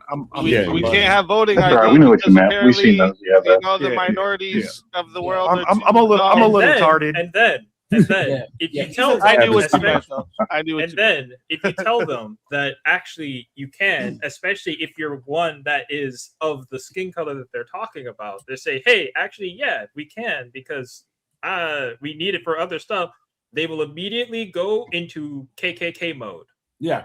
Yep. Yeah, dude, like that motherfucker is the type of dude who gets furious because Tomahawk's parents make more money than his parents do. Yeah. Well, here's the thing. My one friend, his girlfriend, she's super woke, liberal white woman, and I'm a conservative. And so she's like, AJ, you're conservative? Well, what you need to understand about the black experience. Like, I am black. Are you fucking kidding me? Yeah, it's because they're white liberals. So because they've graced you with their privilege, they've like marked you white. Ridiculous. You want to that, and then that was one of the things that probably upset me the most. Joe Biden. You got Joe Biden took your blackness away. Just that, and then being bad faith, like not even trying to contend. Like Martae brought up a fantastic point. Like, yeah, if the reparations deal, if you cut off benefits and programs like that, then it's a good thing. Like, but it's still paid for by taxpayers. So you cut that, and then you can reallocate that to places like Detroit and stuff like that. No, you can't continue with that because you're trying to take away positive, and that has nothing to do with it. It's like bullshit. You wouldn't contest with it, and that was like, are you kidding? Like Martae's bringing up a good point. Just contest with it. I mean, that's why I tried to this is the thing I think a lot of moderators won't do, and like when you find something like that happening, right? There was clearly like a definition dispute. It ended up being right because he's using like just the standard policy definition that means strictly there's some type of payment or benefit going out. And that's what reparations is for. Sorry. And I thought you were doing a great job. Martae was using a sort of like a stretched definition, but he was saying how this is taking away, so taking that away would be giving. And he explained that, and I thought that was a fair explanation. So I think it was. It's funny. It was funny. It was more. I think it would have been more productive, if he would have just continued on with that for sure. But this I can't direct how people go because that'll be, it'll start looking like we have a potato show over here. The thing with First Amender's whole argument compared to Martae's is Martae's argument is what is the effect that First Amender's side, that the leftists want to have happen. But they'll explain it in the way that First Amender says it, in that it's just a payment. It's just a payment, but the actual effect that they're looking for is what Martae explains. That's what they don't say. Yeah. And they don't care how the sausage is made, and it's like that's where Martae was literally getting into like, well, you don't have this and this, and there you go. No, that doesn't matter. It's just that's a benefit. Because they don't know what they don't know what the limits are. They don't have limits of what, like how much reparations or for how long they should be going for. Because like you said, a program like that should stop at some point because like you said, what Jay said, for reparations to be effective, they need to affect the people that it directly affects. Not their next of kin, because their next of kin didn't experience what the people who had experienced had gone through to know why they would need reparations for that. So, damn it, I lost my. I don't even think. But basically, just the way Martae explains it and how it's a program that needs to. there needs to be an end. Just need to end child support. Yeah, end state child support and watch fucking things in the black community turn. I'm in the trap of Kansas City, nigga. Like, you know how many niggas I know whose lives did you are say Kansas utterly City? destroyed. Yeah, destroyed Dude, by Kansas, fucking child Kansas City support. right here, from rat a- man. I live in our Yeah. south, but they're actually working Kansas City. So love to hear the Gang, locals. gang. Yeah. Fuck yeah. So Don't be too mad at me though, man. I'm the one doing the shutdowns. We do that Martae- travel control stuff. They treat the Yeah, but like, as though it's, Martae, they are treat you money and talking? resources as though Yeah, it's I do want to infinite, say something. which is real why quick. they never It's have not to that. hear end the It work. just makes Martae, you're women muted on the unaccountable. StreamYard. It makes women unaccountable, and it destroys the patriarchy in men's lives. Yeah, because they don't need us Martae. anyway. Remember, they're strong, independent. And they go to bosses. jail here. in One Kansas sec, City, boys. they One throw sec. you in One the sec. One county. sec. Marte's mic cuts out when everyone's talking, and he was trying to get a word in there. Yeah, just understand I need a new mic. So I operated with a handicap last night against Wick TV, and it was a 2v1. I literally destroyed Wick on this debate. But anyways, back to this. The thing, though, that we have to consider, too, is I'm not taking anything away from the system. What I'm doing is I'm removing a detriment, which will be another form of reparations, into the pockets of taxpayers because I'm operating on a common sense approach by not saying we're going to give black people money without having to work for this. In order to work for this, you see how we're incentivizing the system by saying we're going to promote a more merit-based system to where you're not in because you're Marquisha and you're black and you're going to fly a jet. You actually have to pass an entrance exam and have to fulfill criteria, which provides a more safer society with people who are heart surgeons. We don't want DEI heart surgeons. Well, what we're doing is we're actually reducing waste and spending, and all that does is go into taxpayer funding in wallets and promotes education. So that way a DEI teacher isn't teaching your student that's going to be promoting recidivism back into prison. So that's the solution. But First Amender wanted to deny that, oh, reparations is something giving back for pain. I'm like, no, there's current pain that we're suffering because we're promoting people based on skin color. If we reduce this, that's literally a form of reparation that's giving back into systems through hard work and ethical foundations.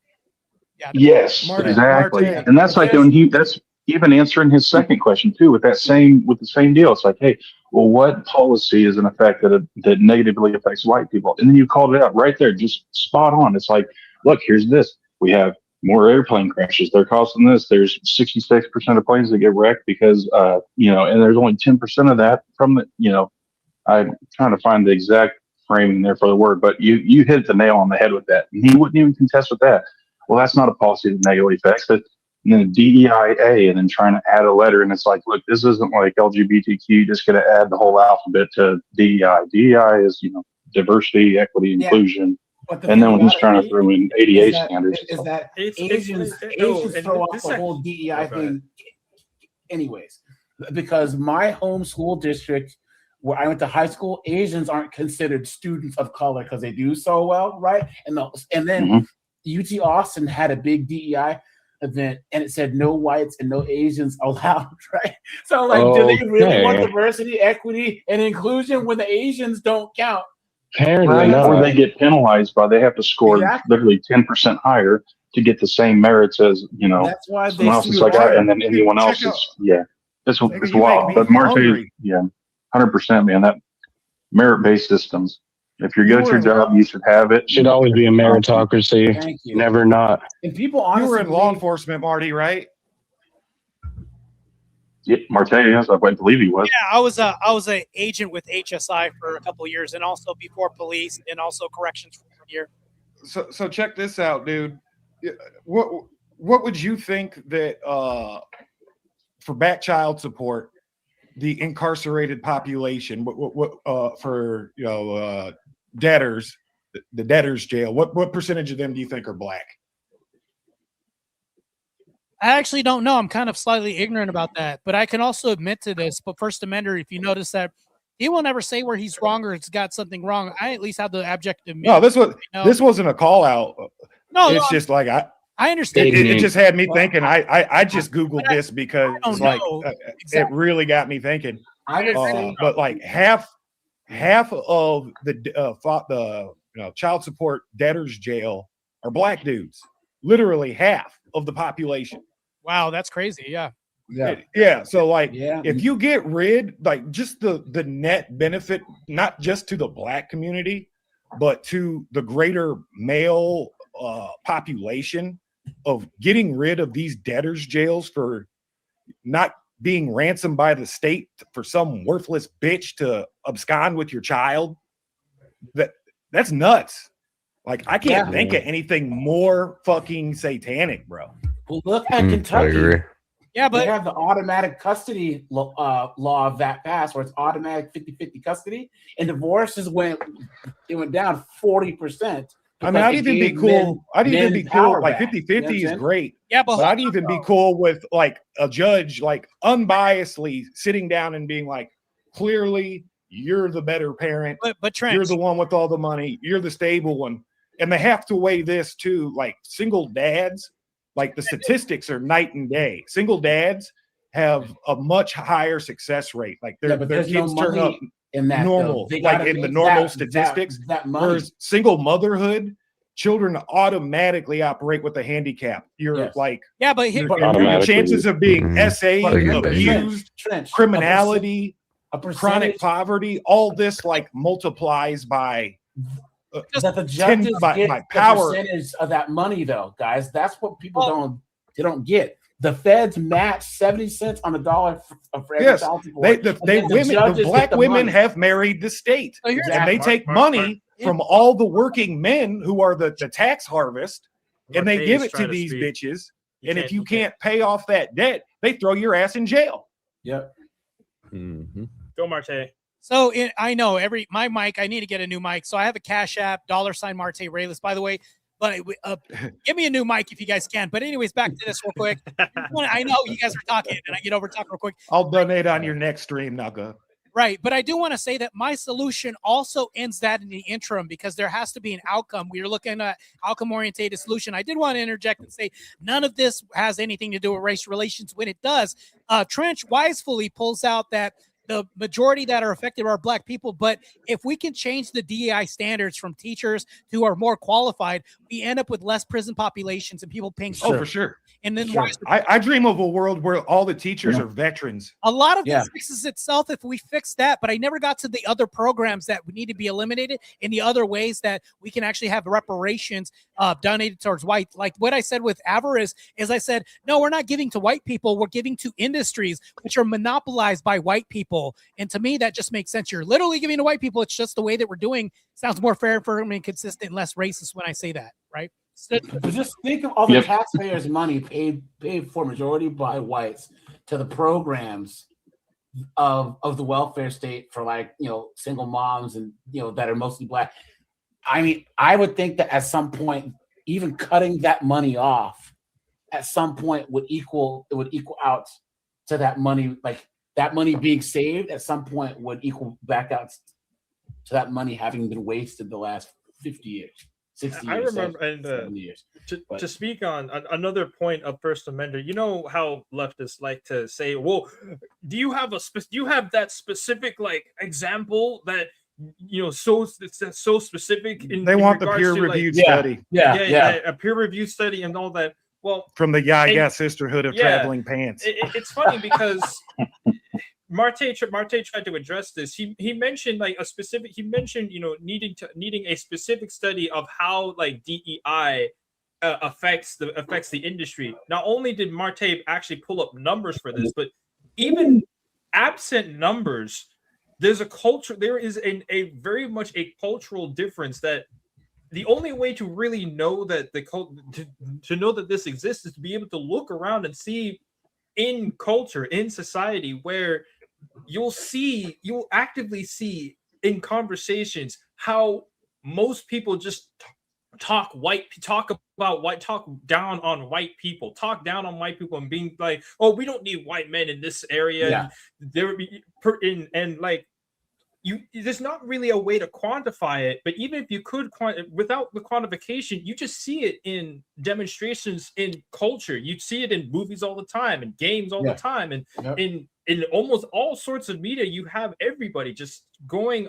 Most leftist media just talking down on white people, and trying to switch in majority white people IPs and whatnot. You have those same white characters being switched out.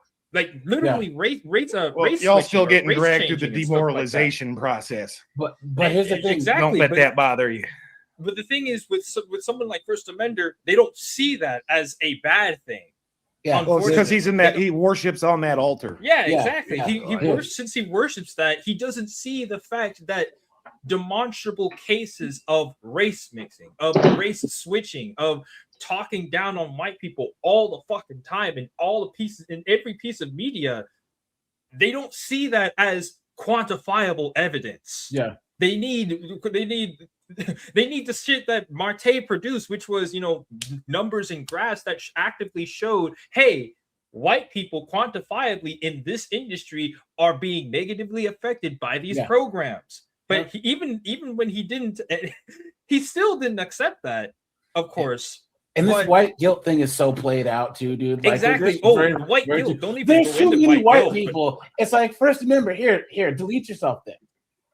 Start with yourself. Like, if you think there's too many white people, here, go take a long walk off a short pier and do us a favor. But they won't do it. They won't do it. We don't want to actually suggest that. But not in real life. What I'm saying is that the whole thing with these liberal white people, the whole it's stolen land. Well, then leave. If you think that it's stolen land, leave. And my biggest thing, and then but niggas will turn on you too, and they'll question your your blackness and call you Uncle Tom as well, especially overweight black women. Here's the thing, guys. That's this white.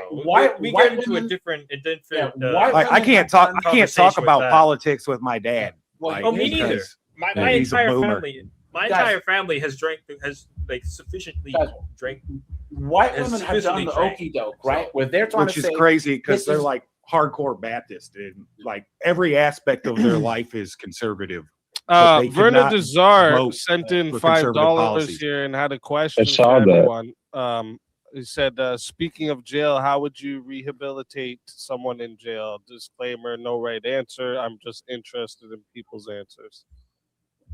I turn it into an Orthodox monastery. So you'll pay pittance. I have an answer right now, and I'll give you one immediate result that I brought up in the debate. So if you have people that touch minors, I don't believe that there's a systemic or even a causal way that we can rehabilitate these people. Yeah. I think that we should basically ship them out of the country or somewhere else, because if you're ungrateful and you aren't producing to society to the point to where it's a detriment to our minors and our youth and things like this, I think that we should have an extradition program. I think that that's even better, because only people that could come in our country, merit-based is also active. This isn't like past-based or future-based. Where would we send them? We do this. So, fence around LA, and we just start deporting people to LA. Just send them into the ocean, man. A prison underwater. We just deport them to LA. LA's lost. Forced to work. Send them to LA. No, I have a solution. Instead of living a pleasant life. Well, guys, hold up. Let Martae answer where he means where we're sending them. So this is my solution. I think that you should be able to earn your right back to compete your way to the U.S. And this could be fighting in a war-torn country. And we're not giving you guns, by the way. This should be through maybe boots on the ground, around people, supervised and things like this. You're going to be a support role. And I would say out of the country somewhere and helping the United States. And of course, remember what Suicide Squad did? They sent a bunch of criminals and convicts to act and didn't give them weapons, by the way. They said, you're going to go ahead and help our cause. I think that we should have a systemic structure. And I can't explain this right now, but it's a deep diving. Marty. We should be able. I think we should. I like the idea, but we should give them like a bolt action rifle. No. For every 10 of them, one bolt action rifle. Then when one dies, the other one can pick it up. And we have commissars and machine guns behind them. No, because Muslims can't own guns, and I think that's a good reason. I think we should be consistent in our approach, because we'd be contradicting ourselves. I think that if we put them in different, the French Foreign Legion puts in that work, baby. Right, but at the same time, don't give them weapons. Just put them in a support role in really dangerous environments where they can prove their work and merit-based their way back to the United States. That's what the Legion do. Yeah, they're still children in war zones. Well, you see, rehabilitation can't just mean like make them useful or make them behave. You see, biblically, the issue is with the heart, and that's where real reform starts. So jails historically exist mainly to restrain evil and to protect the public from iron bars. So, I guess it's called we pittance. Can say it's that, penitentiary, yeah. So you pay pittance. They used to be like a monastery. They used to run them like monasteries that you couldn't leave. Oh, yeah, and you would spend your time working, gardening, keeping the place clean, It's studying And the Bible, worshiping. and worshiping, Mhm. and deep prayer and meditation, and thinking about the shit you've done. Exactly. See, we can restrain sin and teach skills and try to reduce harm the best we can with incarceration, but we have to remember that only God regenerates. So the change of heart comes from him alone. I mean, there's no skill that can teach that, and there's no works that can produce. Yeah, what are we 30, 40 years into some of these prisons being, community colleges? Well, yeah, and you got to think rehab can't mean ignoring victims or erasing consequences either. So if we take PDFs and we take them out of jail and try to make them useful idiots to any extent, we're ignoring the victims. Castration, erasing physical the castration. consequences of those actions. Because see, if we want any real reform, it all starts with accountability. They're becoming even from a spiritual nothing level. make you it more takes accountable than having to have that reform. your pecker torn off. To throw a note in there on that would make it fair to say, like, your degree of the heinousness of the crime you've committed, which is like, it kind of reminds me of like the whole, like Martae, when you're debating Wick and he brought, well, these child molesters or whatever, and you just want to release them off into another country or whatever, and that means 1,000 childs are going to get, murdered or Chomos. like, yeah, exactly. Oh, Chomo, sorry, Chomo. It's okay. Sorry, speech, my bad. But so the Chomos and stuff, and it's like, well, there's the other alternatives of just saying, murder, killing them. It's like then you wouldn't have to worry about them hurting other kids. But obviously, if there's people who've committed small petty crimes or like, oh, they got caught with weed and then they get put in jail in the system, obviously working their way back. I mean, just look at the institutions as they exist today. We spend billions, probably on like trillions in like the long term, as far as like social and logistics planning, and then for what? Like dudes go in there, like take serious dope boys and ganged up niggas, right? Like they go in there and it's like a college. You come out a general in some cases, and you look at like what's going on in there. Revenge. Some of these, especially on the coasts, some of these prisons are the gang. The gang's running the place. The gang's calling the shot. The guys get out and then they're like, I got revenge to get. The dudes in uniform working at these places are all on the gang payroll or extorted or whatever. So they fucking toe the line to these dope boys and fucking gang members.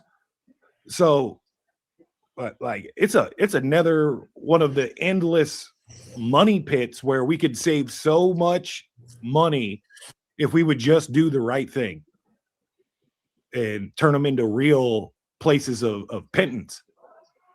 Yeah, and not these postmodern junior colleges to the incarcerated is definitely a good thing to do. Like how prisons acted before, where my stepdad there was actually he runs a ministry on Fort Leavenworth at the disciplinary barracks there, and he has every range of inmate that was in the military, from murderers to child rapists to people who went AWOL for 30 years, the whole gamut. And like his ministry is growing there, so I'm proud of him. Wish he could convert to Orthodoxy, but that's another story. But I'm super proud of him. But his stories of like how their lives were before his ministry, and these guys aren't getting out, a handful of them, and how their life is now that they got a little bit of Jesus, and like the work that they're doing to like change themselves. It sucks. You fucked up. you cooked. Sorry that you have to learn this epiphany in prison, but I don't know, I'm gonna shut up. I think it just goes back to the root. You look at prison stats, and then you look at single mother households. I actually want to answer Verna Desar's question, because I've thought about this question before a lot of times. I don't even think when it comes to adults, I don't think the purpose of prison should be rehabilitation whatsoever. I think the purpose should be simply a punishment and a societal protection. That's it. Because Justice system. they've literally had when it comes to an adult at least 18 years to learn how to be a law-abiding citizen. If that wasn't fucking good enough for them, too fucking bad. All right, now they get punished, and we protect the rest of society from them. All right, that's how I feel about adults in prison. Rehabilitation is for the youth. Okay, that's for the youth. Yeah, because checks. they didn't have enough as much time to understand being a law-abiding citizen. That's my argument. We call it That's fair. juvenile. Was it juvenile detention? What's Just the full name all. for it? Yeah, juvie. Juvenile detention. Yeah, juvenile that's where detention. Rehabilitation should be a focus. Yeah, 100%. because instead of just imprisoning them for doing something bad, we're just detaining them for a little bit to get to rough them up a bit, and then put them back out and say, "Hey, don't do that shit again, or else you're in here for real." That's why we have that difference, right? Like that, the juvenile detention center rehabilitation should be a focus. This is where they should be bringing in those like ex-gang members that want to tell these kids, don't be a fucking gang member. This ain't the fucking life. That where this should be a main focus, right? Bringing God into these kids' lives. This should be a main focus for like juvenile detention. But when it comes to adults, we're punishing them. Right? They shouldn't even have this fucking where they're all allowed to go see each other for fucking hours of the day. No, you get a cell. Your shitter should be right. That's all there. the gang Your shit shower happens. should be right there. Everything in your cell, and you get to spend your time there. That's it. That's how jail should be. Jail shouldn't be this fucking. Oh, we gotta focus on making them happy in there and keeping them sane. No, bro, they already fucked up. Right? No, that's fair. They can have the time in their own room. Should be to think about it. Everybody gets one King James version or Orthodox Bible, and so that's it. You get to choose. Speakeasy, it's your only choice. Well, when it comes to the New Testament, they're essentially the same. They're based on the same textual tradition. Sorry, what's that, Martae? I just got to say, I do got to go, and I do agree that it should be. I agree. Tell everyone where they find you too. You guys can find me. I'm the host of On the Edge. I don't know what the background interference is, but somebody's got their mic open. But you guys can find me. I'm the host of On the Edge. I cover controversial debates and everything else. The next debate coming up, prompt, is probably going to be wild. Should Speakeasy accept this and somebody accept it as an opponent? But yes, on Monday, we're going to host the new Woke Autopsy with 3 celebrity guests. With Cool Vic. You guys can stay tuned. I have more content coming. And thank you for having me on board. Tell the missus I said hi, and I appreciate having a spirited debate on the panel. Appreciate it. Yes, great job sir. tonight, Thank you for Martae. coming. God Great bless. job Shit, tonight. Yep, bless you, Martae. Thank you, man. Marty, we got to debate on the same Later. team together, though. I'm tired of watching you be nice. I'll For be the real. asshole. We'll play good cop, bad cop. That would actually be a really good one. We'll play good ortho, bad ortho. It'll be a good time. Why not? You also give me That'd be something fun, to though. review so that I don't shit the bed like I did the first time. Wait, on the same topic or what? Not the same topic, but just in general, because you handled First Amender way better than I did. So yeah, in relation to this, I think that when people are attacking us with ad homs, sometimes we can give them too much of a green light to do the same thing, and in a sense, it actually works against them because they look more villainous, and actually it creates less of a mercenary environment on your part, and you actually win the audience over. I'm just making this something plain. But they'll paint them as the villain because they have to attack you. And notice how I just wanted to engage in the argument. That was my whole interest. And it looked like he just wanted to deviate through frustration. So he actually... You're so nice. See, I would have called him an N-word with a hard R after he called me an Uncle Tom. Dude. No. You have to let Martae. Yeah, go ahead. Yeah, Martae, and on that note, I noticed also you mentioned speaking to the audience and whatnot, and letting the audience see them for who they are, basically, which is the correct way to go, especially in these debates. And it's funny that First Amender tried to fight you on this, because it's like, yeah, you already are, like, if you happen to have your mind changed from this debate, cool, that's a bonus. But it's only a bonus because really you're trying to talk to the audience to make sure that your argument gets out to the audience and the audience hears what you have to say versus what the other person has to say, and then the audience makes a determination of who has the better arguments and whether or not the audience gets their mind changed. For First Amender to call you out and say it's not for the audience, it's like, bro, why even have debates at this point? He's basically just saying everybody stay in your own echo chamber. Just stay in your own side, stay in your own lane. Don't ever try to talk to the other side. Don't ever try to speak your mind. Don't ever try to make any sort of arguments. No, to the he's other just side hearted, dude. Because it's like just stay on your side and fight it out just physically. Like at that point, like don't even have debates. Don't even talk to the other side. One last thing I want to say before I go. I'm a D-level debater. I don't think I'm the best. I don't think I'm a C or B or whatever. I'm D. I'll just even say that because, I mean, I'd probably be on Piers Morgan if I was like a really good debater. But anyways, back to this, though.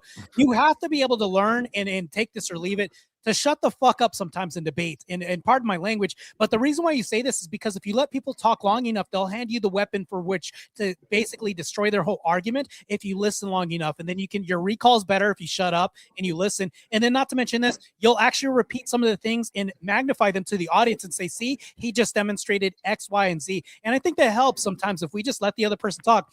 I mean, but that's all I wanted to say. You guys have a good evening. Class act. Christ is God. Classy nigga. Wait, hold on. I'm yellow. I'm high yellow. I'd be in the house during slavery. Nice. Me too. Why do you think my hair's so beautiful? Shit. See you guys Oh, later. birds aren't even real. Came in for $5. Said trick question: should felons be allowed to vote? No, because they would vote in no. again, so that way they can have guns and all this other stuff that we should bar from them. And they would vote in their right to undo some of the votes we've had against them, rightfully so. So, anyways, I'll talk to you guys later. Take it easy. Christ Have is a good God. one. Take care. Christ Later. See you guys later. Dipset. Yes, sir. Yeah, actually, I gotta go put my. Okay, where was I at? Anyways, to the what is it? The people watching right now on X. That's all I have. Anyways, I'm out of here. That was a pretty good time. A fun time had for all, actually. And I appreciate all the support. There's the Cash App, $ Martae Ruelas. If you guys want to donate, that definitely helps. My mic is really crappy. I am in a conundrum right now. I got to figure out how to deal with these technical issues. It all started on Tomfoolery's panel. And ever since then, I've never recovered since then with my mic. But 2 W's in a row, back-to-back, 2 debates against flaming liberals. Really a good time had for all, and I appreciate all the support. This was a good time. I had a lot of fun during the debate. People say I'm too nice in debates. Well, that's because I really want to attack an argument. I don't want to attack the person because that just deviates from the whole point, and I want to sway the audience. Of course, if the person's going to be demonized by the audience, I want them to demonize the person's argument, not because the person looks, homosexual or anything like that. I want them to demonize them because of the content of their character and I would say the message they provide. We have to be able to provide a convincing argument for somebody else and even to win over the audience at hand. And I think that that's the mainstay of my position and platform, to actually enforce and actually demonstrate a Christian ethos. And I think moving towards, I would say, theosis, I think that that's what we need to do. Moving towards Christ is always the mainstay of the day. And that is, of course, the theme of my platform. Believe it or not, I'm baptized and I had the old spirit die, but also we are repenting every day. But anyways, I don't want to evangelize and I need to be out of here because I have school in the morning. But I appreciate all the support. If you guys want to donate to the Cash App so I can get a brand new mic. Like I said, I've had audio issues for a very long time. You guys go ahead and tune in. I have much more debates ahead of me, and there's going to be a podcast on Monday. Hopefully, I can fix my mic issues because another rendition of Woke Autopsy is going to happen on Monday. I appreciate all the support, and thank you for this. If you guys think that I did a really good job, like the video and subscribe, and also send in the Cash App to $ Martae so I can get a brand new mic set up because my mic's been cutting in and out, and I've been operating on a handicap for a very long time in the last 2 debates I've had. I can hear it cut in and out when I'm talking on my end. I can only imagine what it sounds like for you guys. But anyways, Christ is God. Christ be with you guys. And I appreciate all your support. Thank you. Thank you again. And I appreciate all of this. Once again, Christ is God. You guys be safe and have a blessed evening.